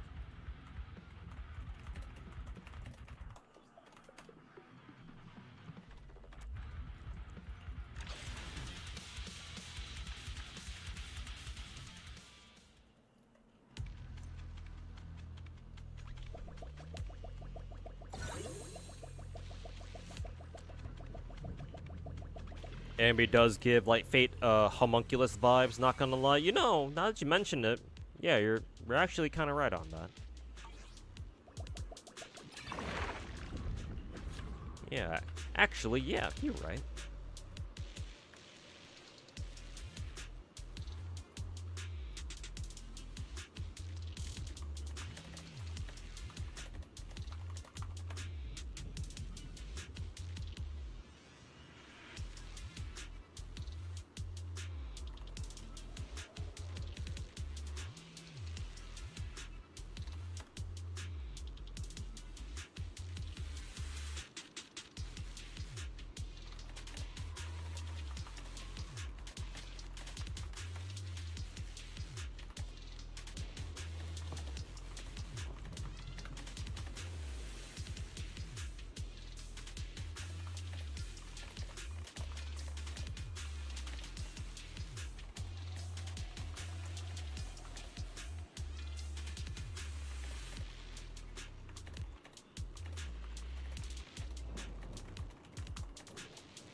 Is that Ben disrespect I hear? Unfortunately, yes. I love him, but man, is he slow? Yeah, exactly. He's really slow. If he had a good dash, then I like it would make up for it. Like even if his movement speed itself is not great, like that's fine.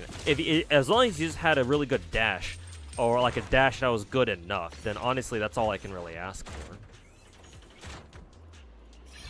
But yeah, he doesn't even have that, so it's a bit rough.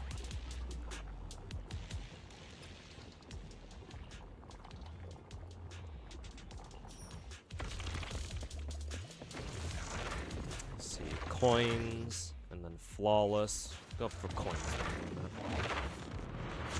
Is Zenless peak gacha? No, not Zenless. Peak gacha is called Arknights. OG Arknights, not Enfield.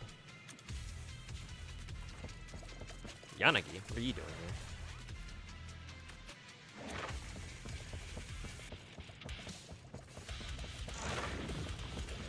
Oh, she just straight up just gives us money and we just run off. Who do I think the next altar could be for Zenless? Personally, you want to see Billy. They've already teased that, I believe. I think I saw some posts on Twitter say that Billy, they've already been hinting at a Billy altar. Because apparently his lore is that he came from the Sons of Caledon, and he was like a known fighter, kind of like Lighter.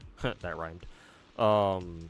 And then there are snippets of dialogue throughout Zenless' story where they hint at. I mean, Billy himself also even mentions some stuff like that himself too, where like he's a lot stronger than he gives off, at least right now. So he can get an altar, and if he can get an altar, then I would imagine Nicole can get an altar too. I just have no idea what it would look like.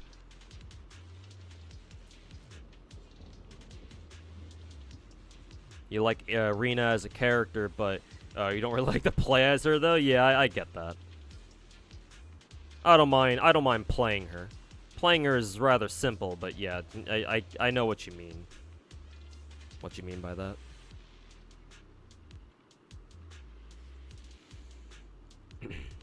MCs are gonna be playable characters in the future. It's so obvious. I mean, hey, even if it's obvious, I still think it's gonna be really cool when they reveal that. But all I know is that like they have some bullshit proxy powers that we've seen in a couple of cutscenes. It doesn't really feel like they give them like combat powers though. Unless of course it just does.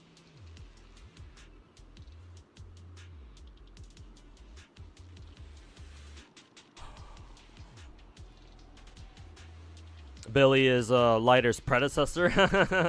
Kind of funny then, because Billy treats Lighter as like a like a big bro kind of figure, doesn't he? Unless it's the opposite way around.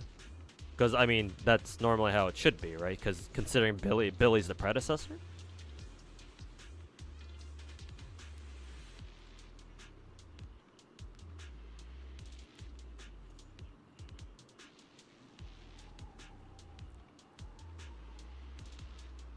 Oh, excuse me. MC will be another niche like how Trigger is off-field. I guess technically what they could do is they can make the MCs like truly an off-field character where they're not even part of your team, but they're like maybe like a separate support unit besides your Bangbu. I just don't know how that would work in lore, though.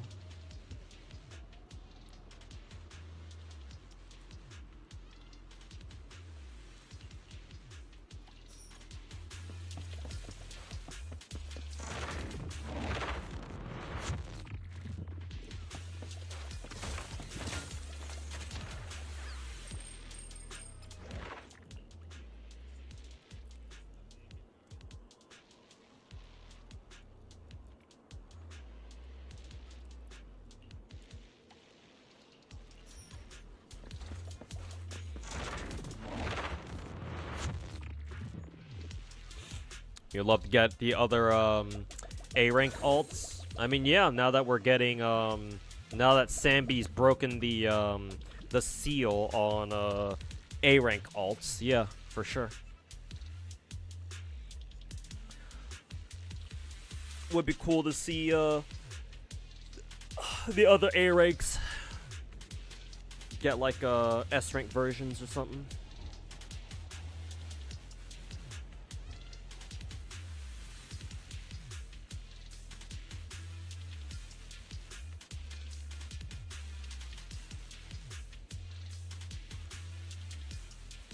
like casters, she supports your entire account. Yeah, with a revive that sounds like shit. Some account passive that is.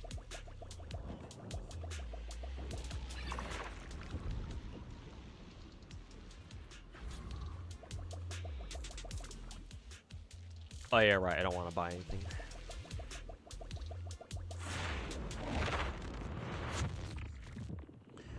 Alright, Geppetto time.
Oh yeah, right, I remember this.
Where's Zera at dog? I don't know. He hasn't been here for a while, so hopefully everything's all good with him.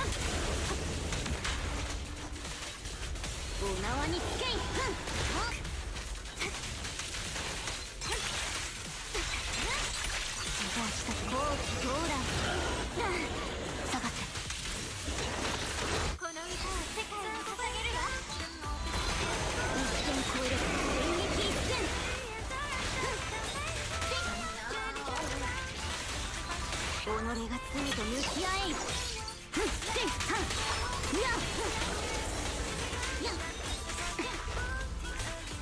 なんとも奥まっているな。こらすなとやる。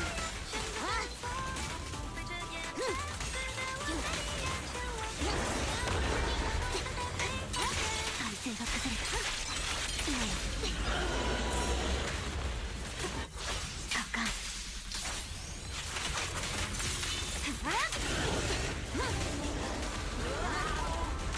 たやす。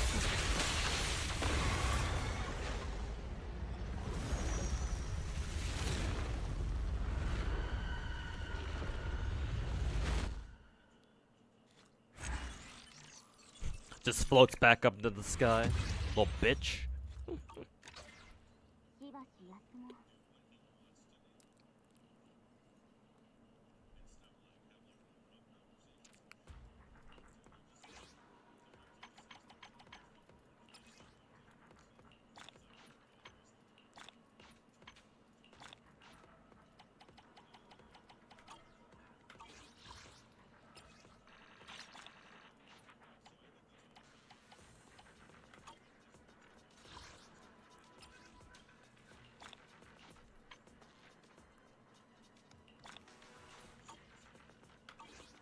Okay, we did a run of Hollow Zero. That's cool. Check the events real quick. We have a new main story. I assume this is a Silver Amby story, and this is the I guess our major event for this patch. Yeah, because you get a free pulcher from that.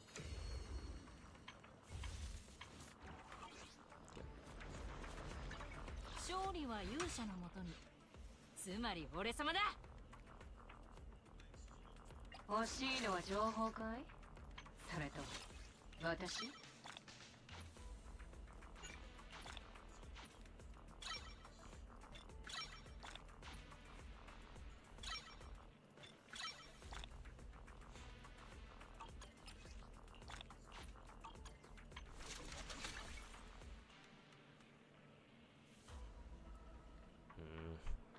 Don't have box cutters, so I'm gonna have to figure out what replacement engine I can give her. Figure that out later.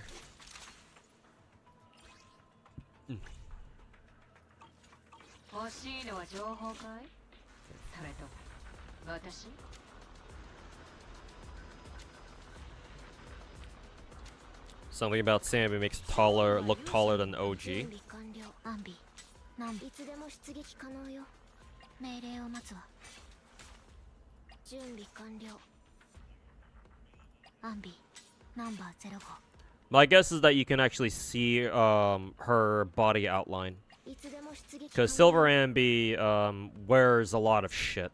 I mean, technically she's not really wearing much, but she's got a lot of gear on. So all of her gear is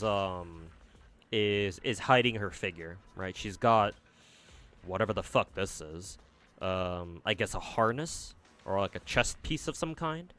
So that hides a lot of her upper torso. And she's got like really poofy sleeves? Detached sleeves? I don't know if that's like a proper jacket or something. It might be.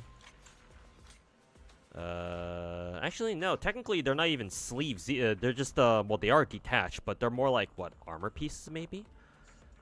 I have no idea what these knobs are supposed to be, though. But, yeah, like, regular Amby is just wearing a lot of shit. Compared to Silver Amby, where Silver Amby isn't really wearing much. Like, in terms of, like, peripheral gear. Right, Silver Amby doesn't have her voltage backpack back here. She doesn't have like the poofy ass, big ass armor piece sleeve things or whatever those are. Instead, she's pretty simple. It's just, you know, whatever the fuck this is. Oh, and you can see the belly button too, so that's nice.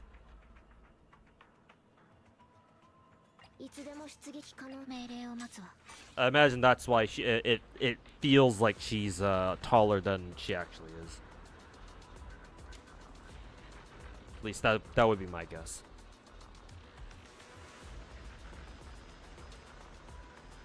Pulcher wants box cutter, steam oven, precious fossil core, and then arrow. Box cutter. Box cutter isn't it's not a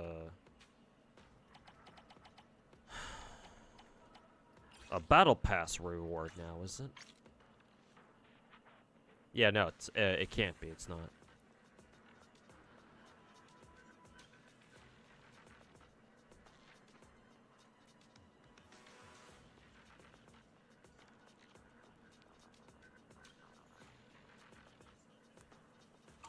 Yeah, because 6-shooter is the battle pass stun engine.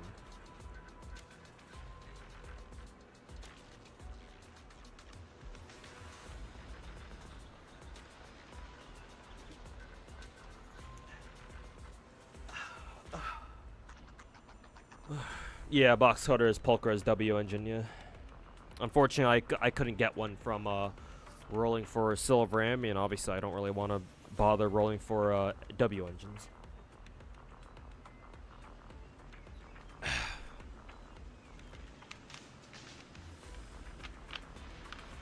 Or if you have a spare Hellfire for her, yeah, I wish.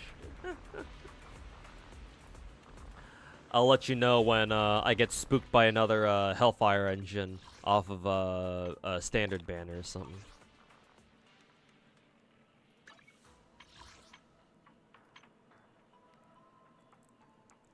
Let's see. I'm back up to 800 of these things, so I can grab 4 more multis. So that's good. Okay. Switch games now. Let's see. I'm still stuck on Star Rails bullshit, story bullshit.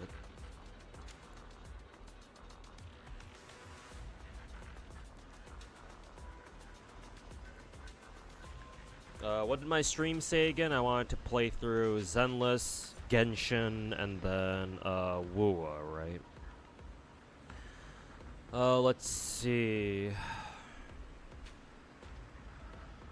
I think I'll log on Genshin instead of Wuwa, because I think Genshin's got an event that I gotta get done before it expires in like 2 days or so, so that's kind of urgent. So I guess we're pulling up Genshin next.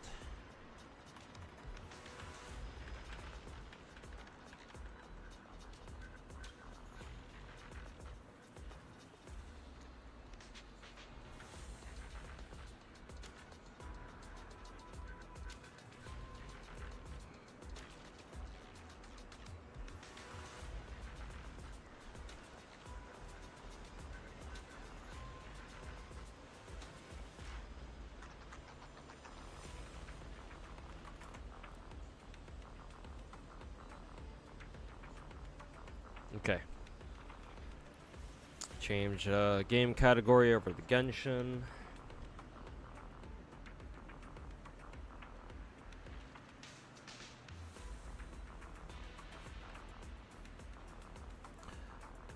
Flashbang. Ah!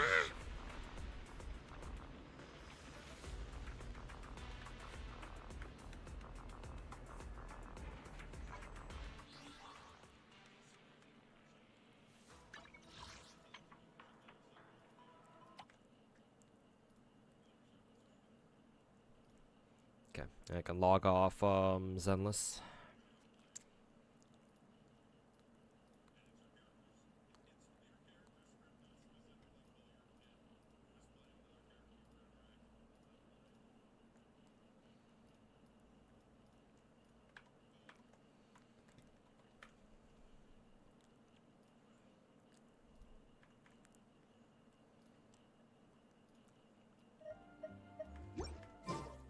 Okay, let me go get that Genshin event done.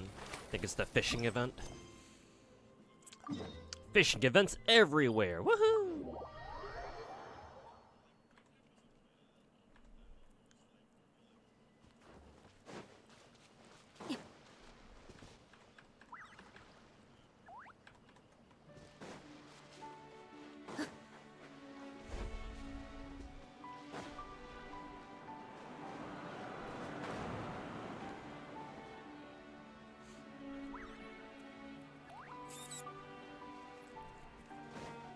Haven't even started the event? Don't worry, me neither.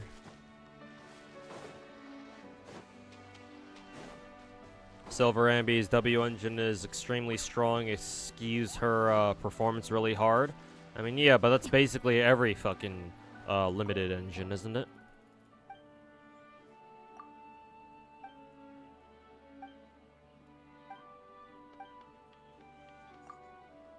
Colita's W is really good for her own personal damage. Sounds about right.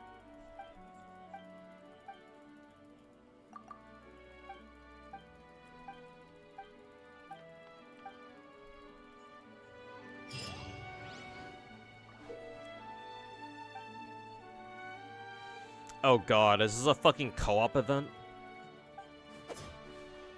Why didn't this event let you just teleport straight to the NPC? It's not that far of a walk though, so I don't see what the big deal is, but yeah, it is. You're right, it is kind of strange. Because we've had events before where you can just teleport straight to the NPC and just talk to them right away.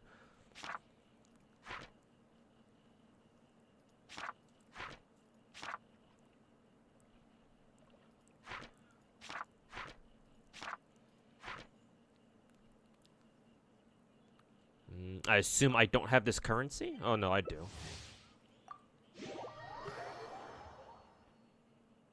A co-op fishing event, or more like a PvP fishing event.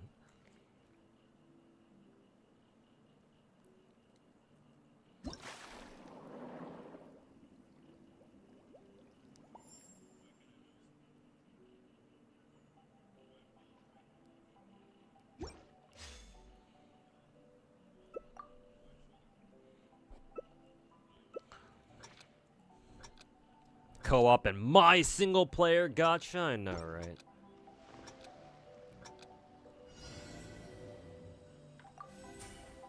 Sure. I don't really know how this goes. Fail. I don't know why I'm failing that.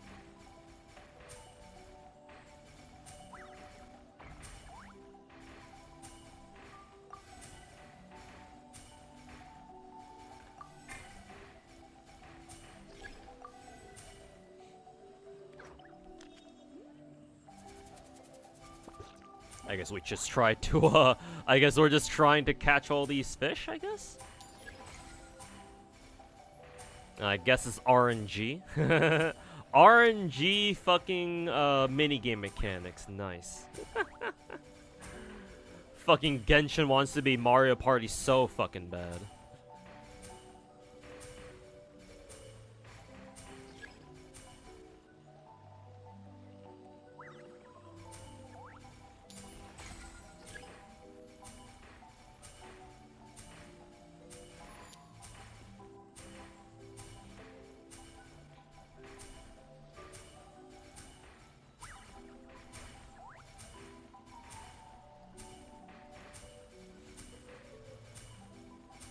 Though I do notice that everyone's scores are much higher than mine, so clearly I'm doing something, I'm doing something wrong.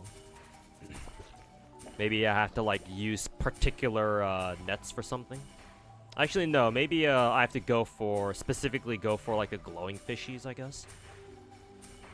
Because I think that's what they told me in the very beginning, I think.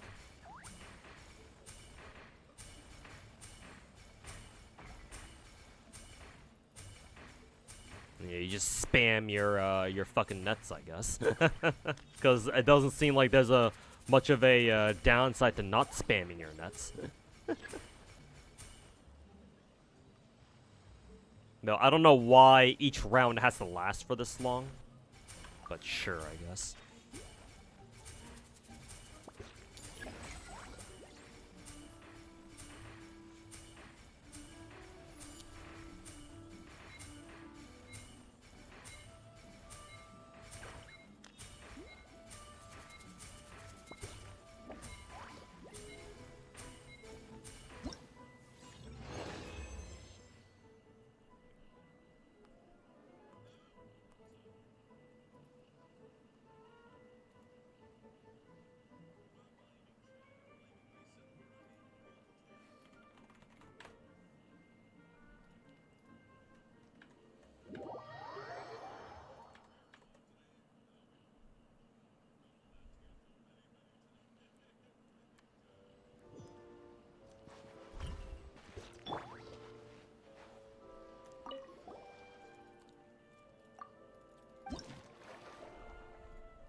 see. That got me 500 points out of 3,000. Okay. Fair enough. Let's see. Catch a total of 10 small fish using the small net. So small net, large net, and then catch one super large fish. Nice.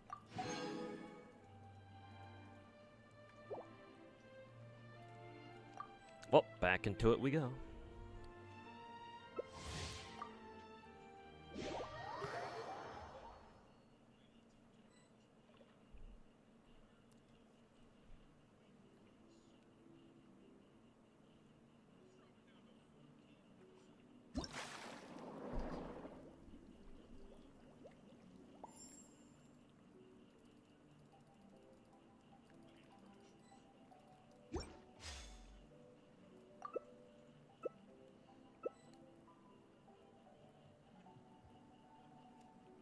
Oh, fuck.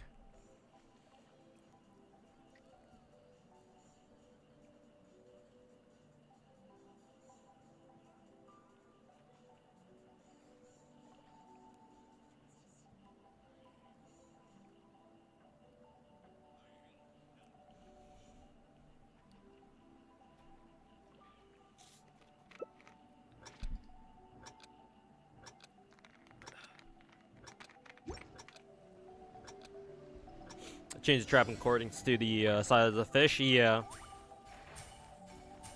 Seems like that's how it works, yeah. Use the smaller nets to catch the smaller fish. And then change the size of the net accordingly. So I just want to catch 10 fish real quick first, and then I'll switch over to something else. Though I haven't exactly kept count, to be fair. Maybe we use the large net to catch the big fish. Well, unfortunately, I didn't get it.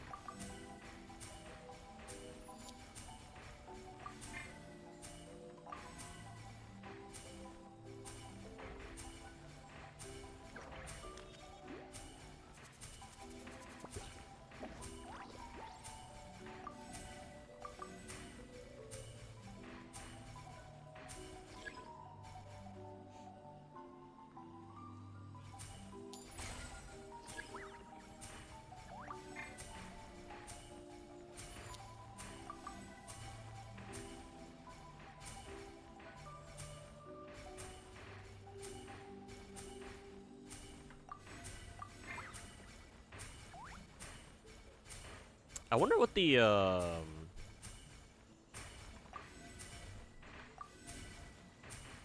wonder what the middle net is used for then.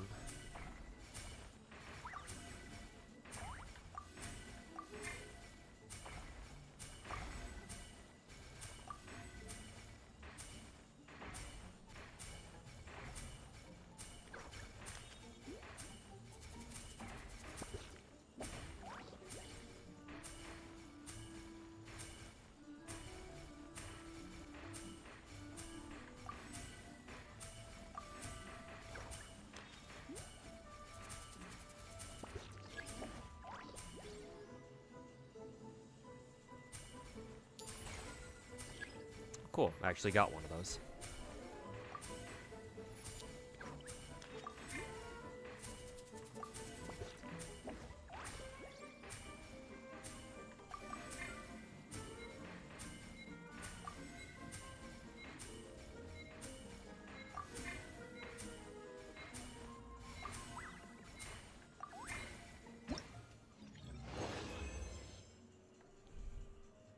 Did much better that time.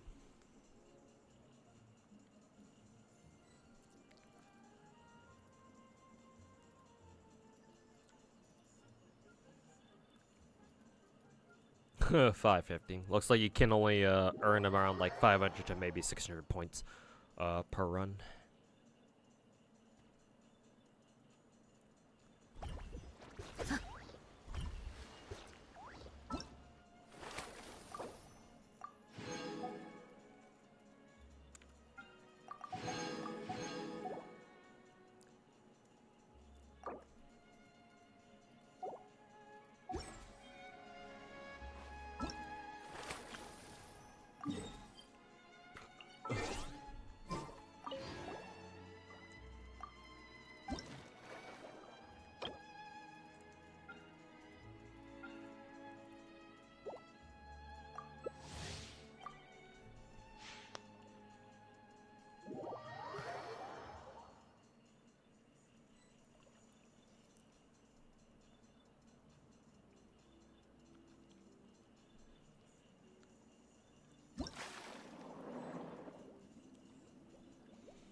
G1's legs are strong to kick ethereals and mechs.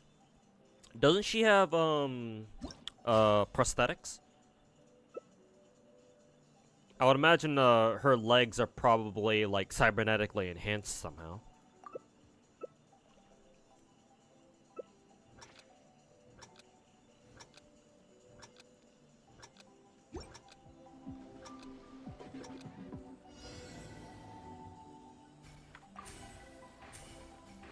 Nah, she's all natural. She's natty.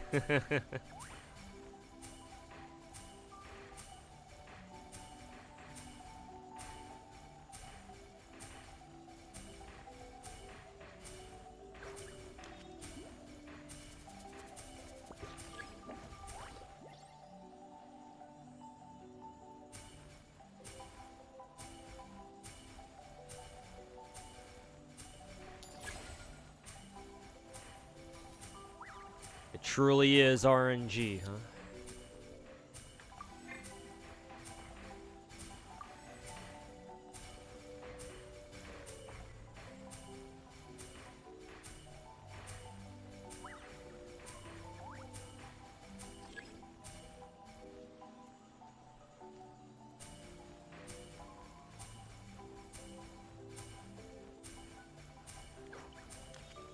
Wasn't this song from Golden Archipelago? Maybe. Oh, nice! I got 2 of the big fish.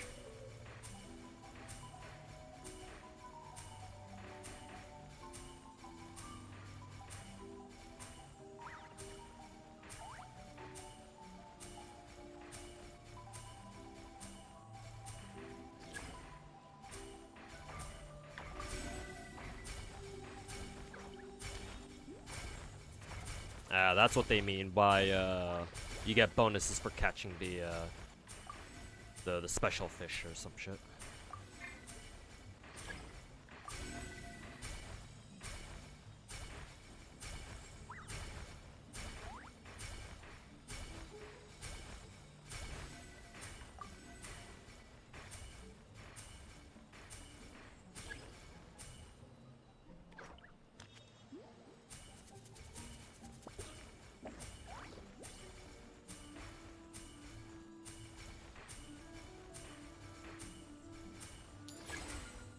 Man, I caught all the big fish so far. God damn.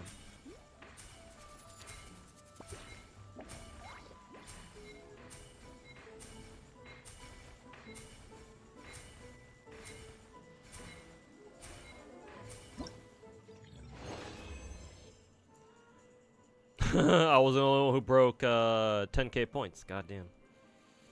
But yeah, song feels familiar. Yeah, they're probably reusing it from somewhere else. Ooh, nice. And score there that time was 750. You can finally leave main story for which game?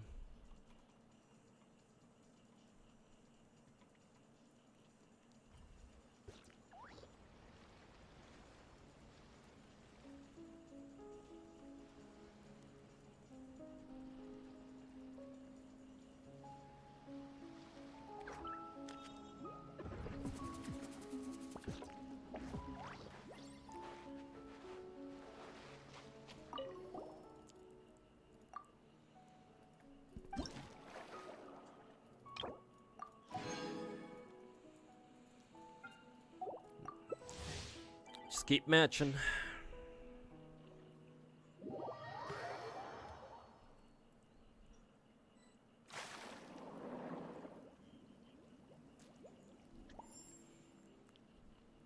Zenless? Okay, gotcha.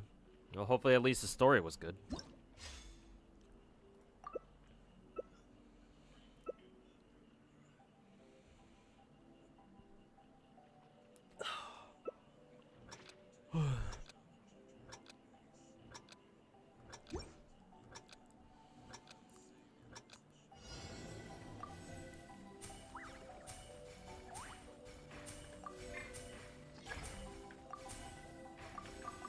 Small nets get a combo bonus.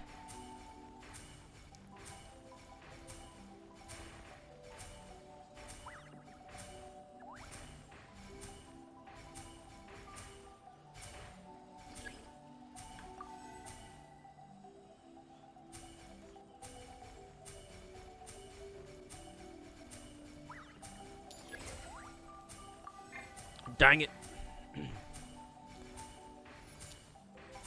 God damn, that Sage guy is already at 10k. He's pretty good.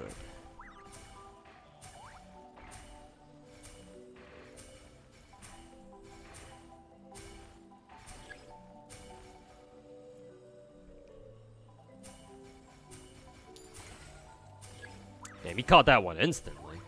I wonder if the game favors like one person just catching everything over the others. Because the last game I just kept catching all the big fish.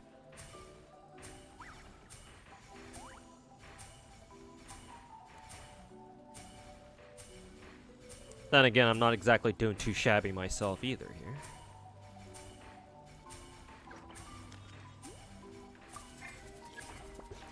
Medium nuts.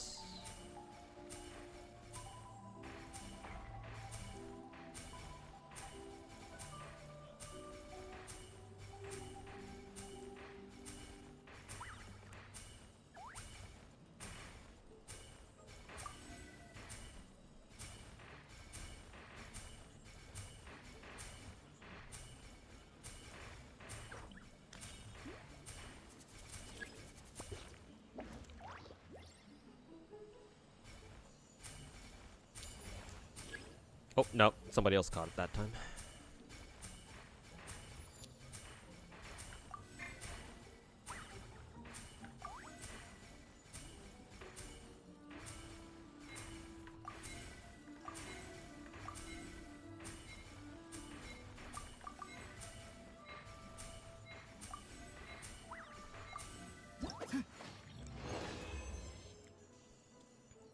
Hey, I almost caught up. Damn, that Cal guy boosted his score by a hell of a lot as soon as he caught his first big fish.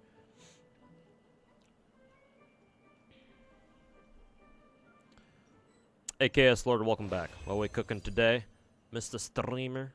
Let's see. We just got done playing Zenless, rolled for Sanby, got her, and I cleared Shiyu defense, and then did a run of New Hollow 0.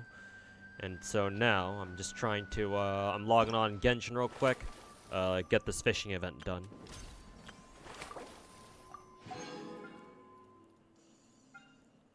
Excuse me.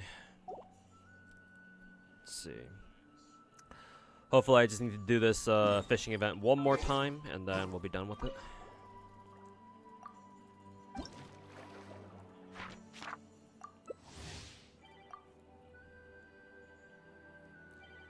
And once I'm done with this fishing event, I'll probably spend the last hour just playing through, hour and a half or so, playing through some Wuwa. Unfortunately, I don't know if I can go for Brant anymore, because I already lost the coin flip for him with the Verena. So I'm just sitting here thinking maybe I should just save everything for Cantarella instead. And just wait for Brant to come back on rerun or something.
God damn, even with medium, I didn't catch shit.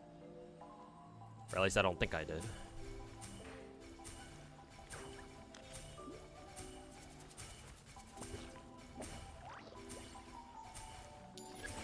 Nice.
Hell yeah. Huh, almost hit 40k there. God damn.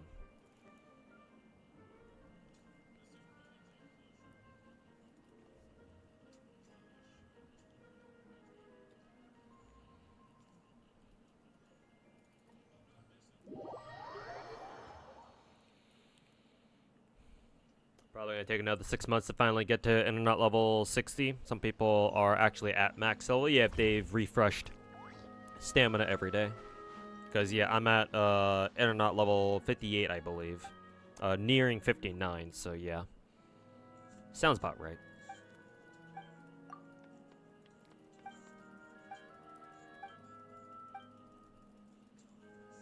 By the time Zanny comes out, you'll have funds for 3 characters? Must be nice. Shit's taking too long. Eh, don't worry about it, man. Zanny will be here before you know it. Well, I say that now, but...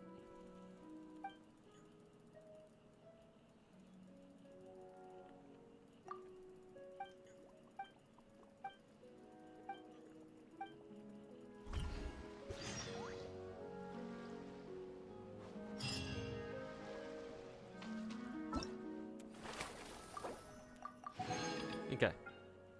Fishing event's done.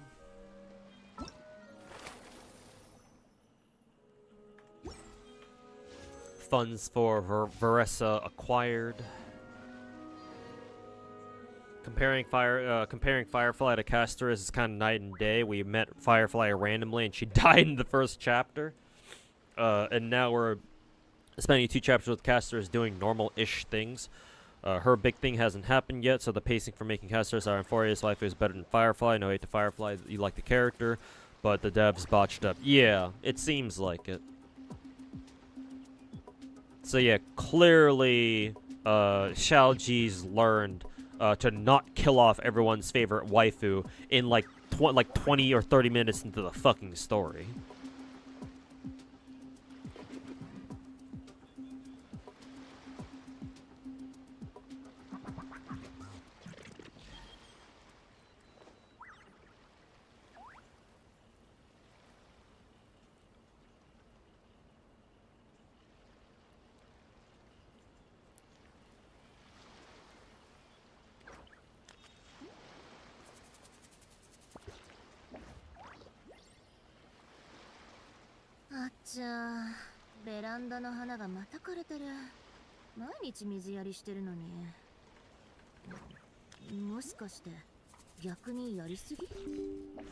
Now, as for the rest of Amphoria's story, I'm not too sure about that one, though.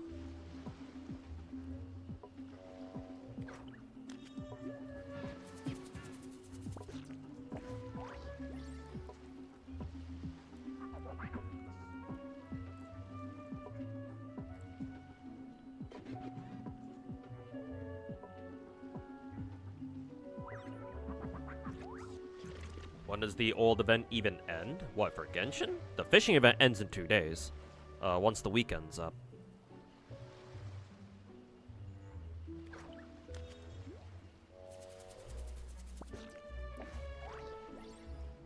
まだ終わってない鍛造依頼、あと何件あったっけ？一つ、二つ。そんな多くないみたいだし、明日から本気出そっと。My map on SS? What do you mean?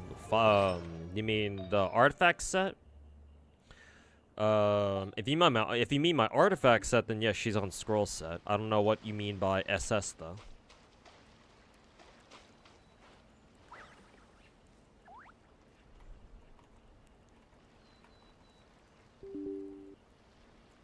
Okay, gonna pull up Wuwo now.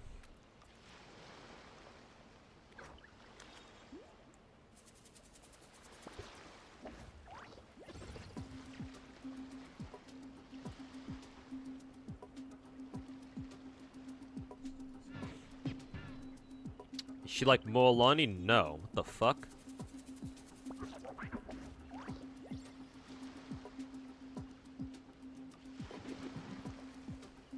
I'm pretty sure I even explained to you how Zealand plays, unless you had my stream muted back then too.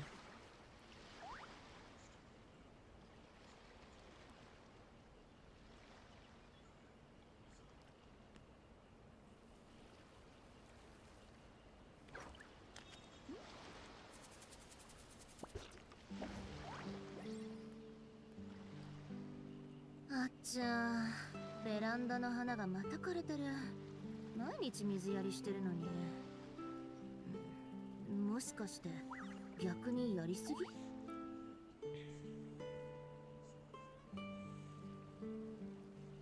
Wuwo 2.2 and Genshin 5.5 will debut in like the same week, maybe. Because in Genshin right now we have what, like 2.5 weeks left, and for Brant we have, god damn, we only have 11 days left. Yeah, they should go live on the same week. Yeah, maybe not on the same exact day, but the same week for sure. Ugh. I didn't know we didn't have so much time left for Brant actually. I was still under the assumption we still had what, 2 weeks left. Now it's only like we have only a week and a half. Yeah. 座って休憩。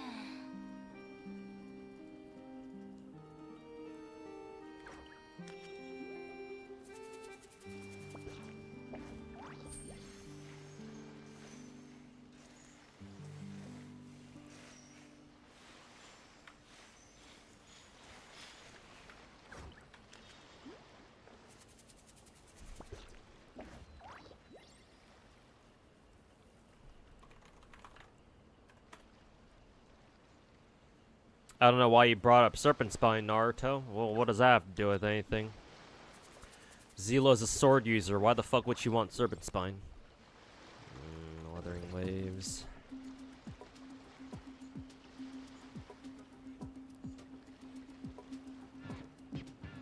Day 35 of waiting for UMP9. She'll be here eventually. Hey Scar, welcome back.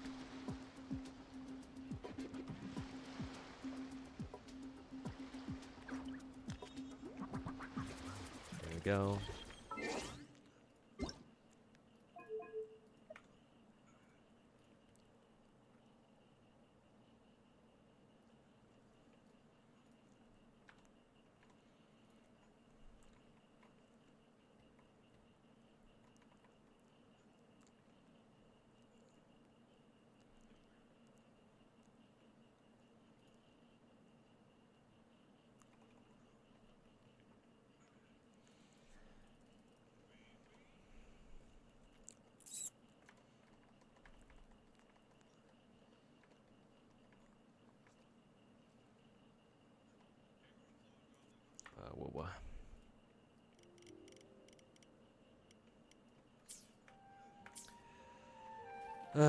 Okay, chat.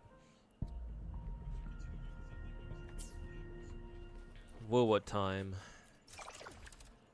And I really don't know if I want to keep trying to go for a Brant or not. Let's see. I've already finished Infinite Battle Sim. the Lolo campaign we just got. So I still have to clear Whimpering Wastes, so let's go do that one, I guess.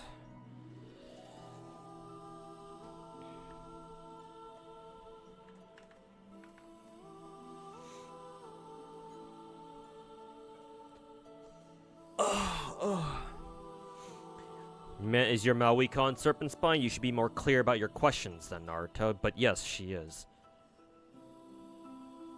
R5 Serpent Spine. Does Sitlala need crit substats? No, she scales off of EM, my dude.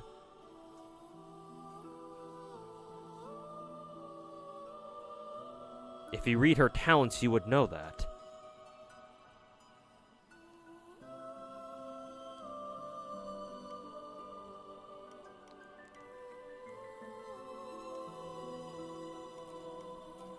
Okay, floor 9, I only got an A rank. Alright.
The 700 EM, 46 ER, good for Sitlali. Sitlali should have at least around like a 900 EM. Doesn't she have a passive where you want to get her as close to 1000 EM as possible, or is it, what am I confusing that with Nahida?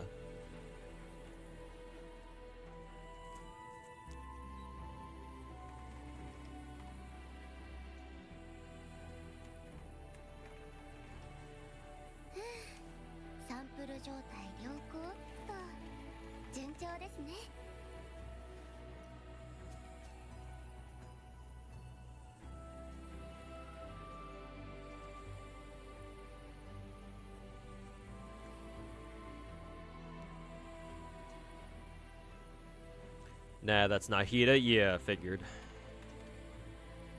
Why the fuck? Why is Google just not working for me? What the fuck is going on?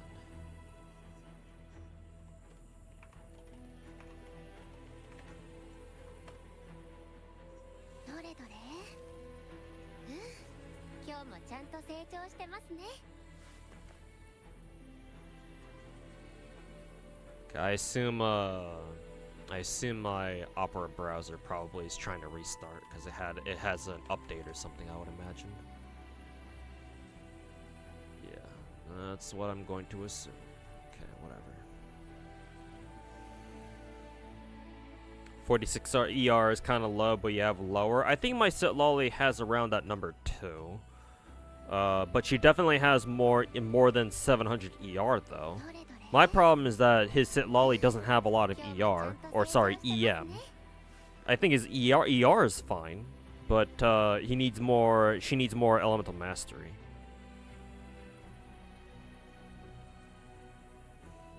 What does my timeline look like, by the way? It looks like it's nighttime there. It doesn't really matter. You can't tell what time of day it is from my webcam because I have blackout curtains. But yes, it is nighttime over here.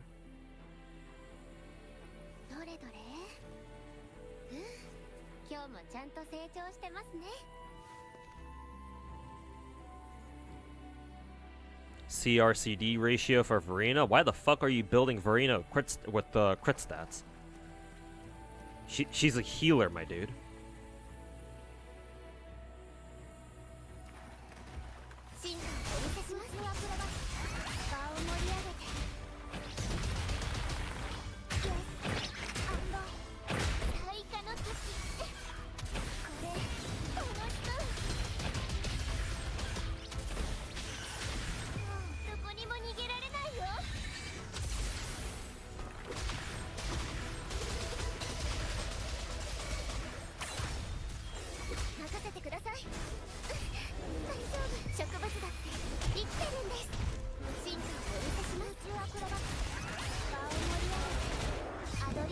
せて。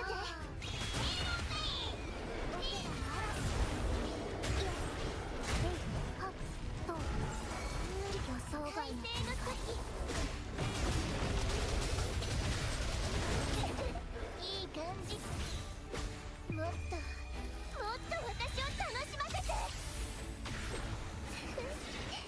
獲物の匂いだ。この痛みを感じて。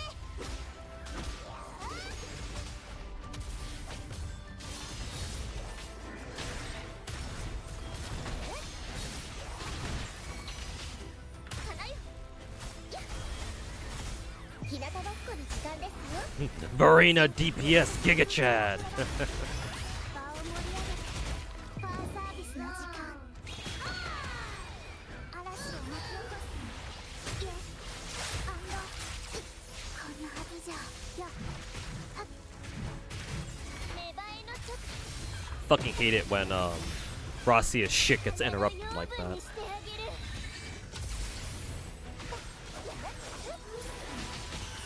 どこにも逃げられないよ。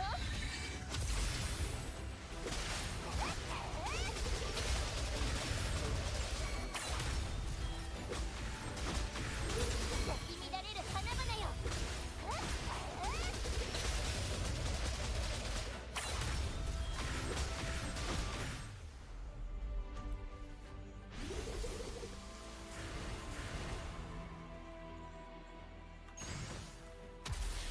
If you want complete uptime on full uptime on Sitlolly ult, you need like 160, 180. Gotcha. I think for right now my Sitlolly's ER is good enough, but yeah, there are some times when I notice she doesn't get her ult back instantly.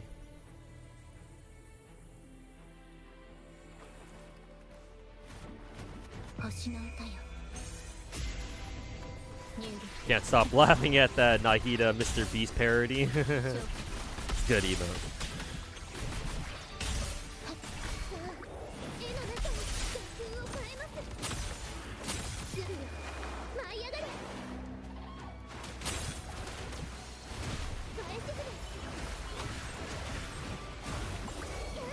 兵士。入れよ。体勢を変えるために。影の舞い踊る。甘くなる光よ。終わりにする。神聖を授ける。手入力。破壊。さあ、絵の中に。誰を転生。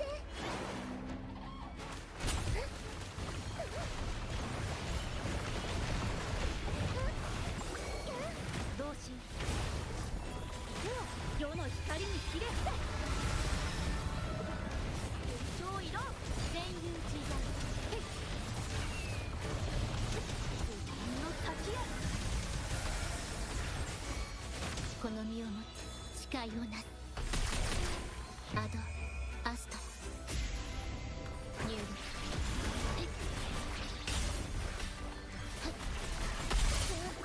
絵の中に画風を変えます。ひらめきました。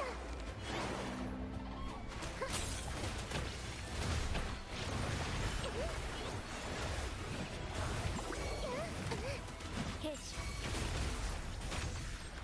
体勢を変えるために。 Juicy ult there.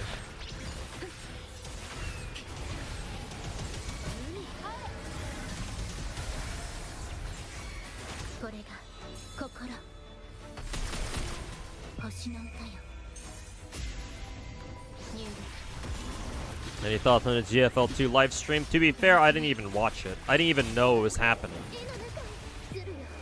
舞い上が To れ。 be perfectly honest with you. 画風を変えます。 So I'd have to watch it myself to see how much they cooked or overcooked. 同心。横島よ。鳥肌。影の舞い踊る。 Nice.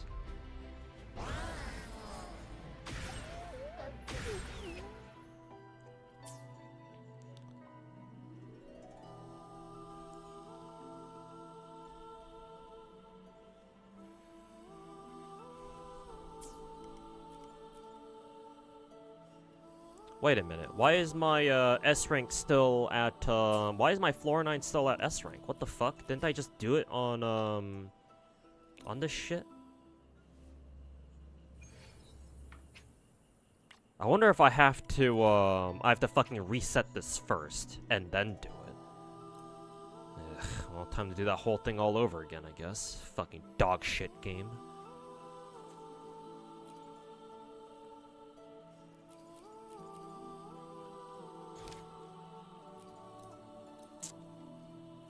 Fucking piece of shit. Ah, yes, this is the jank that I know Woowa for. Huh, it's almost as if I was gonna forget. I mean, CRCD for Camellia? Okay, that makes a little more sense. Because yours is only giving 80k damage. For reference, just to... well... allow me to back out first real quick.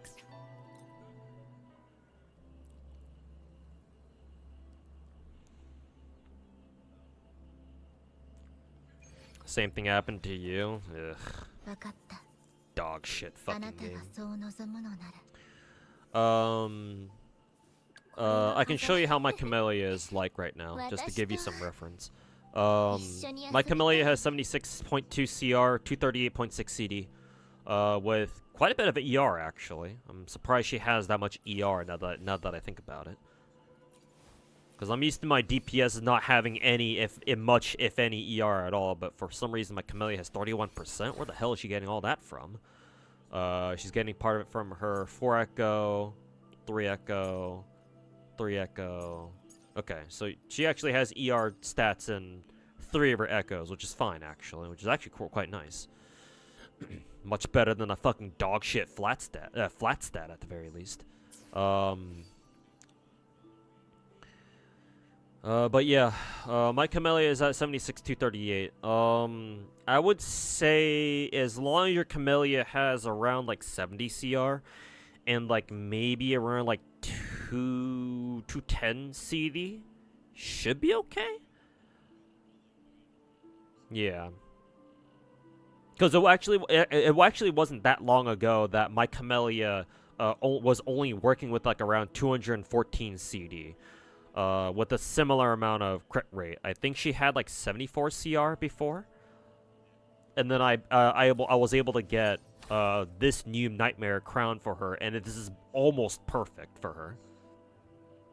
With the double crit, ER, and then basic attack damage. The only thing this is missing is literally just, what, attack percent. And would have been a perfect 4 Echo for her.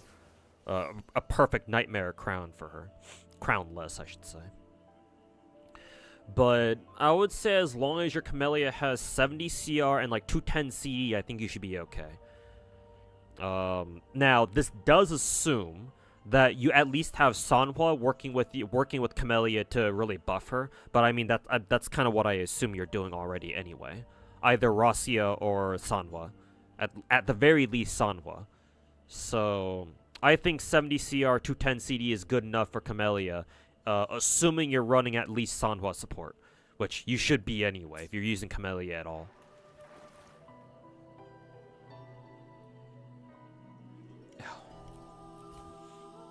Is it S2? S2 what? My Camellia? No, my Camellia is S0. All my 5 stars are S0 with the obvious exception of a couple of perma characters. But all of my limited 5 stars, they're all S0. Shorekeeper, Changli, Phoebe, Rasia, Carlotta, Camellia, Shangli Yao, Zeji, Jinshi, Yinlin, Jian. Yeah, they're all S0. If that's what you're asking.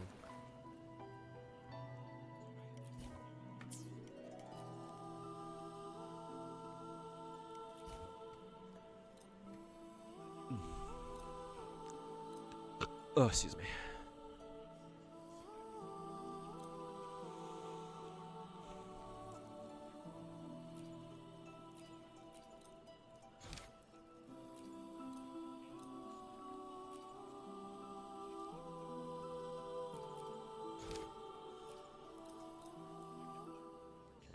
Let's see if this time around my score actually saves this time.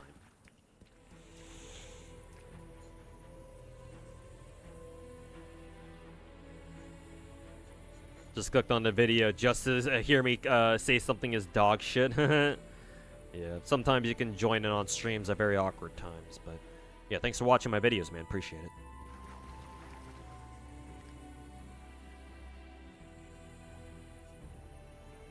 Farming for stat echoes needs to be faster. Personally, I don't really have a problem with it per se, but yeah, that would be nice. If you could just restart it instantly, yeah. They must really want to sync with us. Yeah, nah, in my opinion, Mika team just wants to make their money back. Because remember, they didn't make nearly as much money as they were hoping in mainland China. So now they have to fucking mooch off of the global server instead. And luckily for them, it's working.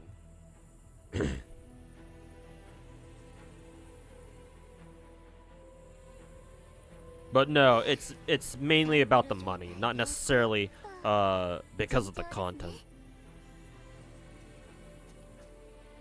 By the way, is crit main stat 2 elemental damage, 2 attack echoes, and over DPS? Yes, Scar. I believe that's the that's standard setup.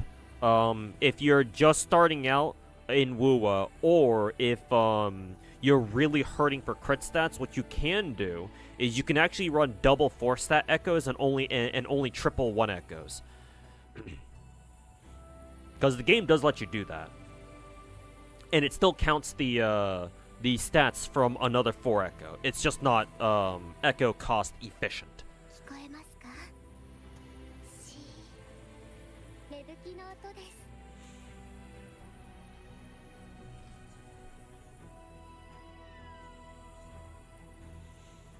But yeah, that's pretty much most DPS echo setups in this game. Yeah, there are some exceptions like Finkel mentioned. But usually, even if they do provide an advantage, it's not much. Though, actually, I didn't know that Camellia actually preferred attack percent 3 echoes instead of havoc damage bonus. Maybe I'll think about that.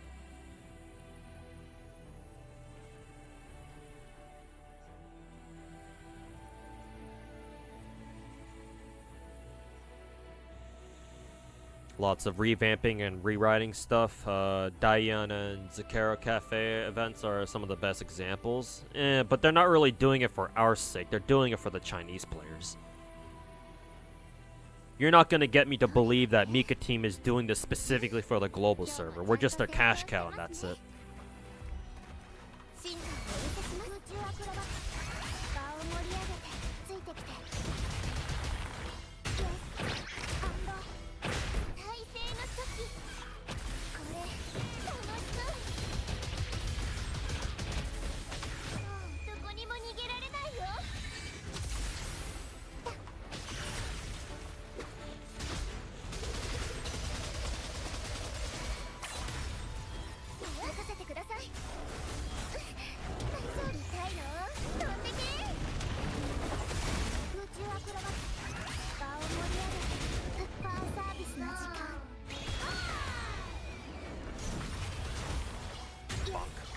Bonk. Bonk.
分も任せて。 Rotations got pretty rough towards the end, but at least we killed everybody on this side.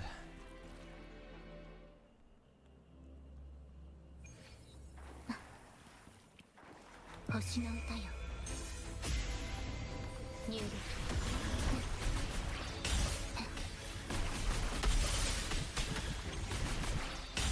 勝利。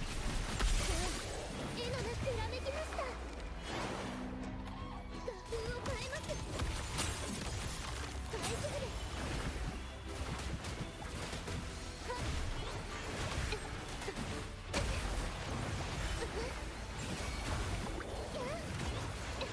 同心世の光にひれ伏せ。いでよ。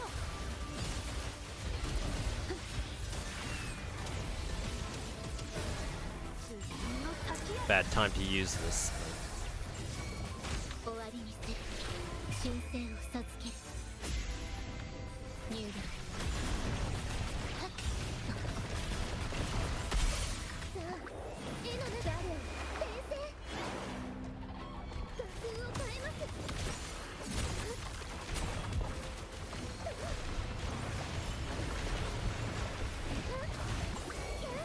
兵士。体制を変えるために。いでよ。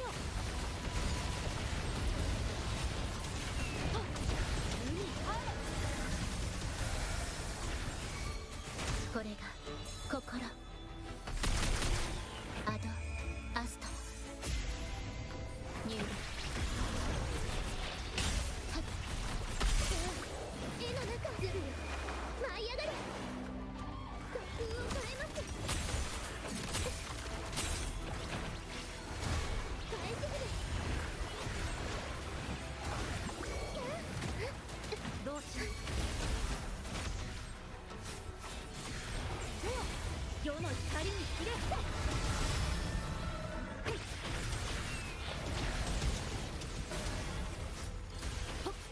ズボンの先へ。ついのち入りを告げる。神聖を授ける。入力。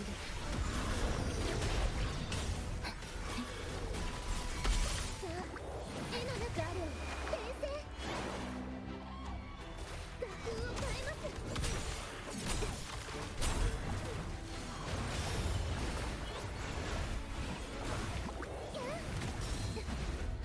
兵士。横島よ。取り払う。世に任せよ。 Wasn't able to kill all the enemies on the second side, but hopefully that's enough for an S rank at least. Yes, it was. So at least that's good.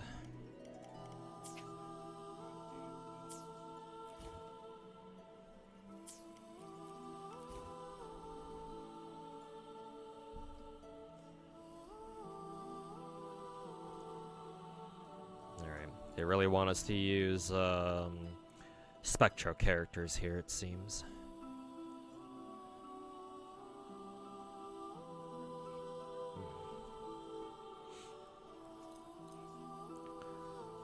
In that case, I think I'll run.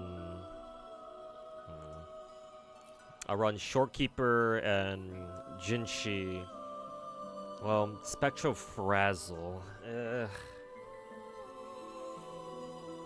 Which characters do I have?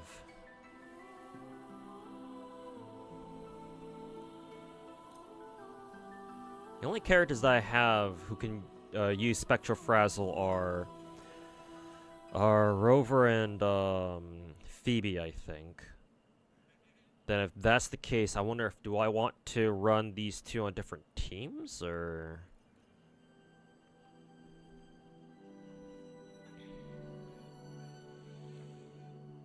you bet Mika will cook more in global since there's a lot more gun enthusiasts out here. I don't know, man. I'm not too sure. If that's what they want to do, I don't think that's the best idea. Like, yeah, you have some gun weebs out there, for sure. but I would say that most rootin' tootin' gun shooting Americans or just Westerners out here are not weebs. Besides, it's like for GFL, it's like sure. If they have like a more like gun culture, if they want to go full gun nerd in their game, then sure, that's fine. But they have to make sure to cater to weebs first and foremost.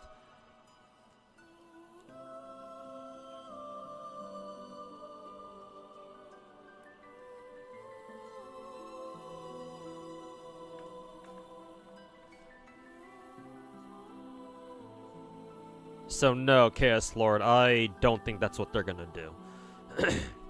Or if they will, if that's truly their intention, then it's unfortunately it's not exactly a good idea, not in my opinion anyway.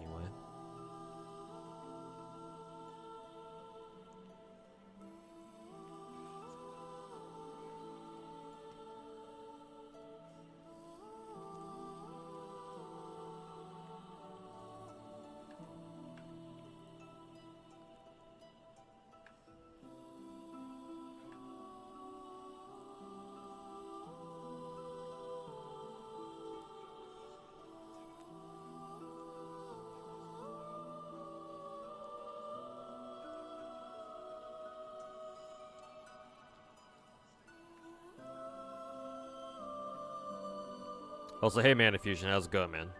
Long time no talk, I don't think. And thanks for redeeming comfy vibes. Hope you're being comfy this weekend. Okay, I think for now I'll give this a I'll give these teams a try. I'll run my Jinshi team like last time here. And then for second half I'll run Verena. I'll run a full Spectre team with these ladies. And I'll see what happens.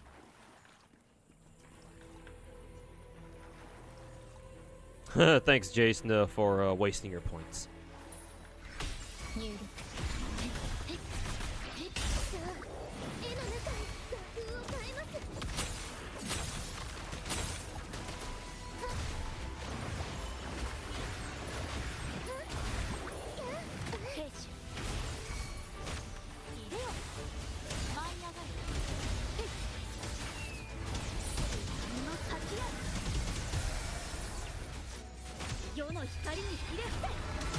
Things are going alright here. Over on your end, nothing too interesting, just the same old usual. Hey, I mean, that's what's good, man.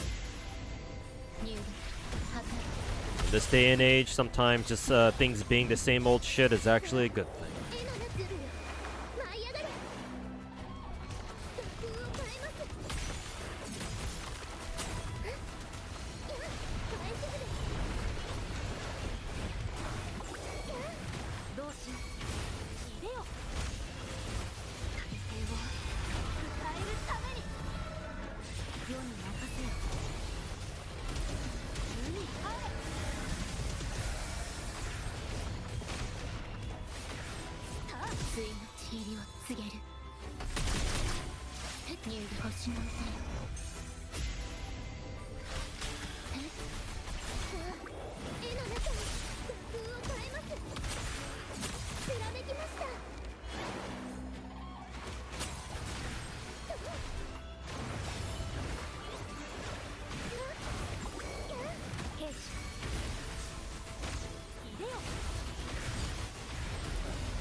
I don't know if this ult will hit both enemies. No, the other one's too far out of range.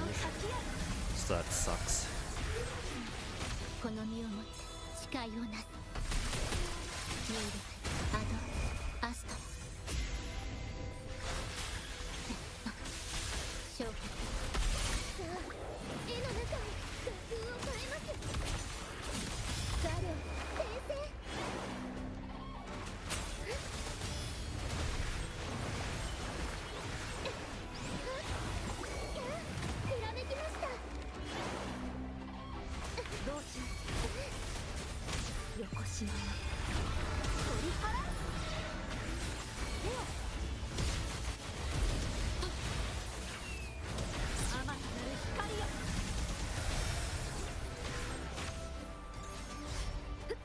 これが心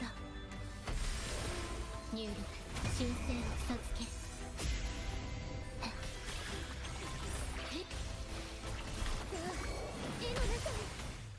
I don't know if I killed that last enemy or not.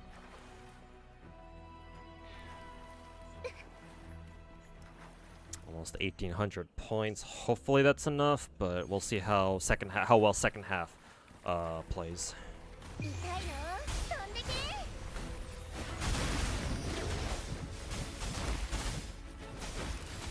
行くよこの光で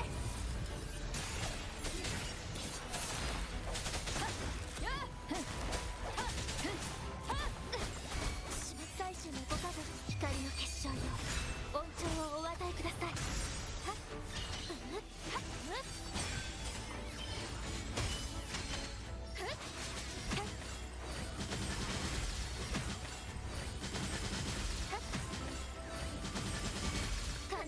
どうか私の声をお寄せします植物だって生きてるんです気をつけましょうよ響け好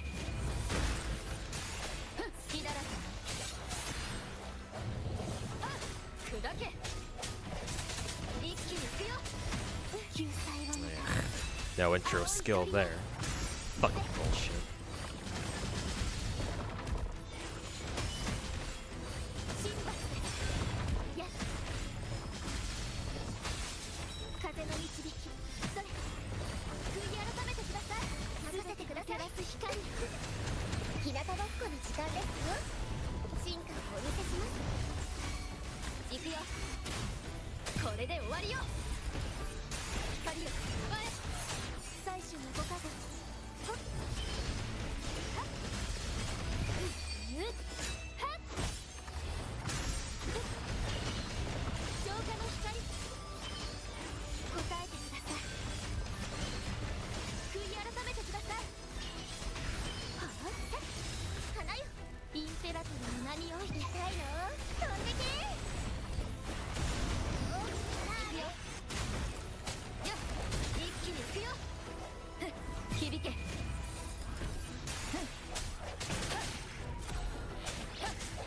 きだら最終のご加護ほっ権限せよ光の結晶よ恩寵をお与えください浄化の光神罰ですやっ Ugh, I don't think that was good enough. Because don't you need at least 3,000 score for a S rank? Actually, I was pretty close. Actually, maybe if I played better, maybe we would have been able to do it. What is a no? Not even. It's not 3K. It's 3,500. Ugh. Yeah, for fuck's sake.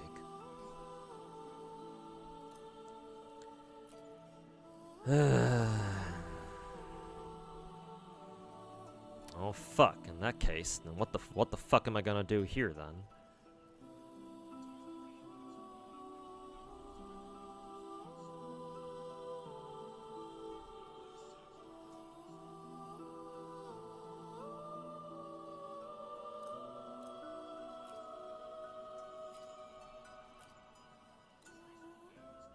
Maybe I can try Chong-Li instead. I don't know.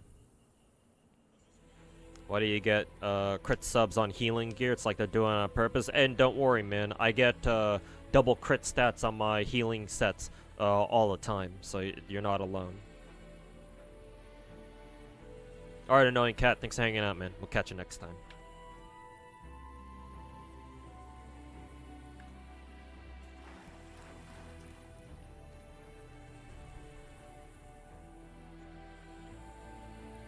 XCR, who is Sharkry's gun manufacturer, or the gun manufacturer for the XCR, are confused as to why there's a ton of gun weebs in the post. Yeah, but that doesn't necessarily correlate to an increase in player count. At least I don't expect it to. さあ絵の中に画風を変えます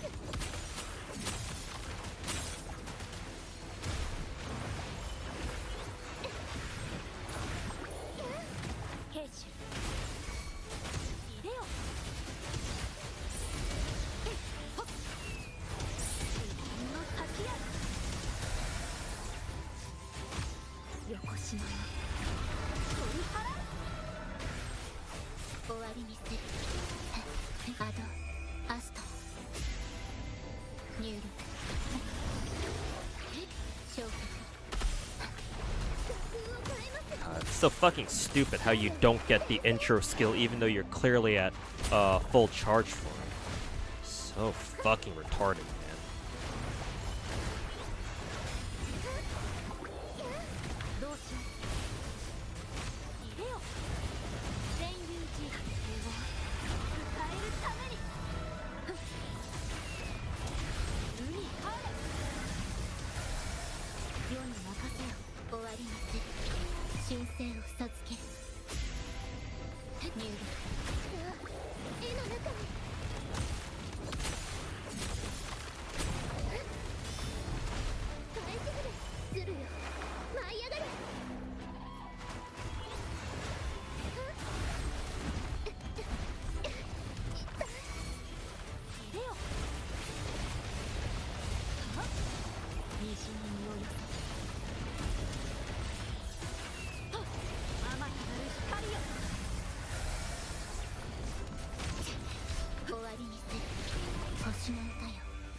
That in bed. Take care too. Hey, Dandelo, thanks for hanging out, man. And yeah, have a good one.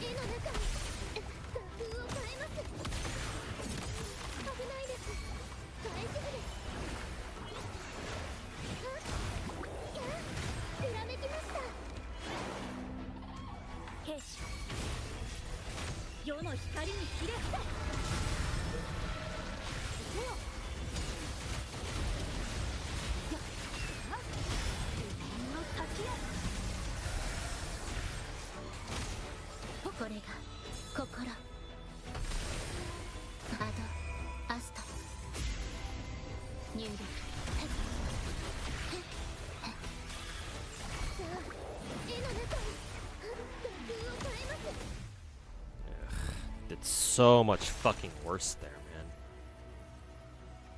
I don't even want to try second half if my first half score is that fucking bad.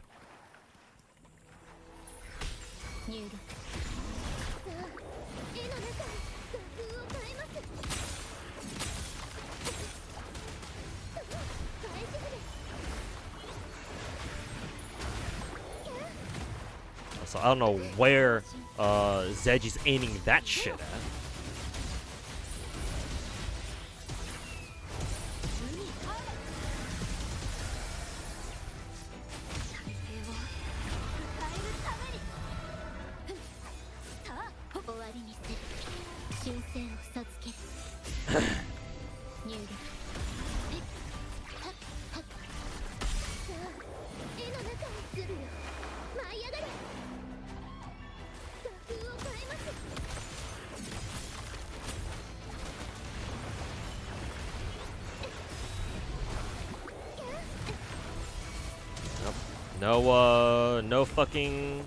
No fucking intro skill there.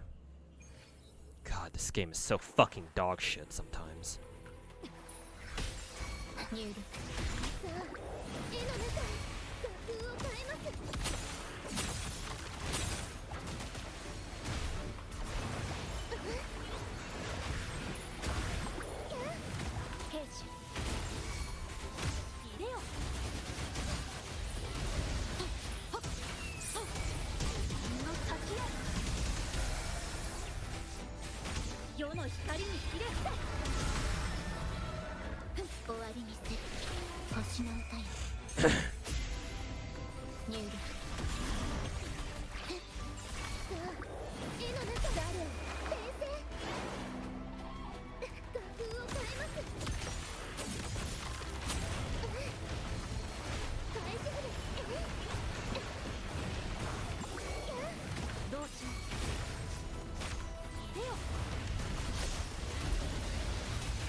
That was a good rotation because everybody died right before I used Jinshi's big fucking skill damage there.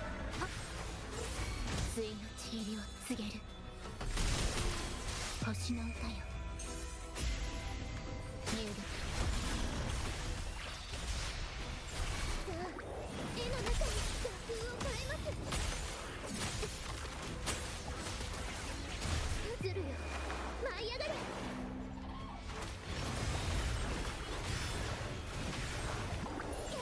どうしよう世の光にひれ伏せ I think I forgot to use Zeji's ultimate, 全友自在 so that's not good. あまたなる光よこれが心入力神聖を授ける消却さあ絵の中ひらめきました See what my score was that time. Definitely didn't kill everybody. 1700. Well, if I need if I want an S rank, I need to score what 1800. Oh God, I don't know if I can do that. 日向ぼっこの時間ですよ進化をお見せします任せてそんな手はどう劣化のきらめきわからん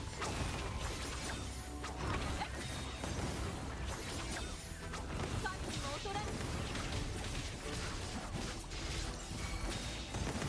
最初のご加護救済をもたらす青い鳥よはっせ神罰です浄化の光はっせやはっ悔い改めてくださいやっせはっはっ花よどうか私の声植物だって生きてるんです進化をお見せします任せてそんな手はどう逃げ切れる Yeah, かな fuck. Waste a fucking heavy attack. 正確に火の雨が降り注ぐどうぞ最初のご加護光の結晶よ恩寵をお与えくださいやっ悔い改めてくださいや静粛に浄化の光悔い改めてください任せてください照らす光痛いの飛んでけ気をつけましょうそんな手はどうわからん劣化のきらめき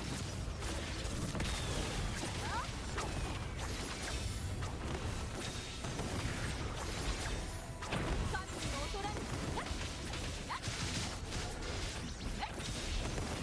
最初のご加護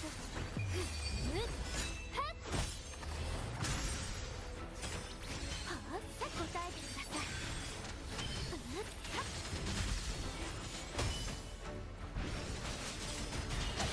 浄化の光悔い改めてください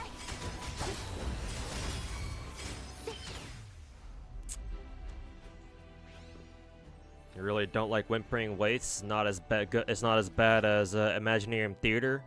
But so this shit is way worse than Imaginarium Theater. Because at least when they dropped Imaginarium Theater, we had plenty of time to have enough characters for that shit. Nah, this shit is way fucking worse.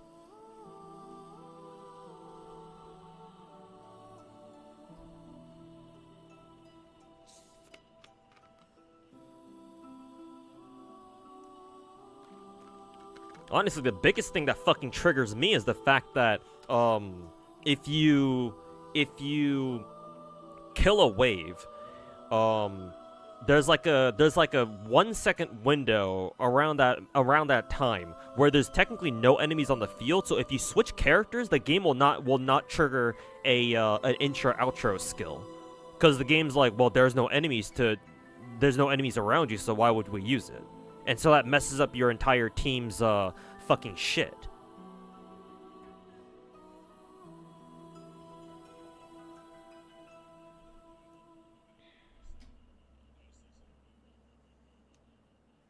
Like, that shit is fucking annoying. It's like, Kuro game just has to go out of their way to make one thing about every fucking endgame really fucking annoying, it seems like.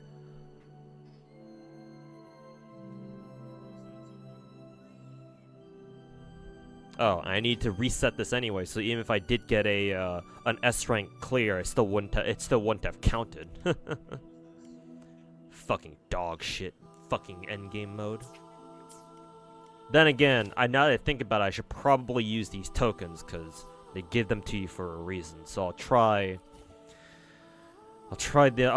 some other teams out with some of the stronger tokens, but it's like, well, since you only have 2 of them, it's like, well, if you made a mistake, guess what? You can go fuck yourself.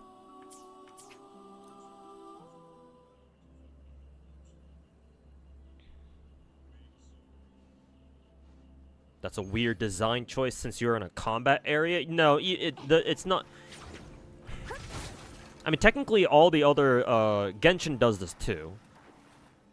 But yeah, no, it doesn't matter if you're in a combat zone. It's more if the game detects there's enemies in your area.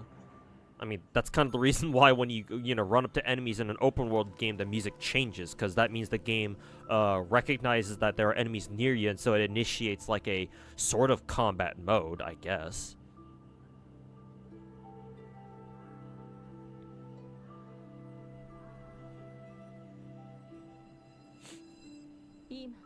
Some of the tokens are kind of cracked. Yeah, I mean, at the very least, they give us some of these tokens. As long as there's no, like, drawbacks to using them, I guess I'm okay with using them, yeah. I'm just trying to check if there are other rewards that I should be getting here. How the fuck do I check my... Okay, here we go. Oh, excuse me. Obtain a total of 15,000 points in respawning waters. Are the respawning waters the first 11? Let's see. Oh no, the first, like... Okay, the first 8 floors are forbidden. Okay, this is just Spiral Abyss all over again, yeah. First 8 are like the beginner stages, and then the next 3, the next 4 technically, they're all what? Kind of like floors 9 through 12 in Abyss. But then instead of floor 12, it's just whatever the fuck this is.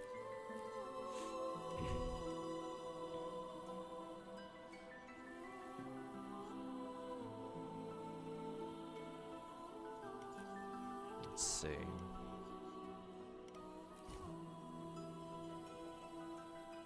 Respawning Waters Chasm. Okay. Respawning, and then Respawning Waters Torrents. Respawning Waters Chasm.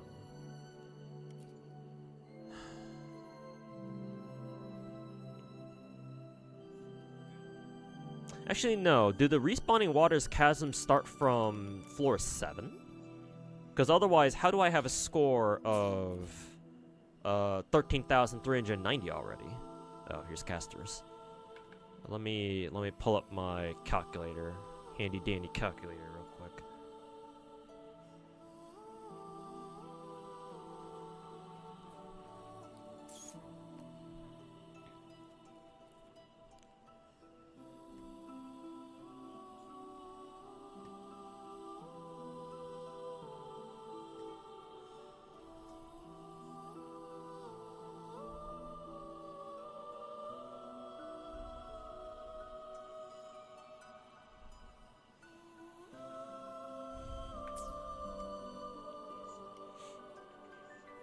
Let's see.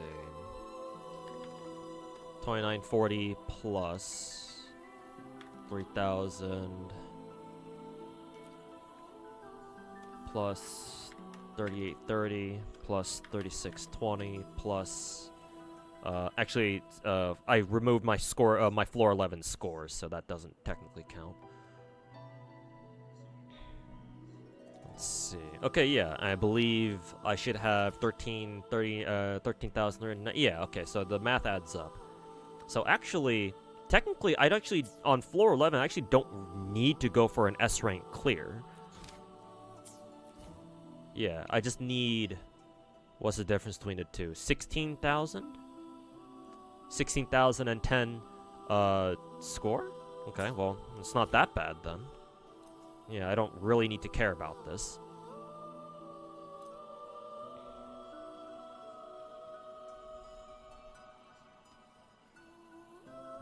So I guess it's not too bad then.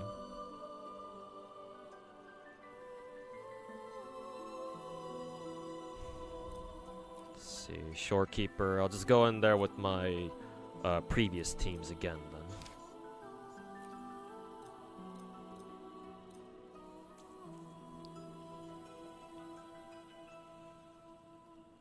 Verena, Changli, and then... Actually, do I even want to use Changli here?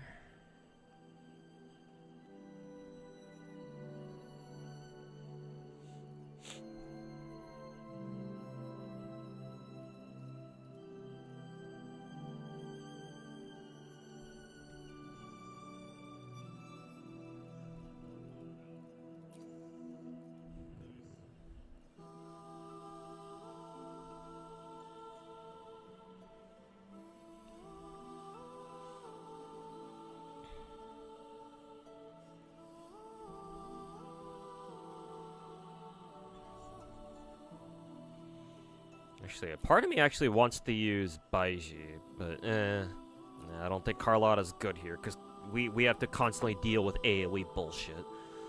So, I'll just stick to the usual.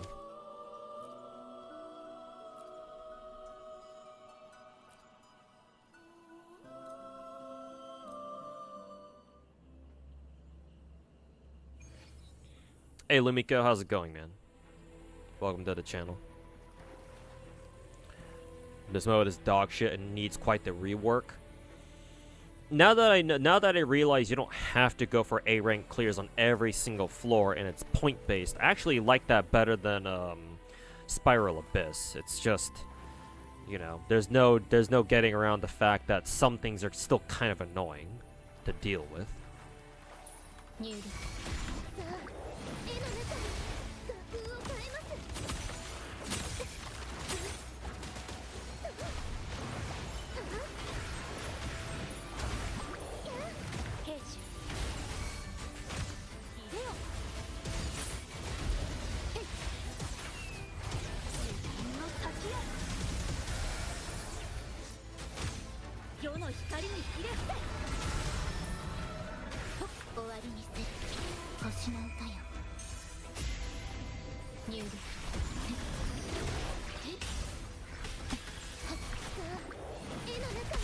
Carlotta Changli quick swap. Is that even a thing?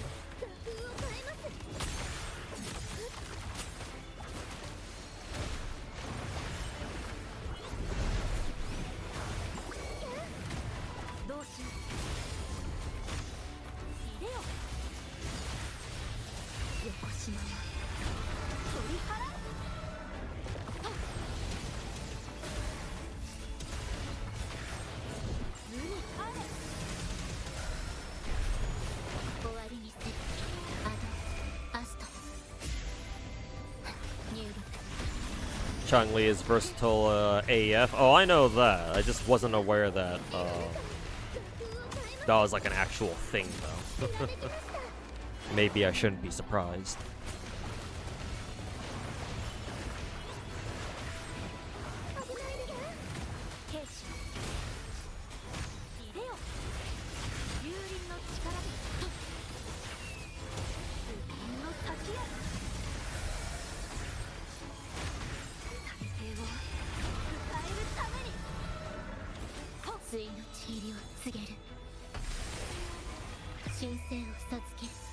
Alright, Sparty, take care, man.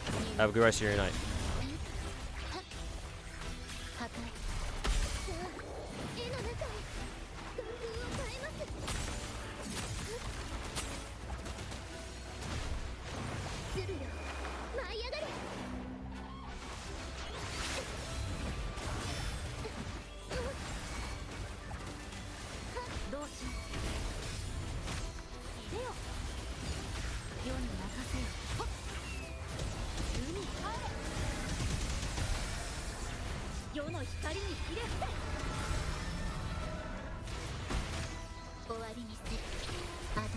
Did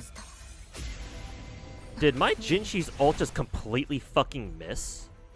What the fuck was that I just saw?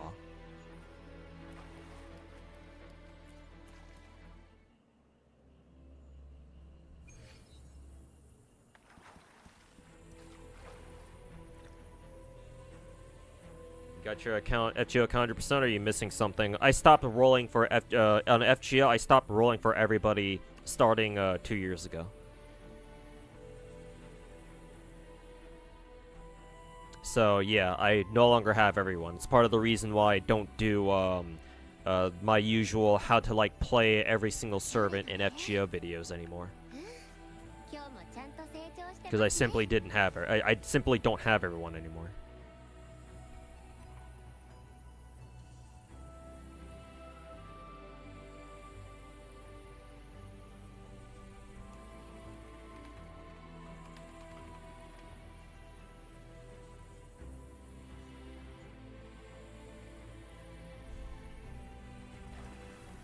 Were they limited? Well, yeah, most characters in FGO are limited, so.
Okay, yeah.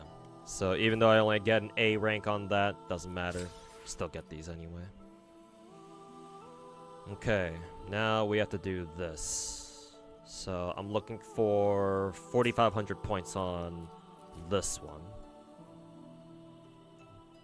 Okay, all you need to do, S rank is just is 4,500. If you want to hit triple S rank, then you go for 5,500. Very well then. Let's see what we can do.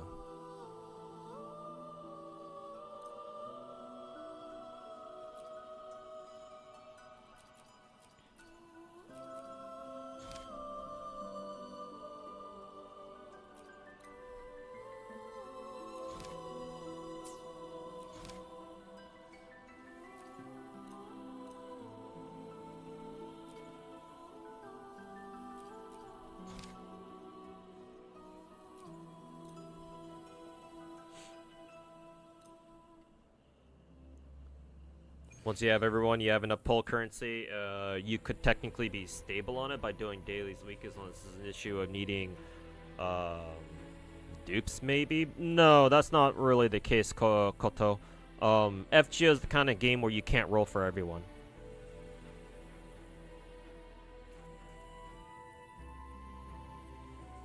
Hey, okay, welcome back. How's the grind? It's going alright. Trying to do, for like the last thing I do on stream today. I'm trying to clear Wuthering Waves before it resets after the weekend.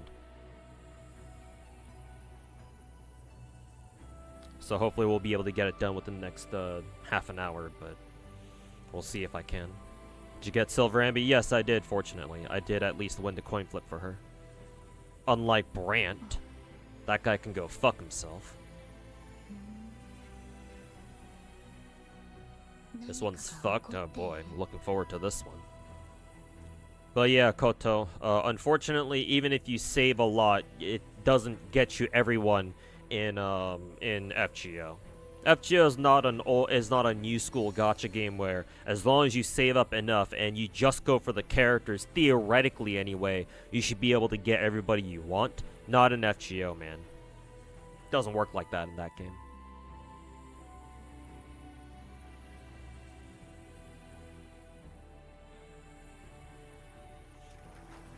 Congrats on Silver. I mean, hey, thanks, man. Appreciate it. US Star Rail story doesn't bore you as much. Music is alright. Really? I mean, I'm still not gonna read it myself, but as long as you enjoyed it better than 3.0 story, then. I mean,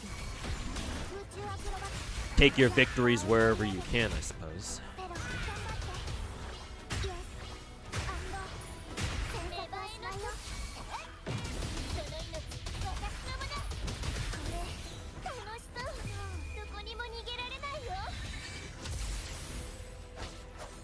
Did that ult even hit anybody?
See what my score was.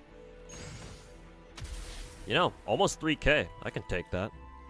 Because what's the score to get an S rank again? 4,500, right? So yeah, all my second team needs to do is just score at least, what, like 1,500? 1,600? And then, well, am I doing my math wrong? No, 1,600, yeah. No, I should be fine.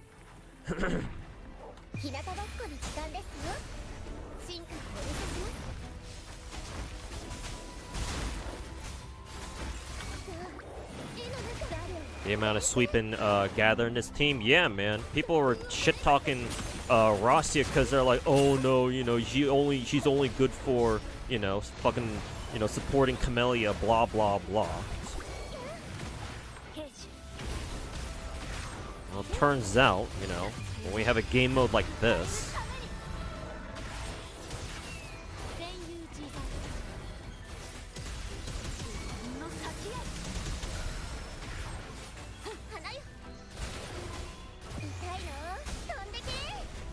But yeah, that Camellia Rosia team is really good for this game mode.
Can I kill this guy? Should be able to.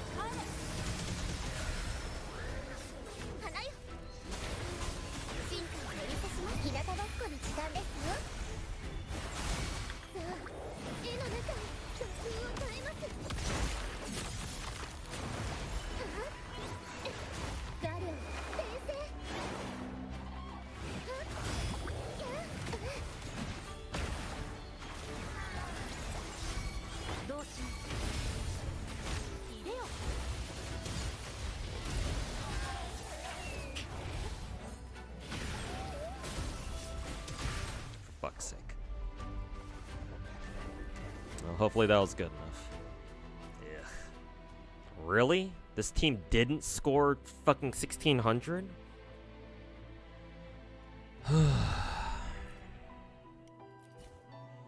Well, that's fucking dog shit.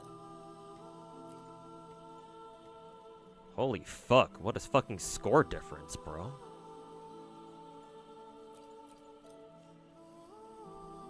I guess they just really want you to use fucking Phoebe here, huh?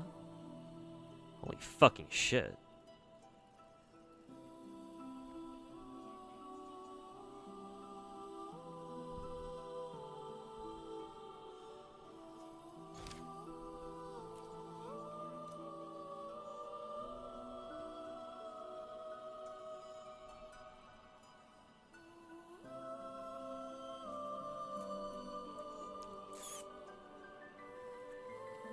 Feel like they were trashing on it? Well, yeah, because most gacha players, including content creators, don't know what's good when they see it.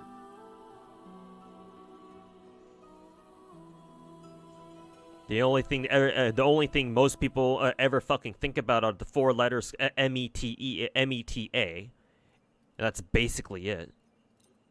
If it's not meta, you're nothing.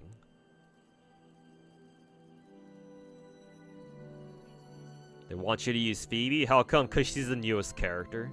And they want you to roll for her? Why else? It's not that complicated.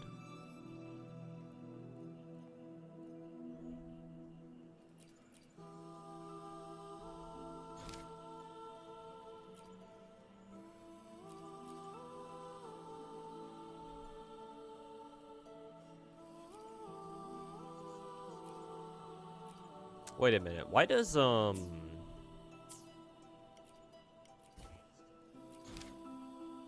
can only use this twice, but then yeah, it says this token can only be used up to twice in Whimpering Wastes, but here it says infinity? Must be an infinite torrents only perk, I guess.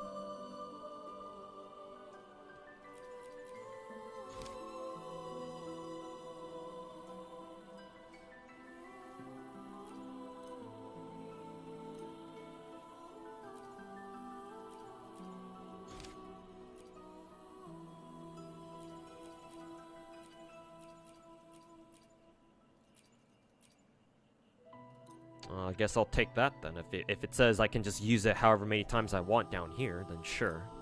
Don't mind if I do then. Plunder token goes hard. Okay, I'll keep that in mind in case this run doesn't work out. 入力空中アクロバット場を盛り上げて Yes アンド選択は最低の時この痛みを感じてこれ楽しそう花の養分にしてあげるこれ楽しそう積みたい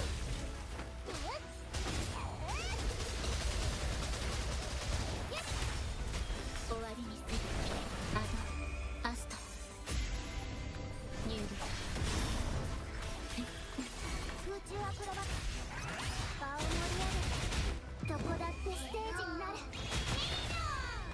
嵐を巻き起こすイエスアンド詮索はしないよ芽生えの時これ楽しそうもっと私を楽しませて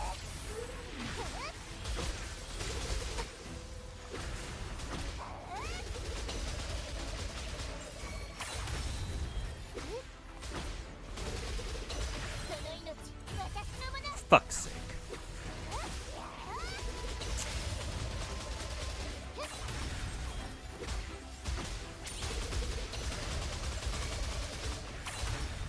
これ終わりにする星の歌よ入力空中アクロバットや場を盛り上げてファンサービスの時間とイエスアンド詮索はしないよ追加の時 I forgot to use Rossi's ultimate there too, so that's a mistake.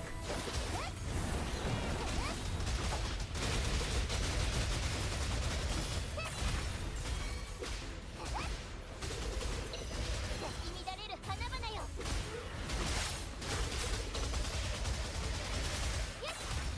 これ楽しそう終わりにする修正を授ける入力 It'd be nice if S11 had some abs or something, or was at least a little bit jacked. You don't see people coming from the military looking like that. Holy fuck, look how much worse my fucking score was, dude. I'll play out second half just to see how well my new team here will work, but I don't have very high hopes. 日向ぼっこの時間ですよ進化をお見せしますやっあチャンスさあ絵の中来るよ舞い上がれ画風を変えます大丈夫です最終のご加護光の結晶よ恩寵をお与えください答えてください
They did better, actually. Second half did actually perform better than first half. If I could combine my first half score with my second half score, then actually it would be enough, I think. So I think this new second team is actually better, but I don't know how much better, though. I'll try the Plunderer token. Shit, I forgot to, I have to reset. I have to fucking reset it first, which is so fucking retarded.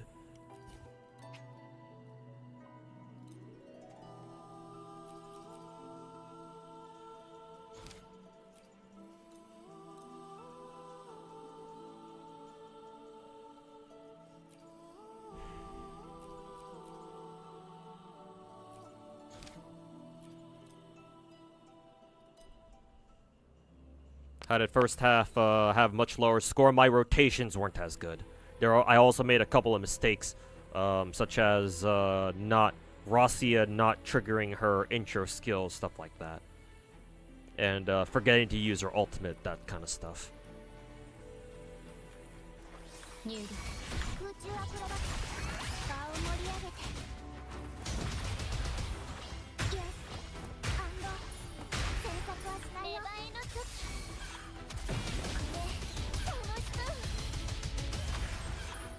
There are also some times when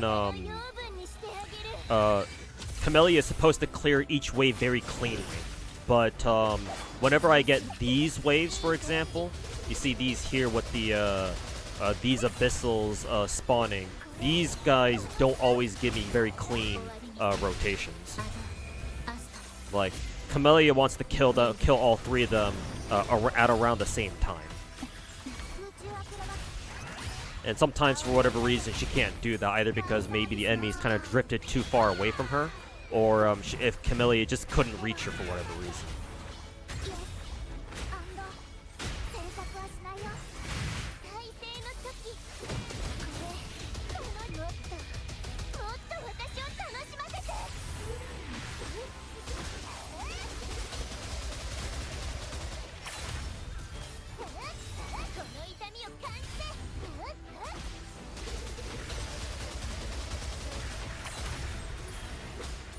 This feels a little better. I don't know if it's going to be as good as the first time, though.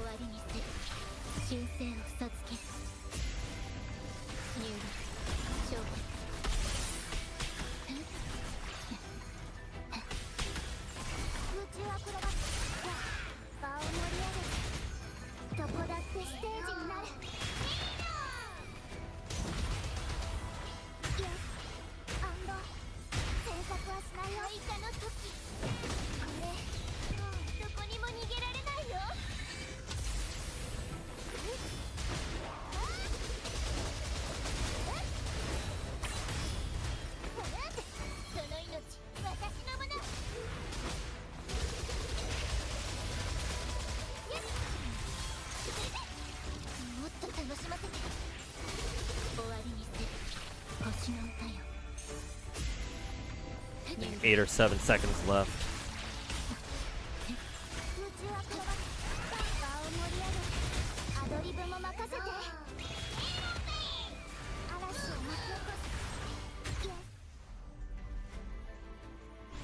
Do a flip.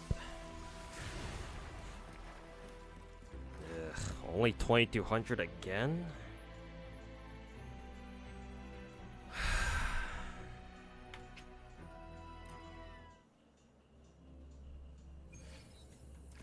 Actually, let me reset my token here, actually. Maybe I should think about using a better token here as well. Let's see, after you casting intro skill. Oh yeah, I could actually go for this one, actually. This is just a straight up better version of this. So I can give them that and try and see if that works out better for them. I'll try the plunder thingy for second side. How long does mode resets? 2 days. You have the weekend.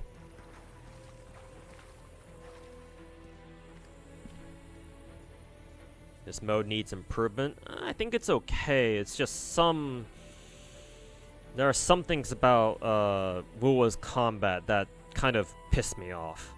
The biggest one being when you clear one wave and the map is about to spawn another. If you use your if you switch characters intending to trigger your outro intro skill, it doesn't trigger because the game doesn't detect any enemies near you. So the game's like, well, why would we use your why would we make your characters use their intro outro skills? And that can mess up your rotation, and that's the end of the run. That's happened to me already a couple times in some of the earlier stages, and that kind of pissed me off. Technically speaking, this is not a bad endgame mode. It's just, for whatever reason, it just feels a little frustrating going through it, because it feels like, especially with the way enemies keep spawning in, your score really feels RNG.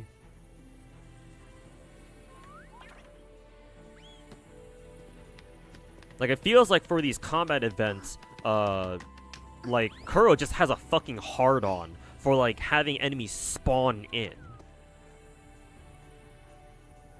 Which, like, it shouldn't be a problem, because Genshin does the same thing, too, in, Spiral Abyss. Because, like, floor 12 Spiral Abyss in Genshin also has, like, enemies that spawn in waves, and in that game it's not really that big of a deal. So I'm just like, why is it such a fucking pain in the ass in this game? Like, it can't just be because, oh, you mistimed your intro outro skills. It can't be just because of that.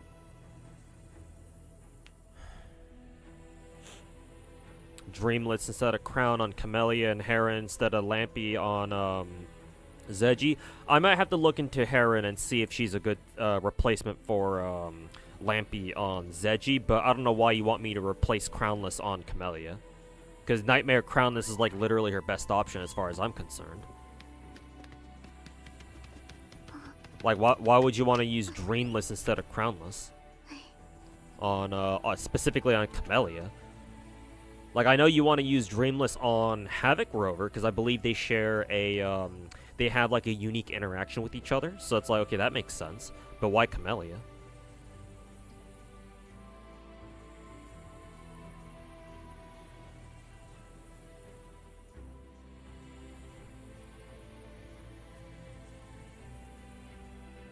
Did you do the right thing, guaranteeing Changli and skipping Brant to save for Cantarella?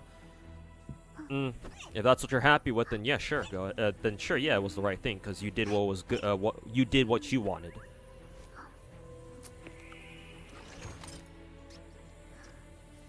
I mean, hey, take it from me, who went to soft pity for Brant, and I lost the coin flip to Verena. Now I'm kind of wishing that I just saved everything for Cantarella instead. But if you think it was worth it, then that's all that matters.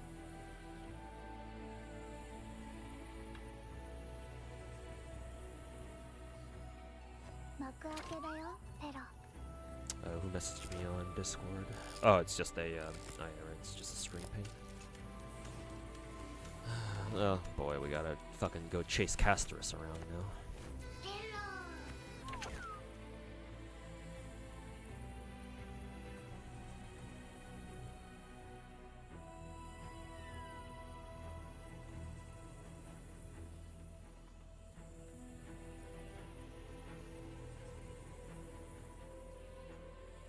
The only one who thought WoW 2.1 had way less content than 2.0. I mean, that makes sense. 2.0 gave us the entire map of Renacita. Well, not the entire one. But it gave us... It introduced us to Renacita, so, like, yeah, what did you expect? Oh,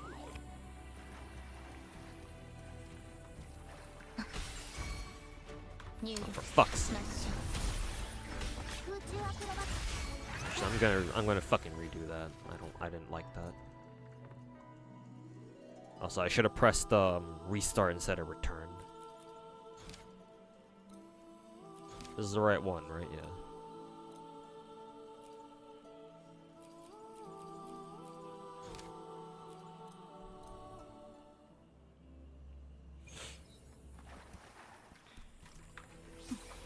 入力空中アクロバット場を盛り上げてふっペロ頑張ってイエスアンド体勢の時これ楽しそう咲き乱れる花々よ花の養分にしてあげる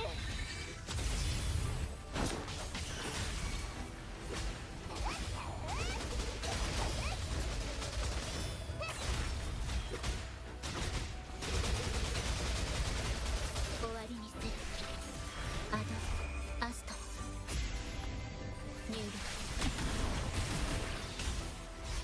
空中アクロバット場を盛り上げてアドリブも任せてオケの嵐イエスアンド詮索はしないよこれ楽しそうもっと私を楽しませて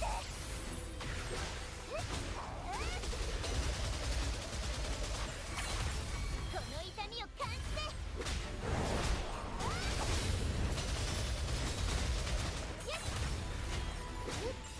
終わりにする星の歌よ入力空中アクロバット場を盛り上げてどこだってステージになる嵐を巻き起こすイエスアンド詮索はしないよ芽生えの時どこにも逃げられないよこれ楽しそうこれ楽しそうその命私のもの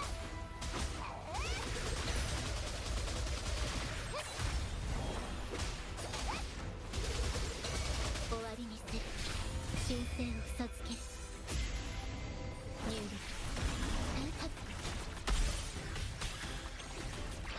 破壊空中アクロバット場を盛り上げる 5, 4, 3, 2, no, 4, 3, 2, 1.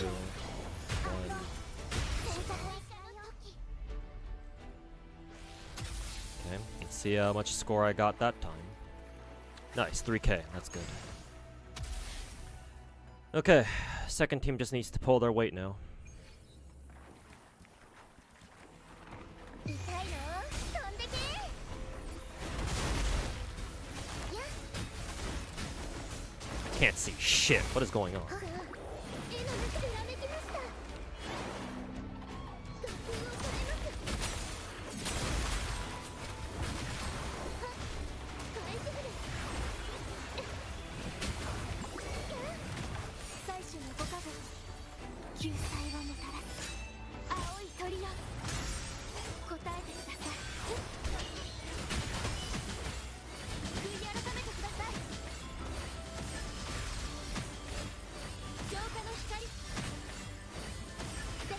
不穏な気配がします気をつけてくださいインセラクルの波を置いて植物だって生きてるんです進化をお見せします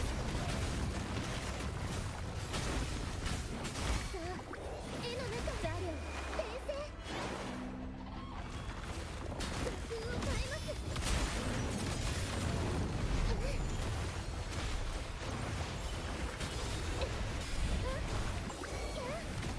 最終のご加護光の結晶よ恩寵をお与えくださいや神罰です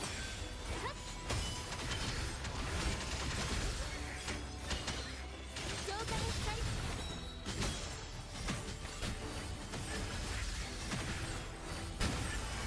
花よどうか私の声日向ぼっこの時間ですよ進化をお見せしますさあ絵の中ずるよ舞い上がれ作風を変えます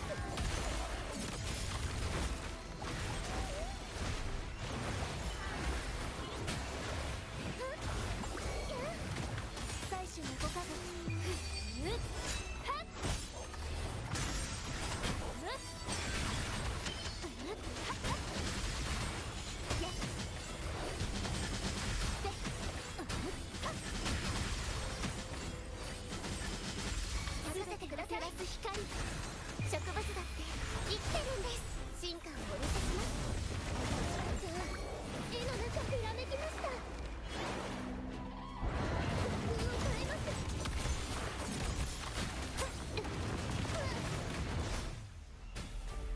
think that's good enough.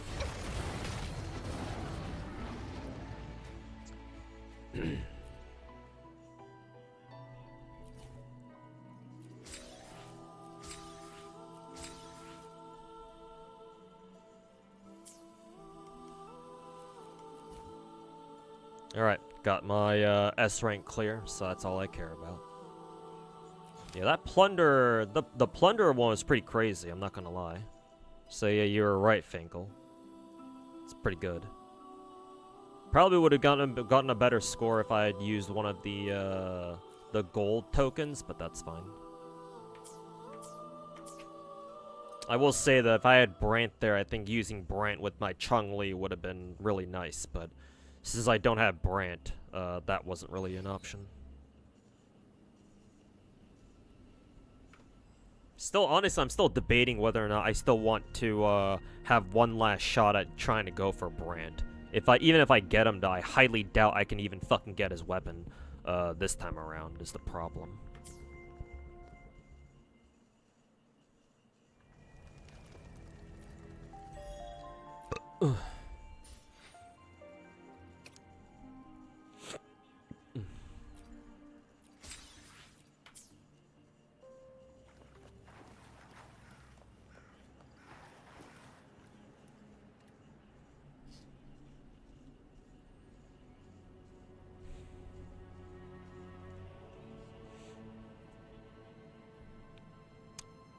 I'm gonna have to see if I can drop a pack on Brant later, but I have to check my bank real quick to see how much money I have.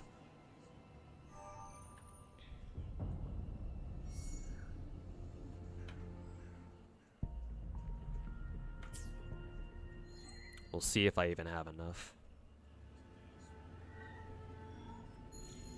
道を見つけるまで星々は黙したまま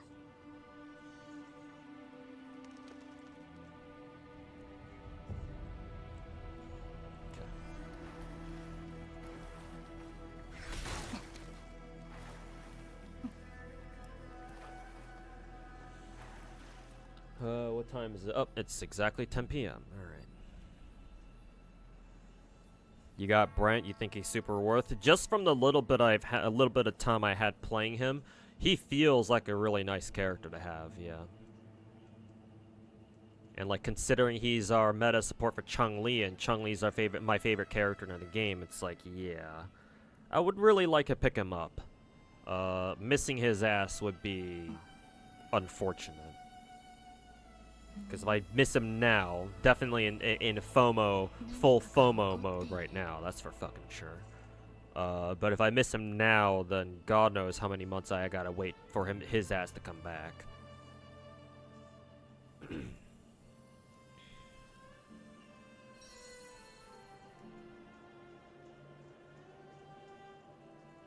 Because yeah, considering I went for Rossiya to buff my Chameleon, that worked out great. As you could probably tell from the first half of Whimpering Waste just now. I would love to pick up Brant for my own Chun-Li as well. Yeah, but we'll see. I think by tomorrow I should have my decision whether or not I want to pass up Brant or if I want to keep going for him after all. If I am gonna go for his ass, though, it's definitely gonna be with the help of a quick little $100 pack, that's for sure. But I have to check if I can even spare the cash for that. Let's see, a quick little small little loan of $100. Then again, actually, I just realized I could just buy these packs real quick. So yeah, I guess I can buy these first and then see what's up.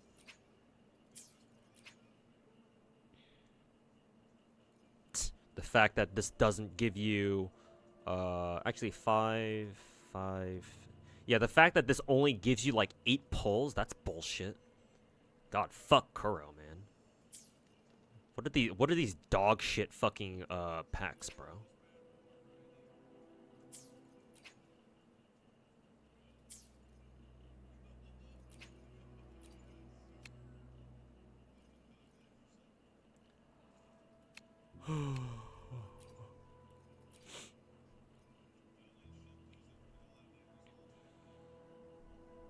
There's some weird packs, yeah. I mean, it's not like I'm any stranger to like weird fucking bundles like this, but still. It's like you see that, it's like, are you fucking kidding me? I mean, to be fair, in Zenless, their bundles, their bundles make a little more sense. Actually, now that I think about it, I wonder which one's technically more value for your money. Because to be fair, this doesn't give you a full multi, but it's only $10. Whereas in Zenless, they do give you a full multi, like they give you 10 master tapes, but it costs like $15. So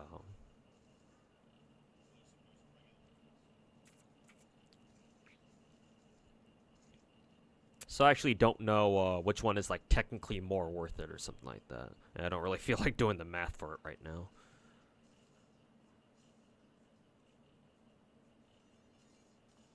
Brant would be core support for fusion. Yeah, exactly, which is why I want him, because fire is my favorite element in any game. So it's like, you know, fusion damage, hell, I'm in there. Not to mention, as I just said earlier, Chun-Li is my favorite character, so having, you know, her best support would be kind of nice. You know, just to put it lightly. So yeah, I would love to pick up Brant. I guess I'll just have to check how much cash I got. See how much I can spare for Brant. Have I pulled for? Yeah, I have, Madao. I got everybody pretty easily, so, you know, +1 for Arknights throwing me a bone at least. So yeah, just chill grinding the event. I also have to see if I can scrounge enough to like buy everybody's skins too, and that's gonna be kind of expensive as well. Ugh. Oh, if you get him early, just to secure his weapon. Yeah, his weapon would be nice too, cause like without his weapon, I don't know what else I can give him. Like, what other options does he have? Like, we don't have another sword that's like. Do we even have another sword that gives fucking ER? Like, we might, but. Let's see, Brant, Wuthering Waves, Pridwin. What does Pridwin say?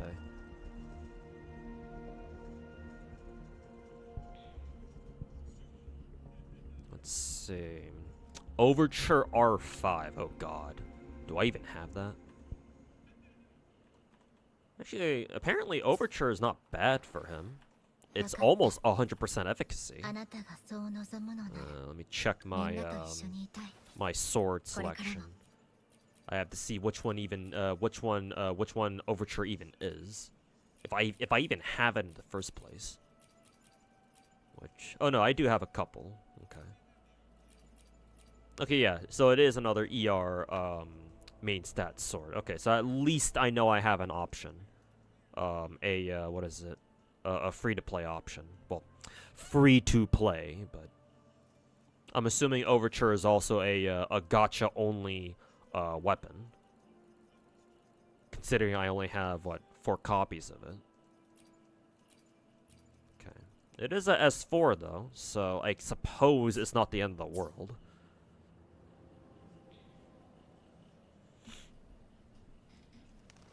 Not as much damage as a signature weapon, but it's still far better than any other. Yeah, exactly, because Brant wants, like, Omega ER, and I think that's the only other sword in the game that gives him ER, I think, as main stat. Yeah. Yeah.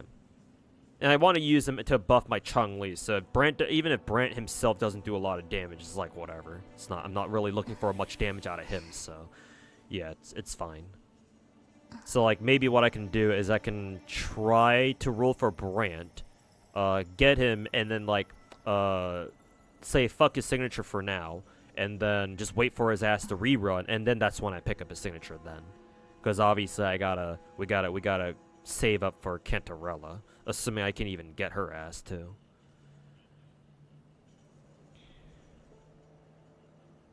That's what you might do as well. Yeah, we'll see. Hopefully they make more ER weapons. ER feels like a really strong stat in this game for sure. It just makes your rotations just so much easier. Or just so much more comfy.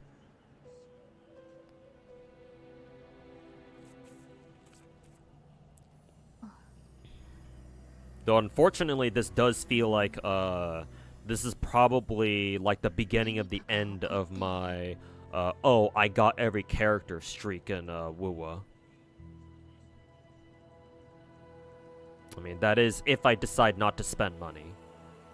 So that sucks. You can funnel energy particles like you can in Genshin. I mean, yeah, it does make sense. So, speaking of energy particles, I do wish you could see the energy particles a little better in this game. Because at least in Genshin, you can see energy particles very easily. But here in WoWa, it's like very hard to... It's very easy to miss whenever you're gaining particles. Then again, it shouldn't really matter too much, because all you need to do is whether or not your next character up in your rotation has their ult by now or not, so I suppose it's not too bad. Just a rumor, but they leaks say they're gonna give a new free 5-star on anniversary. Well, that's great and all, but if it's just a perma character, I don't give a shit. Well, actually, technically I do, because I still don't have Kalkaro. So even if it's just a free perma character, free perma 5-star, I mean, it'll still be useful for me, because I can just pick up Kalkaro, I guess. It's either that, or I go for what, like S2 Verena or something, because S1 Verena isn't shit. Because yeah, I lost my Brant coin flip to S1 Verena, and I don't think S1 Verena really does much. Yeah, it just grants the next character after her that you call in after her just a continuous, just an HP regen effect. So yeah, I don't really give a shit about that. What does our S2 do though? Resin skill grants one extra photo energy and 10 concerto energy. I don't really give a shit about that either. Healing, that's trash. Heavy attack. Increases. Okay, her S4 is actually pretty good because just bonus spectro damage. That makes her quite nice for my Jinshi and Phoebe teams. But all the way up to S4, my fucking god, man. And then S5, don't give a shit. S6 is her own attacks deal more damage. I don't give a fuck about that. They'll trigger coordinated attack one time, heal all characters. Okay, yeah, her S6 doesn't... I don't give a fuck about that. To me, Verena's only useful resonance chain is her S4. So, yeah. I wouldn't want to use a free 5-star ticket on, like, another copy of Verena, so I don't... Yeah, I don't give a fuck about that. So, yeah, I guess I would use it on, Kalkaro, just because he's the only character in the game that I don't have yet. Because like, who else would I use it on anyway? I don't give a shit about Ling Yang. Nothing against him. I don't hate him or anything. I just don't really care for him. Yinlin's limited, so she's not eligible. Jianshin actually, I do want to use Jianshin. What's her S3? After staying in parry stance of skill for 2.5 seconds, Resin's skill, her counter becomes immediately available. Huh, interesting. I don't know why you would just stand there for 2.5 seconds, though, so effectively that's more or less useless.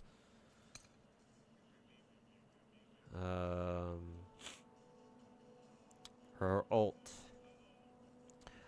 damage increased by 80% for 14 seconds when she's performing her heavy attack. That's interesting. I don't know if that's really useful at all or not, but range of her ult is increased by 33%. This is pretty huge. Huh. Because her ultimate had pretty good range already. What does her S5's range look like then? Huh. Too bad it's gated behind her S5 though. During heavy attack, if she performs punching or pushing punch, enhanced counter can be used once in within 5 seconds.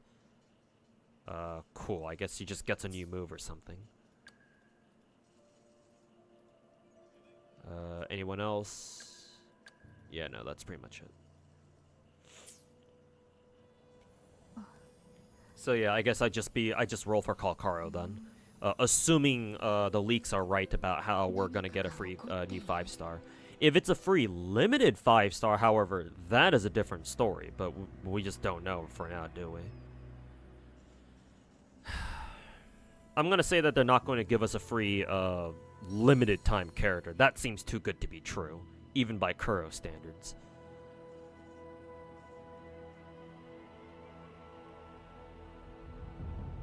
Jienshin and Encore have good sequences. Makes sense why people do. Makes sense why I see Sweetly do a lot of Encore solos, actually.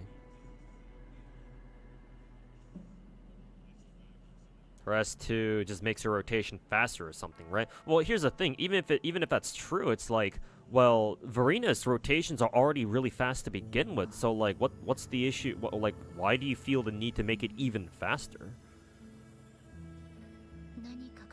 I mean, I guess it would save you some time, but like, at that point, I prefer Verina like buffing my team in some way.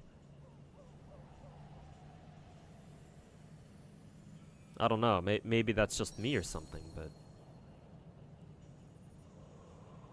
your head off. You're busy, so take care. All right, AK. Thanks for hanging out, man. Yeah, I'm about to get off stream here soon myself, so yeah, you won't be missing much. But I appreciate it, man. Thanks for hanging out. Chun-Li every room every night. How does that copy pasta go again? From the bedroom to the living room, all over the walls to the windows, over the kitchen counter, something like that.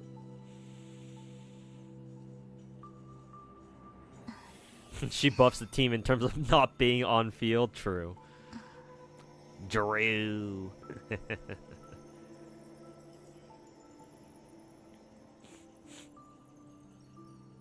True.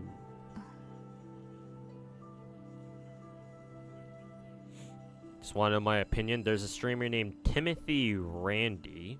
He's viewbotting, right? I don't know. I don't know who the fuck he is. Like, just blatant viewbotting, or are you just crazy? There are some people who have no sense of shame and will just blatantly viewbot, yeah. Like, whether he is or not, I don't know. I'm not going to go over to his channel to verify or anything. I don't know who that person even is, but, I mean, if you think they're viewbotting, they probably are. Non-stop Chun-Li breeding, no matter the time or place. Hey, now you're speaking my language. Excuse me. Now you're speaking my language.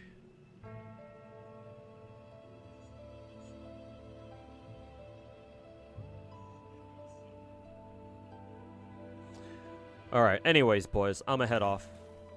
I will check my bank account after I make some important payments tomorrow morning or so. Or maybe I'll make them tonight, actually. Before I go to bed or something. And I'll check my bank account, see how much money I got, and see if I can afford to go for Brant or not. And I'll hopefully have an answer for you tomorrow. If I do, then we'll finish the roles. We'll finish the job for Brant. If not, then oh well. I guess my Chun-Li can go fuck herself. But anyways, boys, thanks everybody for hanging out. Remember, in case you guys weren't here at the beginning of the stream when I said this, Mr. Psyche, the guy who did that really long review on FGO, he reached out to me 2 weeks ago to get to know me. Excuse me, to get to know me and do an interview with me. And we did that interview last week, and the video should be going up on his channel tomorrow morning. And I've got the full uncut interview footage going up tomorrow on my channel as well at around the same time. So yeah, make sure to look out for the interview video, the edited video on Mr. Psyche's channel. If you want to watch the entire uncut footage, it's going up tomorrow on my channel. So yeah. I'll also try to start streaming at around that time too. Like at around the same time as our videos go live, so that way when people watch Psyche's interview, they can come over to my stream and hang out in my stream as well. So I'll try to go live at around that time as well. If not, I'll try to start streaming as early as I can. So, but yeah, just to let you guys know to watch out for that video. And so yeah, hopefully you guys enjoy it. But yeah, just a heads up. So yeah. Anyways, just wanted to let you guys know real quick before I left. And yeah, I will head out for tonight. Go grab some food and whatnot, because I am hungry. But yeah, thanks everybody for hanging out again for like the second or third time. And yeah, see you guys all tomorrow. Hopefully earlier than usual, but if not, then at the usual time.